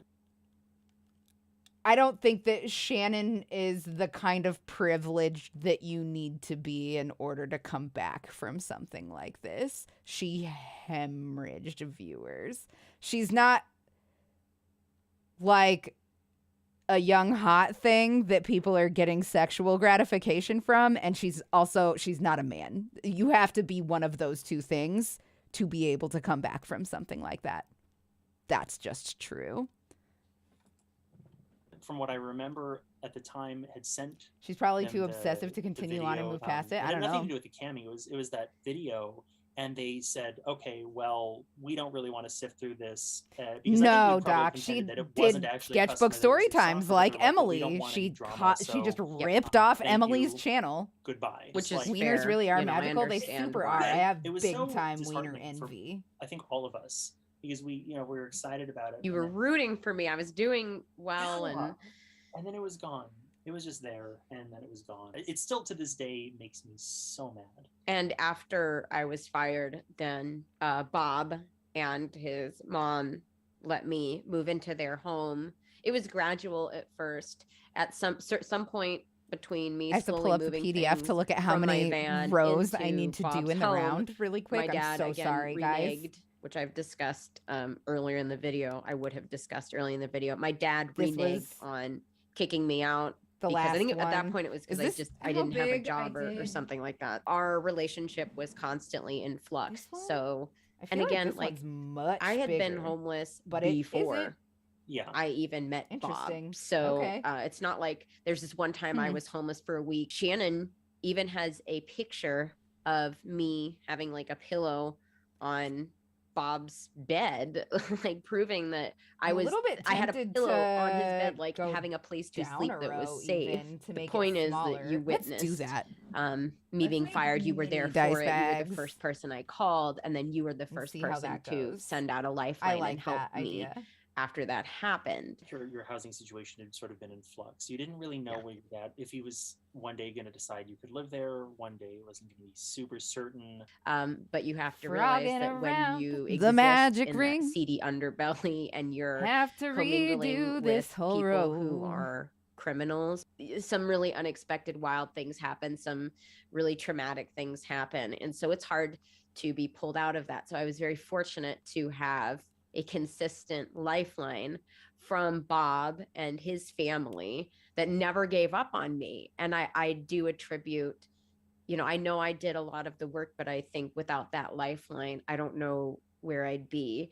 You try to paint me as lying about my addiction, about my homelessness, my own pain, Oh, using shit. these small to do- fragments of yeah. my past social Another media posts, chain here. never once considering that I was possibly only posting the few rosy, positive things that were in my life at the time, possibly to distract from the otherwise dark and uncomfortable parts. Just because at times I could be a chronic overshare about certain things doesn't mean I couldn't also hide other things I felt more personal shame over. And sure, you could use the fact that I was also hiding a lot of things from my social media as a way to paint me as an unreliable narrator, which you actually do several times within your video, but then that makes the majority of your evidence useless. Which is it? Am I an unreliable narrator who frequently lies, or am I someone to be taken at face value? Or I guess social media post value? Obviously, there will always be nuance to a question like that, but in a video like yours, Shannon, which, let's be real, is a total hit piece, it has to either be black or white in order to prove your point. You can't use one piece of evidence, say that I'm lying, but then use that same piece of evidence later as a way to confirm where I was or what I was doing or what have That's you. a That really doesn't good make point. sense. There are several instances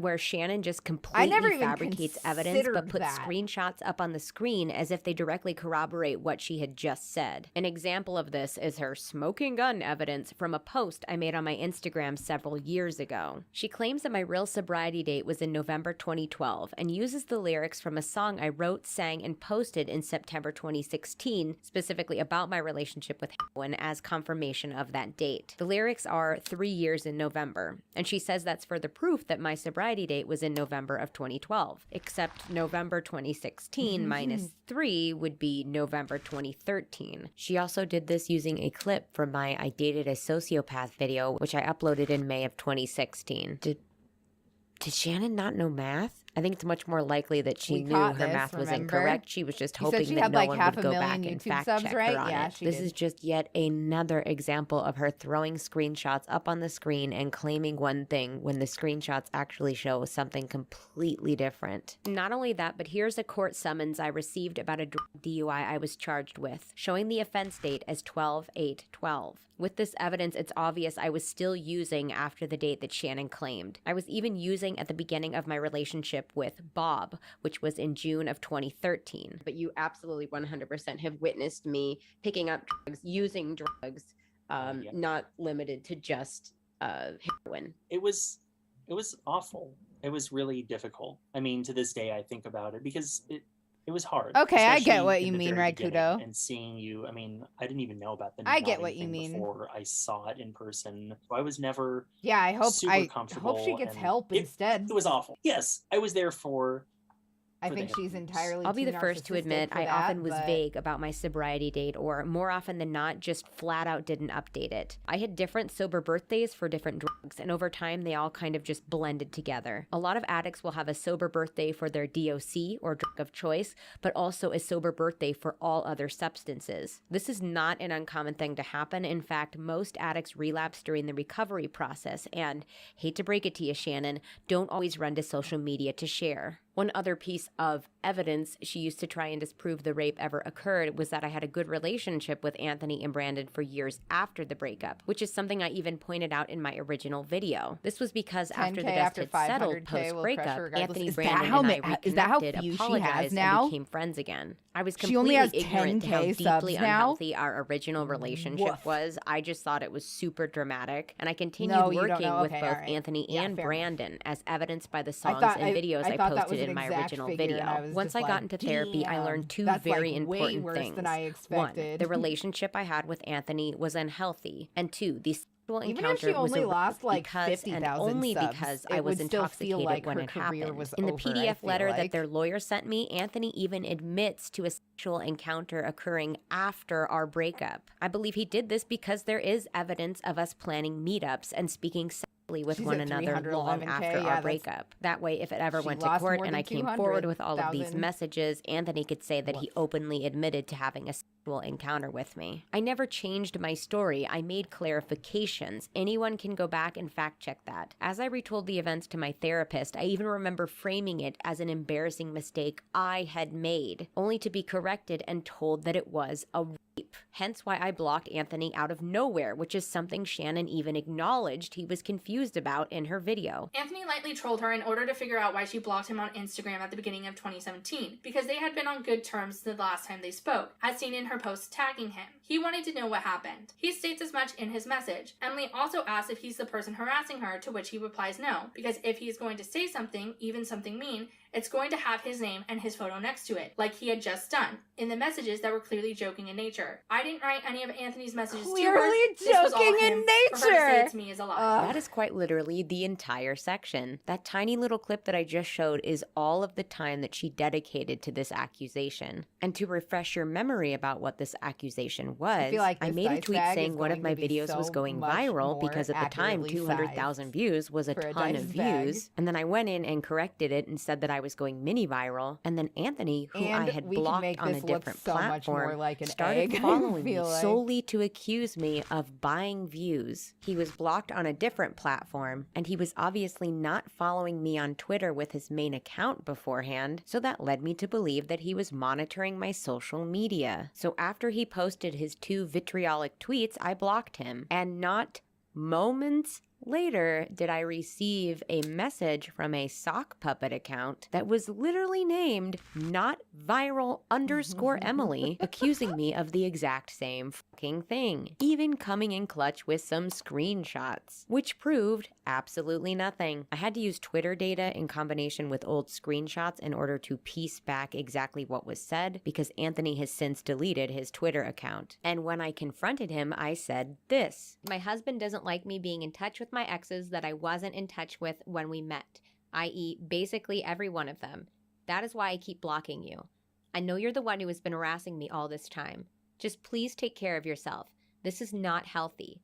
I'm not trying to be cold, I'm just being honest." And I don't know if he responded to that first message or I just decided to follow up about 30 minutes later because he wasn't responding, but I don't have a screenshot of a message in between the first and second message. And the message I do have a screenshot of seems like he is responding to both the first and second message here. The second message says, "I'm sorry. Shannon was I guilty didn't as think you fuck. care because we didn't really talk anymore. It's crazy. I didn't realize you hold so How much much hostility deeper this towards shit me. goes than I don't we for even you. fucking What's so realize. sad is I still played your music for people all the way up until I realized it was you. Like, even though we stopped talking, I still supported your music. I don't know why you're so angry at me and why you've tried to fuck up everything for me. I don't know why you just won't leave it alone." And then I follow up with, "We loved each other once, and I don't know why we can't just respect that love, be civil, and go our separate ways." And in response to that, he said this. Anthony responds, "Harassing? No, I've only posted in what my accounts are. Like, what has my face on it? And I'm not angry. I was just curious. I figured maybe if I get more ridiculous, I'd get a response. I wanted to see where your stuff went, which is why I was bummed you blocked By the me. way, But no, even if this wasn't just like completely self-reporting, even if it wasn't that, it's still like a really fucked up and entitled attitude to have. Like, this is not okay, not healthy, not good behavior. Like, I am going to keep escalating until you acknowledge me. That is harassment. That is harassment in front of your eyes. He's admitting that he is going to harass her. It is harassment. Fuck. I'm not angry at all. Thank you for the reason, though. Much appreciated. Good luck out there. Why would he and Shannon bring up that he only posts things, no matter how nasty, through his personal accounts that have his face attached to them? Because if he's going to say something, even something mean, it's going to have his name and his photo next to it. When I made no mention of accounts or sock accounts or harassment or anything of the sort, why would he feel the need to defend himself against an accusation I never made? In fact, I didn't even bring up sock accounts until after he did. Speaking of defending oneself against an imaginary accusation, Shannon made sure to include this at the end of the section. I didn't write any of Anthony's messages to her. This was all him. For her to say it's me is a lie. I never made that accusation. I do remember multiple viewers saying that some of the messages from Anthony sound like Shannon, but I personally never made that direct accusation. And I went looking like she did, for though. evidence of me making this Hi accusation. there, I watched a couple of your streams on find YouTube and thought I'd anything. pop in. Aside When I from saw your that, live, this oh is my yet god, another thank you, Crunchity example of Frog. Shannon Hi, completely welcome. glossing Also, over a I'm piece gonna of pause very really quick because I have to tell you, I was just talking the other day. I don't know if I talked about it on stream or not. I was talking about a D&D character that I played that was like a voodoo priestess who crushed frogs in order to heal people. That's insane that your name is Crunchity Frog. That's what it made me think of. I've been following this drama for a while and love your reactions to it all. Thank you. I like to think that I can have a reaction. I appreciate you. Poor Frog. Yeah, I love froggies and I would never actually do that, but it was so comedic to me. Anyway, okay. I'm going to unpause this. You did talk about that on stream, the voodoo priestess. Were you like, hey? Because that's how I felt when I saw your name. All right, I'm going to unpause this. She says she loves horses too. J-Rod, don't make me love you.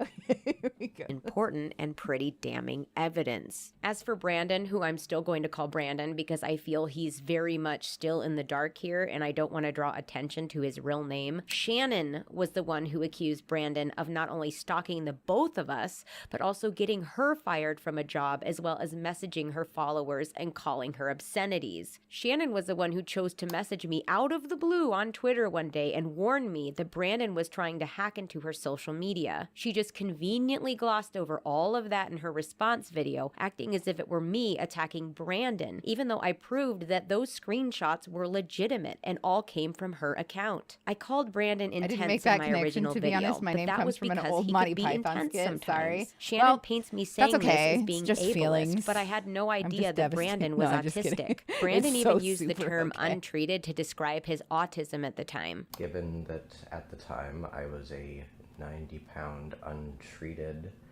autistic man. Wait. Now, obviously, you can't. He came out and made a video defending her? I'm like way old. That's so okay. Me too. For what it's worth, I am 36. People don't realize. I'm also like way old. I like Monty Python, and the Flying Circus is something that me and my dad bonded over. Doxy is a boomer. It's okay. Like, I wish it wasn't true. It is. Anyway, I can't believe that Shannon manipulated that dude into coming and speaking out against Emily. That's fucking nuts. I cannot believe he defended Shannon. I can't. She had to have manipulated him. She had to have not shown him everything. Like, how did she explain away that she was like, he's stalking us, both of us? You're my oldest daughter's age. I'm 55. Yeah, but I'm your oldest daughter's age. Okay. Anyway, it's just a number. I'll still make out with you. I'm going to unpause this. Can't treat autism. You are either on the spectrum or you are not. So that leads me to believe that he meant undiagnosed. I don't even think Brandon knew he had autism at the time we knew each other. So should if I not he didn't watch know, it? how on earth was I supposed to know? To myself and a lot of others, all of this just proves the intensity in which Shannon was monitoring my life, meticulously archiving and screenshotting every post, every contradiction, every nasty thing I did. The part that gets me is that when I showed clear improvement, growth, and development as a person, when I was becoming healthier and more self-aware, that is when she chose to come down on me the hardest. When I showed compassion to others, when I made friends, had healthy, functional relationships, that is when she chose to torment me the most. When things were starting to get back on track for me is when her targeted harassment was at its worst, as if bettering myself was what made her angry and not necessarily my problematic past actions. She does a whole lot of talking about how she doesn't know me and how she doesn't care in her video, all while stuffing every tiny, insignificant detail about my life that has nothing to do with the general point scream Shannonanigans a lot. She does a lot of talking about how she would never take the cookie from the cookie jar, all while she has crumbs around her mouth and chocolate on her fingers. We didn't see her take and eat the cookie, and yes, the crumbs and chocolate could be from something else, but the timing, the evidence, the literal crumbs all point in one direction. It's circumstantial, but it's very damning. Also, just because I made other accusations of stalking doesn't mean that those were separate instances of stalking, as I now know the majority of those past stalking incidents were more than likely coming from one source, not the other sources I had suspected in the past. And to be very clear, I had never directly accused any one person in the past. I had made vague and anonymous accusations because I was unsure of where the harassment was coming from. In my original video, I clearly stated that I had no idea who was stalking me until the last few years. What should matter is that I consistently complained about being stalked and feeling uncomfortable, proving that I had been concerned about this for years. This is just one of many examples where Shannon twists what I said in either my video or in my past to disprove a point that I never actually made. I even said in my original video that yes, I had experienced some online harassment before, but it was much more generic and mild opposed to the more targeted, obsessive, and vindictive stalking that we're talking about here. An occasional comment about me being a butt slut is not the same thing as sending me lolcow and DeviantArt screenshots or bringing up very specific parts about my life. That kind of targeted harassment pretty much completely stopped after I confronted Shannon, and oddly enough, around that same time is when Shannon started posting on lolcow. I also want to go on record and say that I never accused my ex Bob. I did not know that.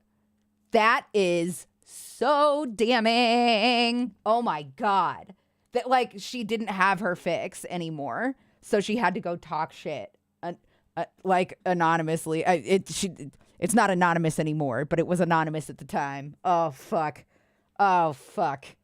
Oh God. They have a button where your scout can pet their dog. Best game. Wait. I was going to say Civ 6 shit game because I tried to make religion and turned out there were already too many religions on game I had, but they have a button where your scout can pet their dog. Best game. Yeah, absolutely. Like so unnecessary, but like such a good move, you know? Yeah. Unpause. Of forcing me to cam. He's a very good friend of mine, and even he can tell you I had many close interactions with less than stellar individuals, some of whom believed I owed them something from my time working with them. I don't feel comfortable discussing that part of my life, and I don't feel I should have to. I think just saying what I said paints enough of a picture in and of itself. Just because I was living with someone good and kind while this happened doesn't mean I wasn't still unsafe in other aspects. I want to come full circle, and I want Bob to go ahead, and I've already adamantly said that Bob did not at all in any way, shape, or form force me to do anything by half a star that I didn't want to do. Absolutely. It's hard to convey that, right? That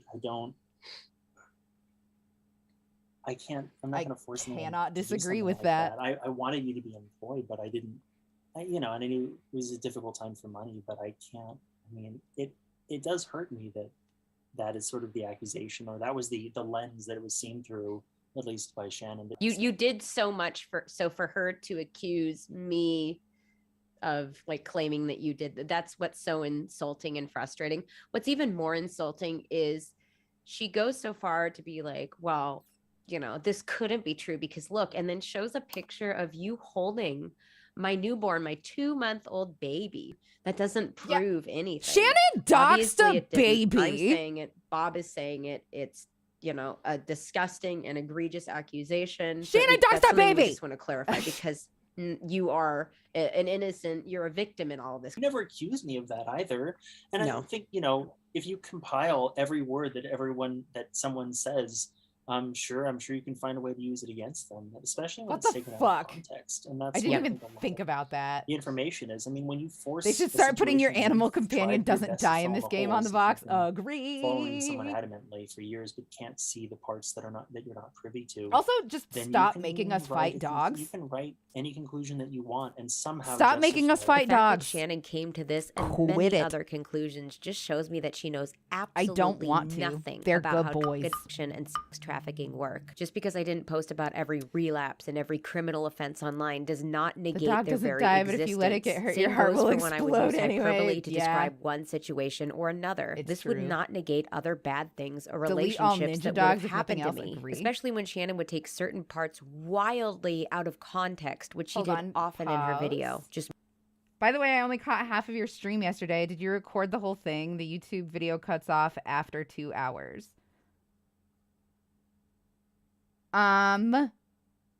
Yesterday was a really short stream. I was about to go on a break, and then Josiah was like, it's Elden Ring time, and I was just like, bye everybody, it's Elden Ring time.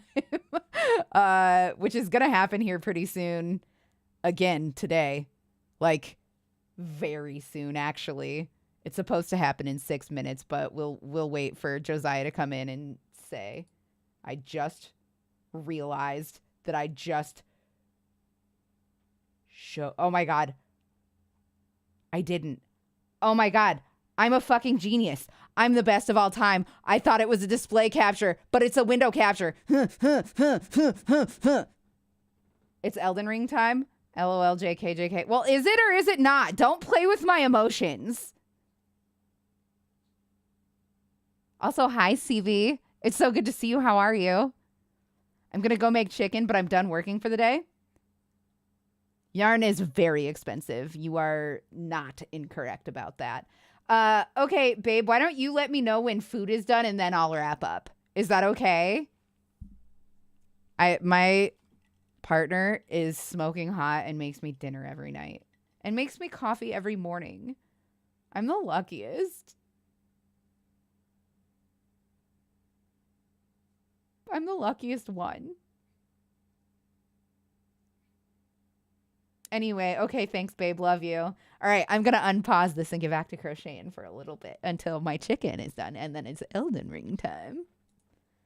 More examples of her purposefully twisting the because you're like, I'll be right back, and then it's gone. Yeah, it must have cut off earlier than when I came back and was like, peace, bitches, it's Elden Ring time. As she so lovingly pointed out in her description. So she went ahead and moved the chess pieces when our backs were turned for 6 months, hoping no one would have the give a shit to go back and check my actual verbiage. Again, all this video further proves to me is that Shannon has done far more than just some extensive research. Most of this evidence likely comes from years and years of monitoring, scrutinizing, and obsessing. She even tried to set up a paper tiger argument in the unedited version of her Google Doc where she says that if I try to say that her having all this information about me is stalking, then I'm just playing the victim. That she was just trying to clear her name and she did extensive research in order to do so. Because look, this is all still publicly available.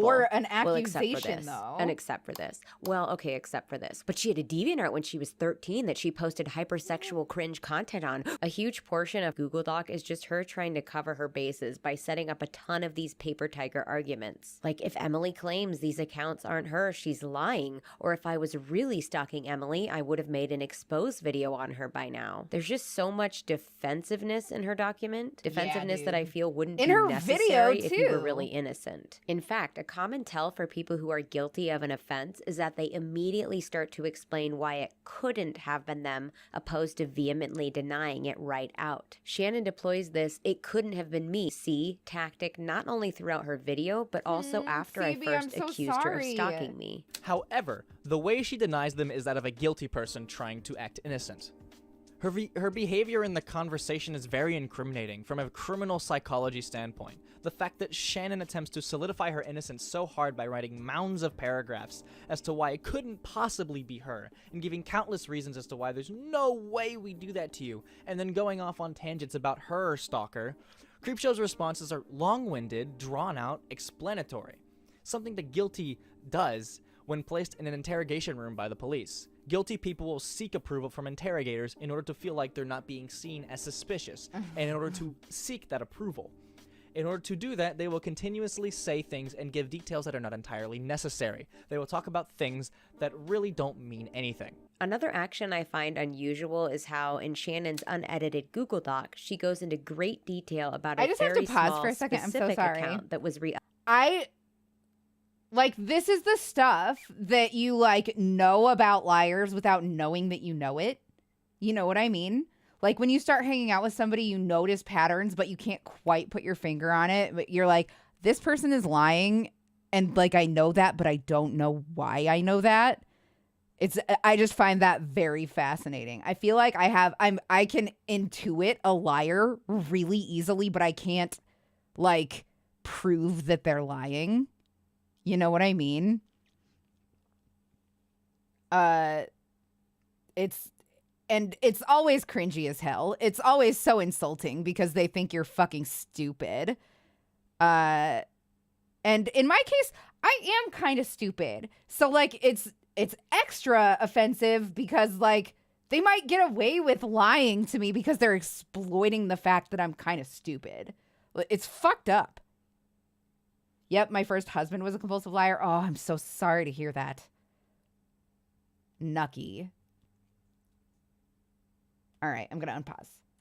Uploading the audio of my old videos. She talks about how she knew this account existed before, and because she's such a good person, she tried reporting this account several times. Oddly enough, this exact same account is actually linked in one of her suspected lolcow posts, and this was the account that multiple sock puppets were trying to get me to notice. This is almost as strange as the fact that every detail Shannon chose to fixate on in her video is almost exactly all the same stuff that the Brita filter account claimed that their 15-year-old brother was fixated on, like the bathtub video, and accusing me of buying subscribers, and that they were actually the ones that got me fired from the optical shop. And let's not forget that Brita Filter even mentioned a video that I had only ever sent to Anthony. And they have a list of pretty much every screen name I've ever had. You know, the gang's all here, really. I realize that two people can have the same information, but really, what is the likelihood of two people conveniently having every last detail of every screen name, post, and account I've ever had online, deleted, public, or otherwise? What is the likelihood of this young child getting their hands on a video that I only sent to one person? And the unlisted link that I sent to Anthony came from an account that's never been hacked. In fact, all of the views on that unlisted video come from the same link. Again, think back to the cookie jar. Something that's also interesting to note is that her whole diatribe on my previous anime YouTube channel was also something that was mentioned in the lolcow posts, trying to force people down that, quote, rabbit hole, so to speak. Not only that, but a similar timeline of her perception of my drug addiction is also present in the lolcow posts. Nice. There was also an oddly specific post about a private interaction between Shannon and I, an interaction I had told absolutely no one about. The post accuses me of going around and telling smaller channels that they aren't allowed to do storytime videos because that's my brand,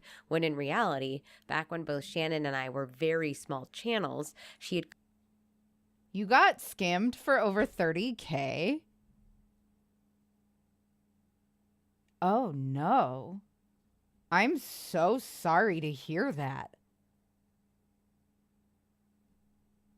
That's life-changing. That's life-ruining. Are you okay? Are you okay? Huh. I hate that. This is hurting. Like, my heart hurts.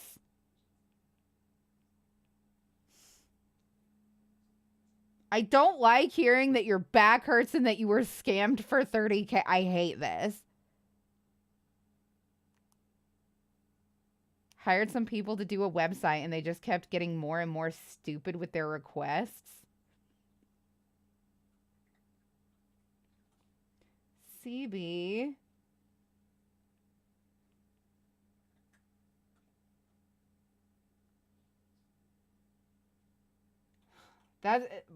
That hurts my heart. That hurts my heart so much.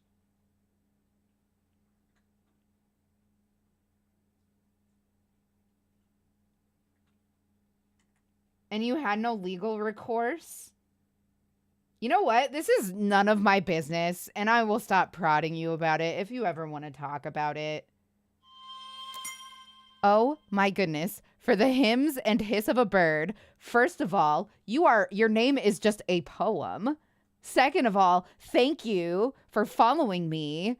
Third of all, you know that feeling you get when you take a shower and it's the perfect temperature and you're like, oh, I don't want to get out because it's going to be so cold. But then you get out and you get dry and it's the perfect temperature and you just feel clean and refreshed and the perfect temperature and not too cold or hot. That's the feeling I got from you following my channel. So thank you so much for being my perfect temperature. Also, nice. Cold is the perfect temperature. I do like to be a skosh chilly. I do like to be a skosh chilly. I'll chew your ear off when I see you in person, lady. Maybe this year, maybe next. I would love that. I would be so psyched. I would be so fucking psyched. Okay. I love that these are all made up off the cuff, adorbs. I love you guys. All right, I'm going to unpause. Copied the exact name of my series, Sketchbook Storytime, and started passing it off as her own. I sent her a very polite DM asking if she could possibly change the name of her series because I had come up with it for my channel. This targeted harassment on lolcow is identical to the kind of targeted, let's dig into this woman's past and mock her for it kind of harassment I had started to receive all those years ago. This goes so much deeper than just your generic trolling. All of this wildly coincidental information just further proves to me that the lolcow leaks were most likely authentic. Shannon claims that the BritaFilter account not only reached out to her with all this information on me, but also to Hopeless Peaches, which Peaches herself outright said was a complete... Does Shannon maintain that she has a stalker? She does maintain that she has a stalker. Does she maintain that that stalker was the person on lolcow? Is she trying to double down on that? Or has she admitted that it's her? Also unpausing. Sorry.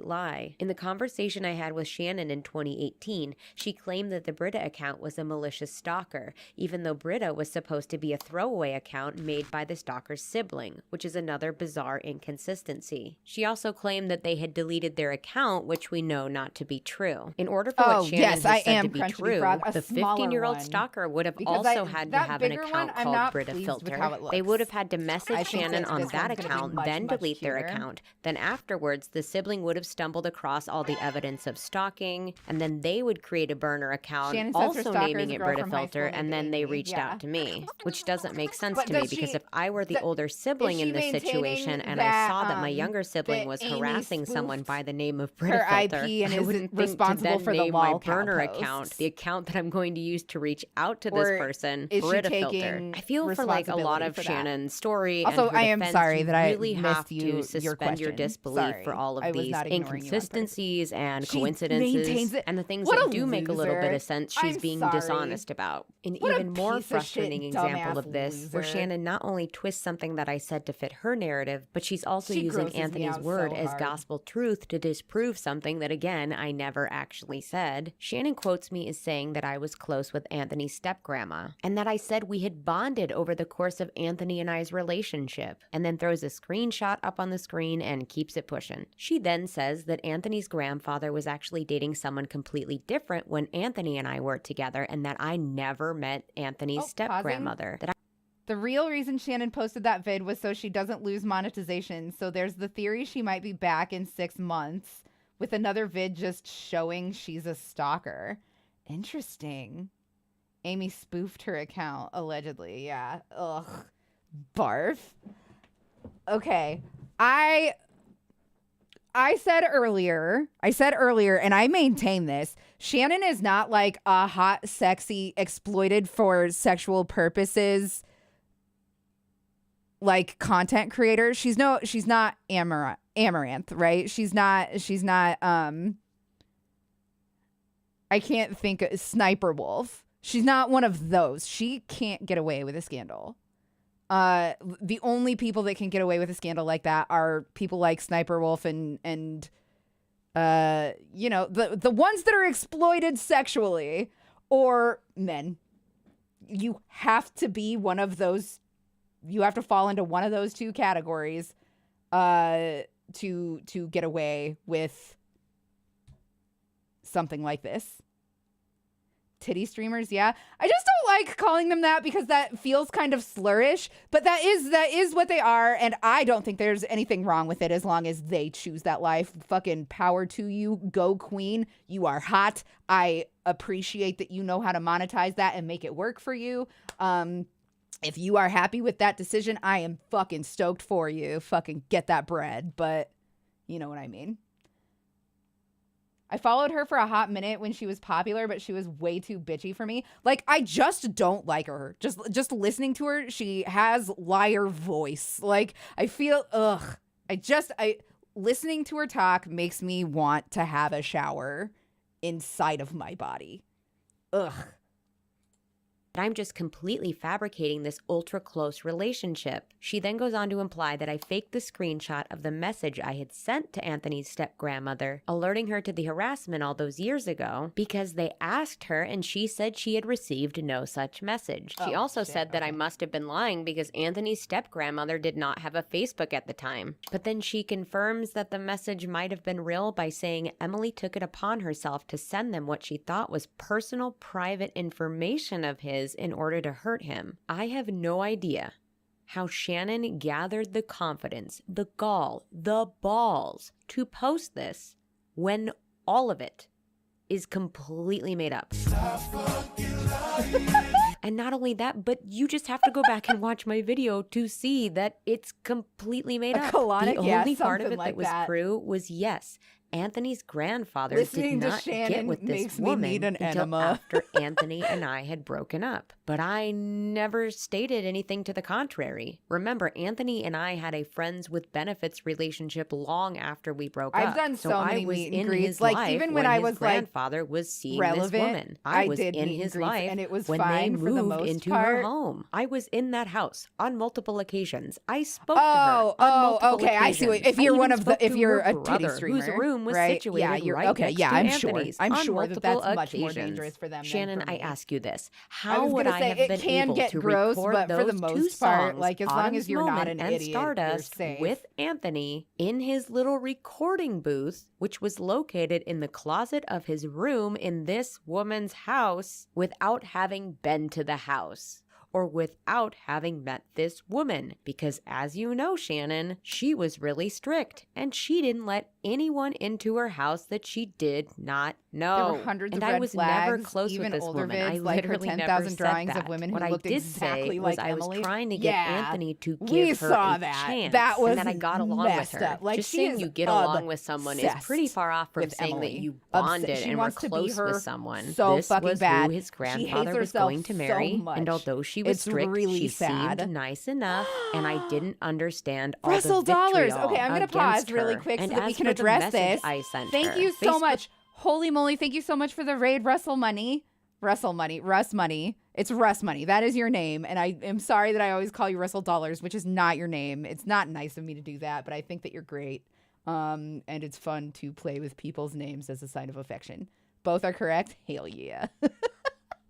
Really quick, Kayla _FK. So if that's supposed to be fuck, then bravo. If it's not, then also still bravo. It's your name. Thank you so much for the follow. I appreciate that. You know that feeling you have when you have a really annoying nail, like it has a crease in it, and you pull on it and it comes off and it's instant relief? That's the feeling that I got from you just following my channel. So thank you for being my instant relief. What we are making is a dragon egg dice bag for a polyhedral dice set.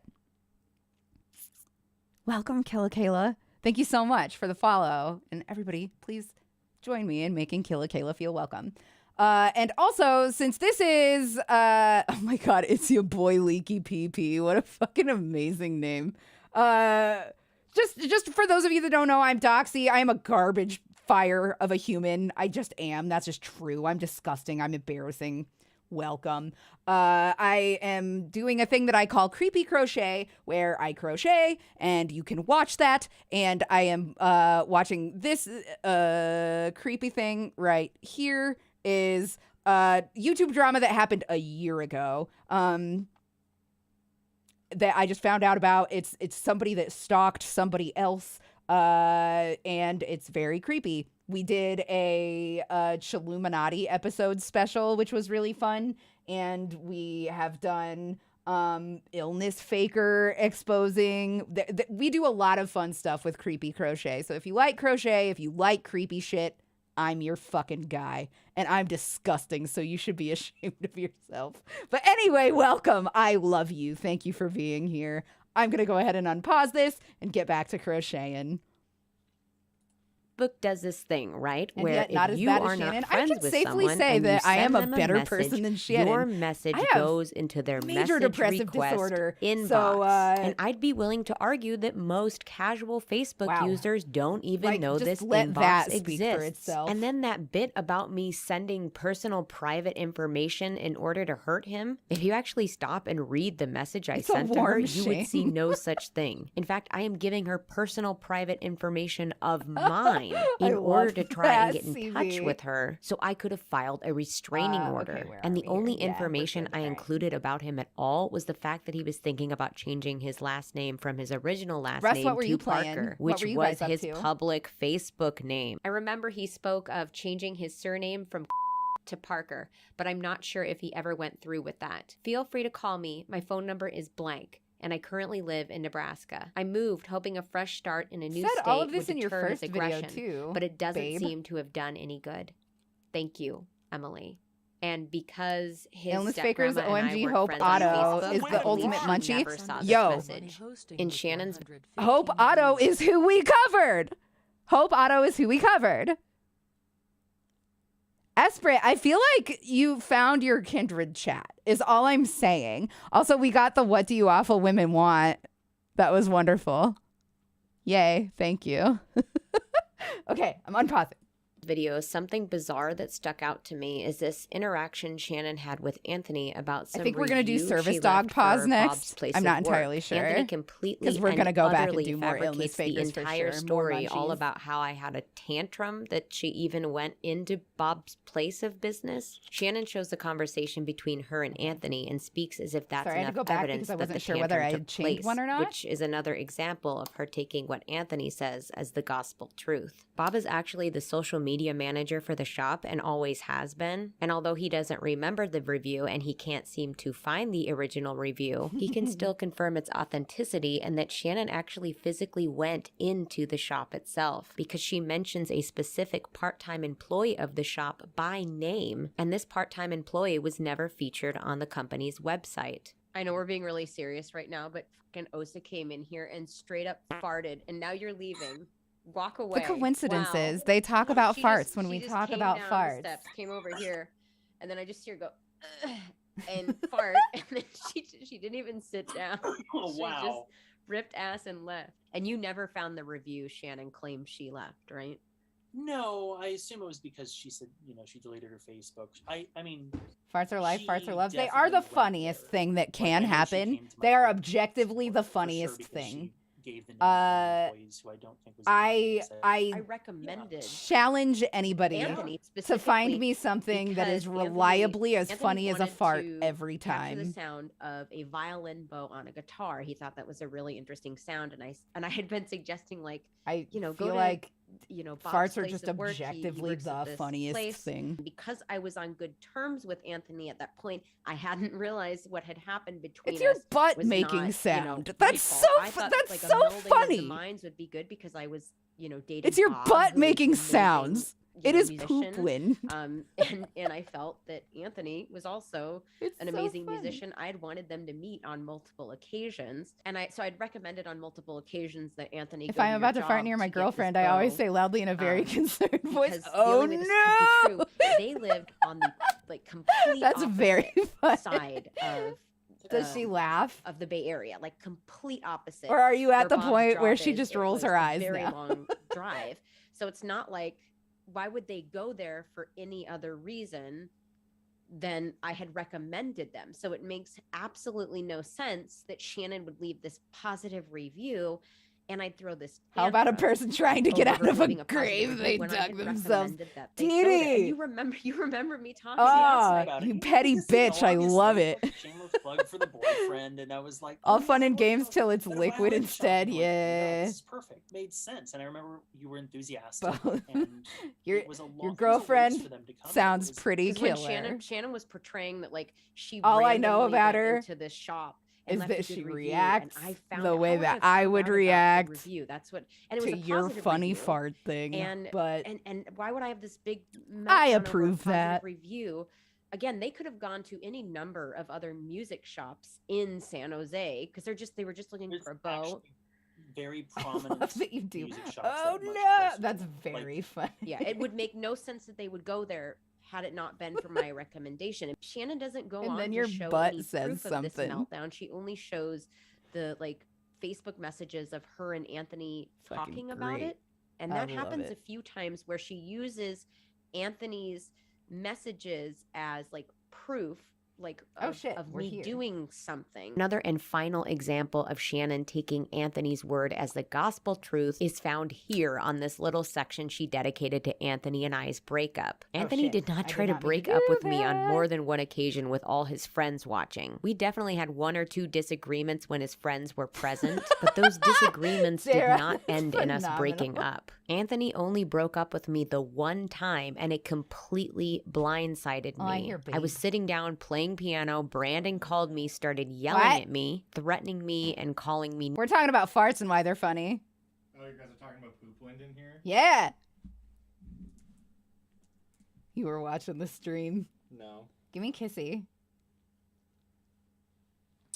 Thank you. You're welcome.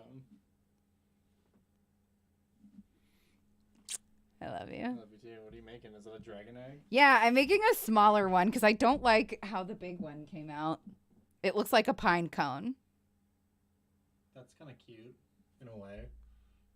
Chat likes it. Okay. I love you. I'm going to unpause this now. Chat is here. Have fun. You too.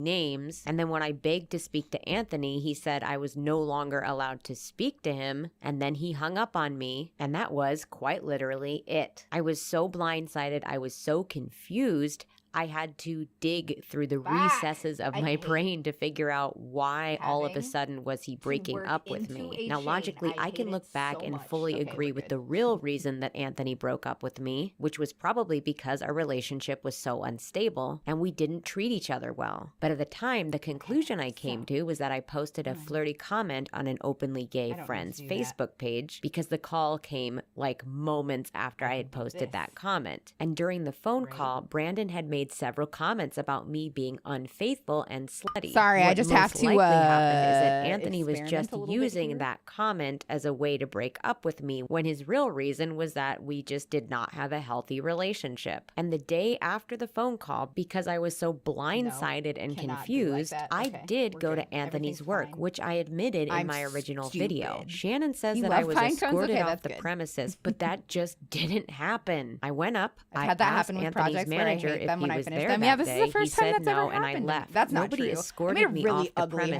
premises. recently. Shannon also cites an It was incident really where I ugly. apparently passed out behind the movie theater. I think I recall what think she the was pine cones are talking super about, but I cute. didn't Don't get me pass wrong. out. I remember sitting on the curb and crying because Anthony and I had gotten into a heated argument. My knees were tucked up against my chest, open, and my head was between them, but I don't ever remember lying on the floor. In her unedited document, Shannon goes on to list a bunch of names of Anthony's friends that apparently witnessed me passing out all the good. time and Anthony and I breaking up all the time. And she then said they would testify against me in court. But one of the friends she listed is actually It's your one boy of the friends Leaky that I reached PP out just to followed when I the was trying. channel. Thank you so much for the follow, Leaky PP. I appreciate you. You know what? You know that feeling you get when the PP stop leaking? That's the feeling that I just got because you just followed my channel. Thank you so much for being my unleaky PP. Unpausing. Trying to get a restraining order Frog a whole against shawl once Anthony. that took me And over then a month this to knit over because I here hated it. Oh no. is to a mutual friend of ours. That sounds And I like- asked the exact same thing. woof. That You sounds know, like it had I to say, have hey friend, I know really it's random for hurt. me to reach out, but this is very important. I don't know how much contact you have with Anthony, but I need help with filing a restraining order against him. You know, our friend responds, and I don't want to invade his privacy. He basically just said, like, I barely know him. All I know is, like, he moved to Oregon and is living out of his car. And I'm so sorry this is happening to you. Our friend was really kind and nice. It said he believes that men should be held accountable for their shitty actions. So I sent our friend this July 26, 2018. And this person is still my friend on Facebook, even after I sent him that message. So if he really thinks I'm crazy and is going to testify against me in court, don't you think he would have just ignored that message or at the very least unadded me from Facebook? Shannon I don't even think that goes on that's to good say evidence. that she I have to pause has- and I I don't know, don't meaning mean to maybe- speak against our queen enemy who's never done anything wrong in her life. That's a lie. I'm being hyperbolic. Our queen Emily, who's done a lot wrong in her life but has since grown as a person and demonstrated that she is a good person with integrity by confronting those bad things about herself and bad things that she's done and growing and learning from them. I think that she made a bad point just now. I don't think that I have definitely had people hate follow me on social media 100%. Like they would have a fake account or have a mutual friend keep an eye on my account. So I don't think that was necessarily a slam dunk. I don't know why I felt the need to say it. You got to admit she's a good artist if nothing else. This is a good painting. I love her. I love her. I think that Shannon is also an amazing artist, but I think that's like where the good in her starts and ends. I think that she is just all around rotten.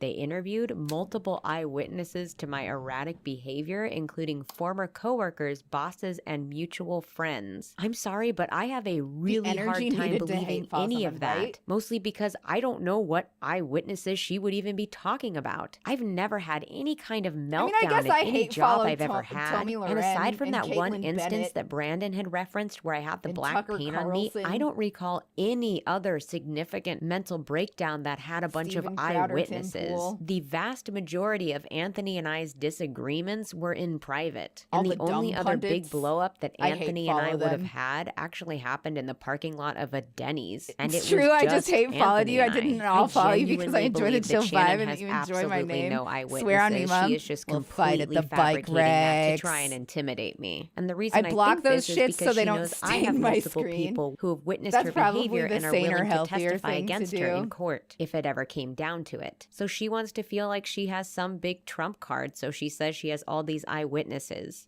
I also think she's creating stories based off of things that I posted online and other real life things that happened between Anthony and I. Like the one time I did show up to Bryce's house unannounced was when I had the black paint on me, but it was completely unrelated to the breakup. I was just having a mental breakdown because I took too many drugs. She also just casually mentions that apparently I sexually harassed a bunch of women when Anthony and I were together, and that she contacted these apparent victims. I think she's making up this story because she has that clip of me talking about my age gap relationship, so it makes it more believable that I could have sexually harassed women, especially if you have no idea about the real context behind the video. A lot of the art on Shannon's channel was someone else, not all of it, but yeah, but I've seen a bunch of it that's definitely didn't hers, hang out with any right? women. Like Are you all those fucking fucking kidding me, pictures Shannon? of You Emily can't have eyewitnesses to that something are that never obviously fucking of happened. Emily. She just drops that accusation and just moves on. That's a serious ass allegation, and she said no more about it. Hey, it was way more important that she got back to the DeviantArt the journals reverse from art when I is was fun. 13. I like that and this is- I think analyzing this the is colors of the walls in my childhood home. That stuff is important. And not only is she assuming that because I had these dramatic text meltdowns in a DeviantArt journal when I was 13, that must mean I always have meltdowns in real life, but she's also assuming that if that were the case, that's going to help her at all in court. You also have to keep in mind that with the DeviantArt journals, as a child, I don't think I fully understood the meaning of them being public. I just figured since I was a small account and hardly had anyone following me that I could treat the journals like a diary. If not, it was and only thank the people you who for are at very least close to gracing me us would ever once be with a allowed to name see like it. that. I could Thank get all you. of my emotions out and kind of streamline But them if and so, you're process super them and welcome make here. better Also, decisions in real J-Rod, life, thank you which so is funny much. because I'm gonna get Shannon up and doesn't stretch. choose We to gotta show stretch. those I have journal to unwrap entries. this When I was 13, the blanket from internet around was myself. very different from today. We didn't have this overall understanding that the internet was forever yet. So it makes it so much worse Let that go. Shannon is trying to paint a picture of me using these journals, as well as the fragmented pieces Oh, of Anthony and I's broken relationship. None of that is recent, so how is this supposed to help you in court? What is this going to do for you now, bitch? Like, what is the argument here? You are losing me. And trust me, I am the not the toes, only person everyone. that Shannon Feels has lied good. about. Far from it. Did you see the way that she tried to rip Tipster a new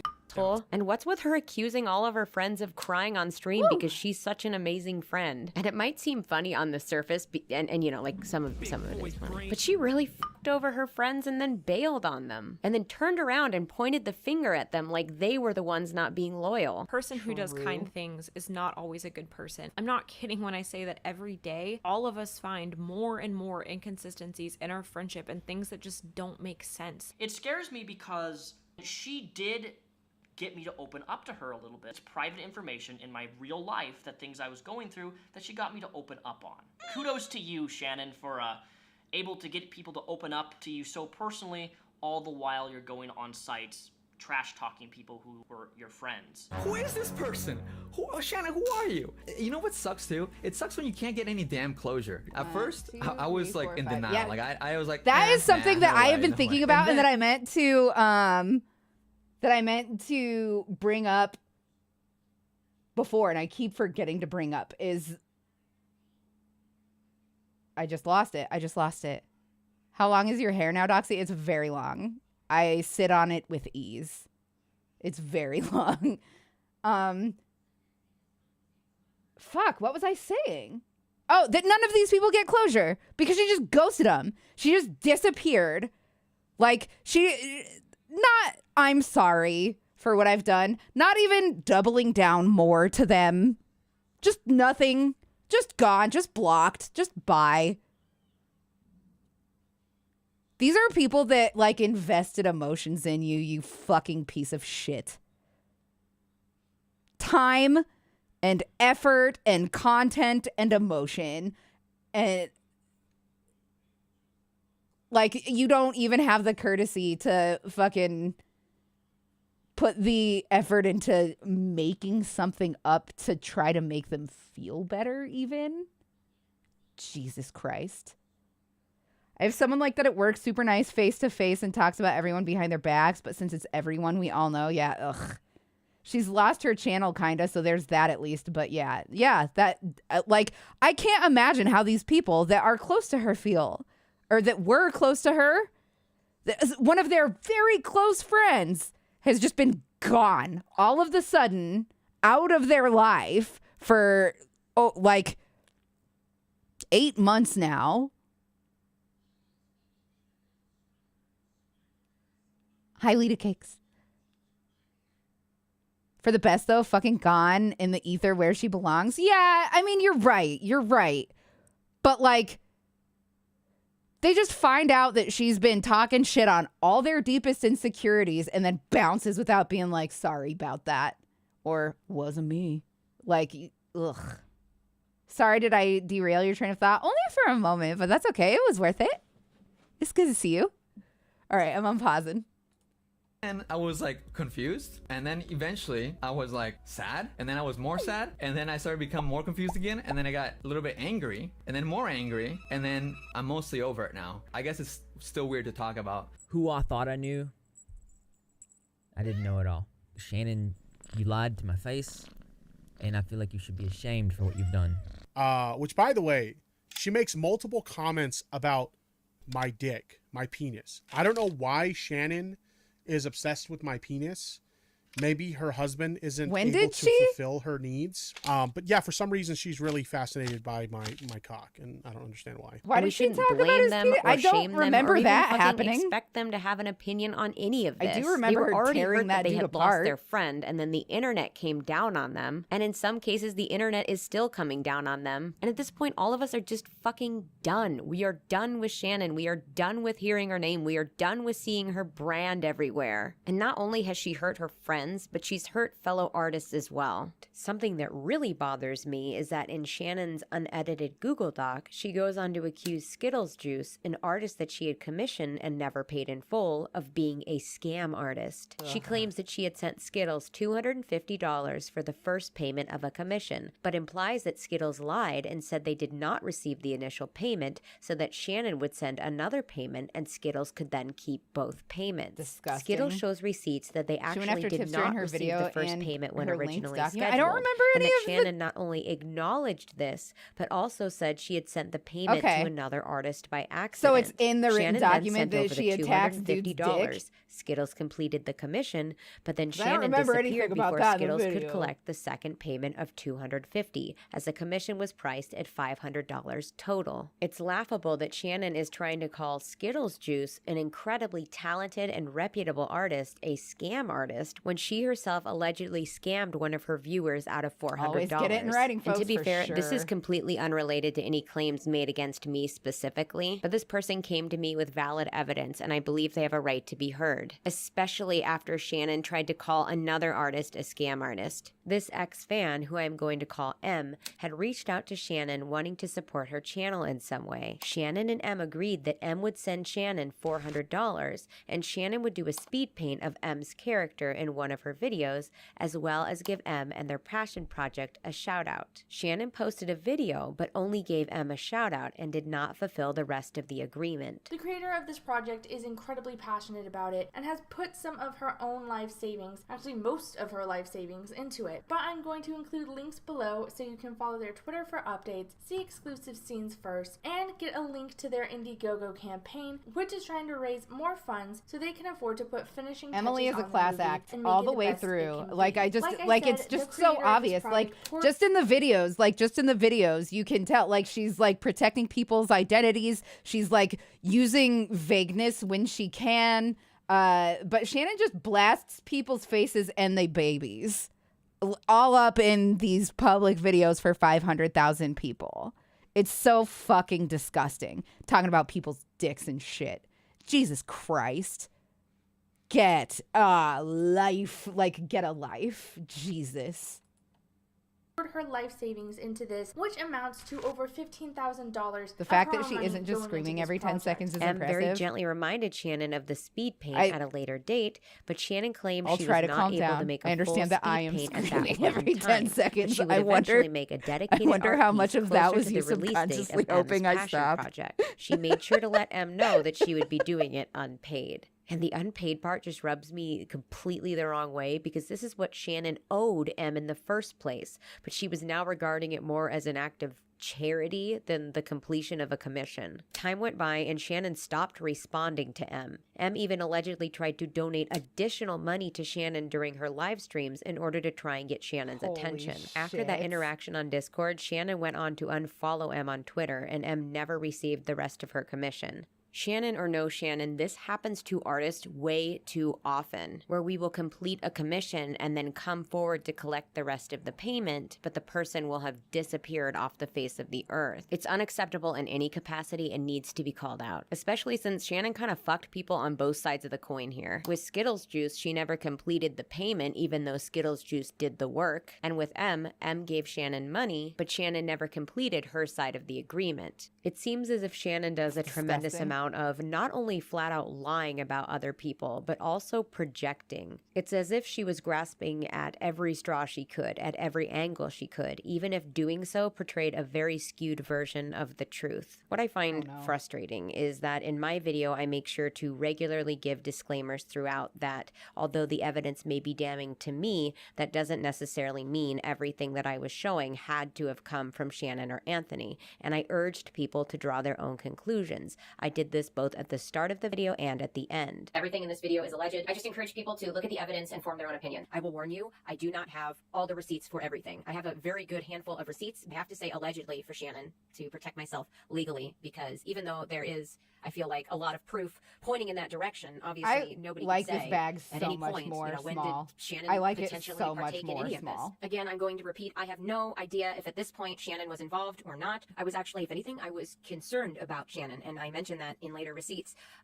I was worried because I know how Andrew can be. So unfortunately, yes, some of this is hearsay. Something said in this video are personal suspicions and feelings. I encourage you to take all the evidence side I effects provided of this here in my previous video yeah. on Twitter, as well as the multiple testimonies from witnesses to the suspected No, I stalking mean, and if it was me, I'd harassment, be and like, draw your what own the fuck? conclusions. A lot. I made and for sure. continue to make a genuine effort to correct any sort of accidental definitive language, obviously because I don't want to be sued, but even more so because I realize there are coincidences and inconsistencies in this world, and I don't think I could sleep at night if I tried to double down and claim that all my evidence is 1,000% factual instead of maybe it being a coincidence or a misunderstanding.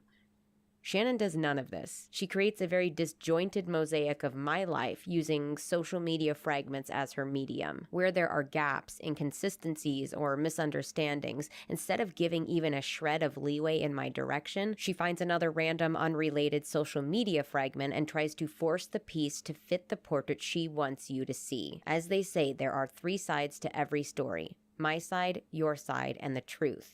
And I'd be foolish if I didn't acknowledge that. Also, I realize the quote goes on to be like, and no one is lying, memories serve everyone differently, or some bullshit like that. But in this case, someone is pretty maliciously lying, at least at some points. But we can't have an unbridled, rage-filled character assassination Google document without a little bit of lying, right, guys? But seriously, I'm doing my best to be fully like you're not transparent and wrong. acknowledge the many mistakes that I've made. I also am fully willing to admit that some of the harassment I have received over the years may not have come from Shannon or Anthony, and there were a few times I was definitely reaching. Though in my video, I stand by the fact that I chose to include the most damning evidence to me, especially because it correlates in time with her lolcow postings. I also realize my timelines might not be 100%, but this is something I was also very clear about in my original video. This has happened over the course Constantly, of a decade. she was like, and guys, the I was one on being drugs. stalked, I'm so working I on haven't fucking meticulously mapped out every second of Shannon's life, screenshots, every mistake she's etc., ever made. etc. Every time Like, she farted and tried to pretend it was the chair squeaking. I don't have that, and I'm not interested in ever having that. My goal wasn't to smear Shannon's character. It was for people to believe me. Though I do admit to getting frustrated at one point in my video, but to be fair, she was coming after my kids, and the mama bear just popped right on out. Something that I haven't seen many lost my other composure people more than you mention, did, something that Emily. I feel throws We Shannon's forgive you. false portrait of I this do, unhinged, compulsive liar right into the garbage, is that she is nothing. Not one shred of recent evidence that paints me in a bad light. The last piece of Emily Bad ends about 6 years ago, in line with when I turned my life around and started making better choices. Lord knows she still has an absurd amount of recent information on me, but none of it she was able to use because none of it makes me look bad. And I'm not trying to say that I'm perfect and that I haven't made a mistake in 6 years, because I have You literally fumbled admitted and to fucking fallen regretting plenty asking of her to times change the since name of then. What I'm Sketchbook saying is Storytime. Like, I've she's done and being too continue to do apologetic the work. for I've analyzed my past actions. shit I've she mulled doesn't over need to the be hurtful sorry things for. I've said and done, and I've It's tried to crazy be to better. me. So Shannon, if you want to sue me, then sue me.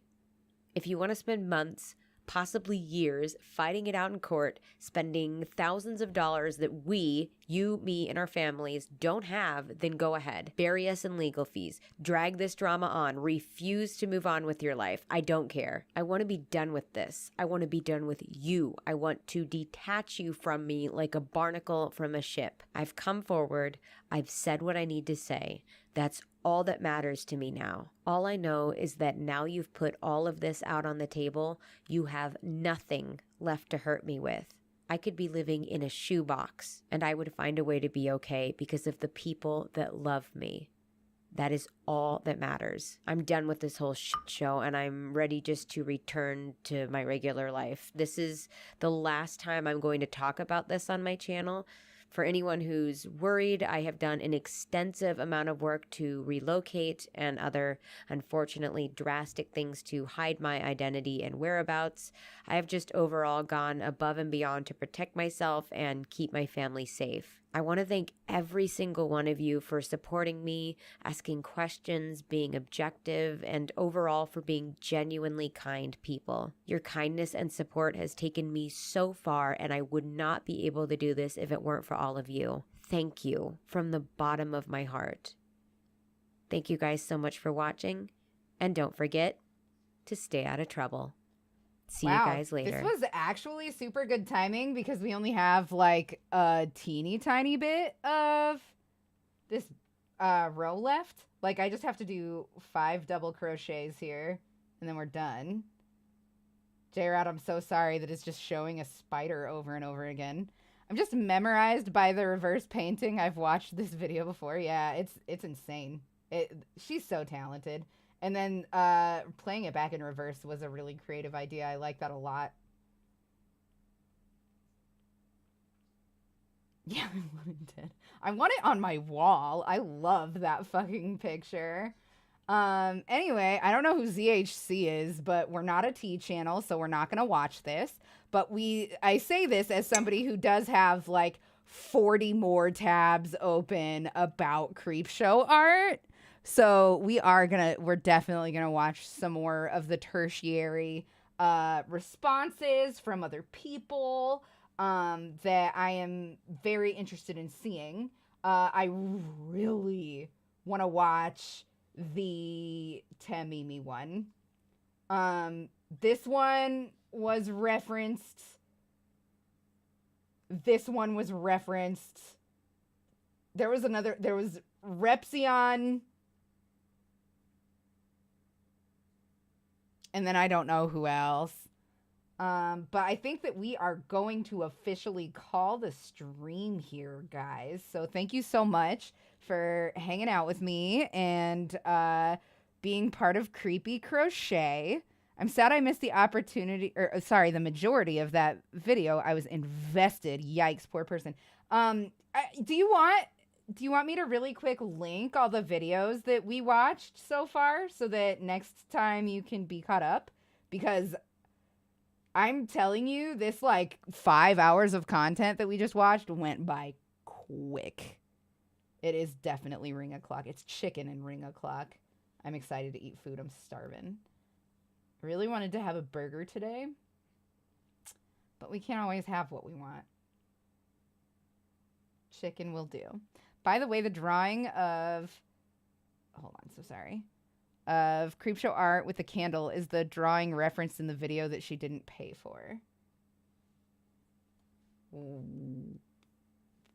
Is it this one? Right here that you're talking about? That people are using in...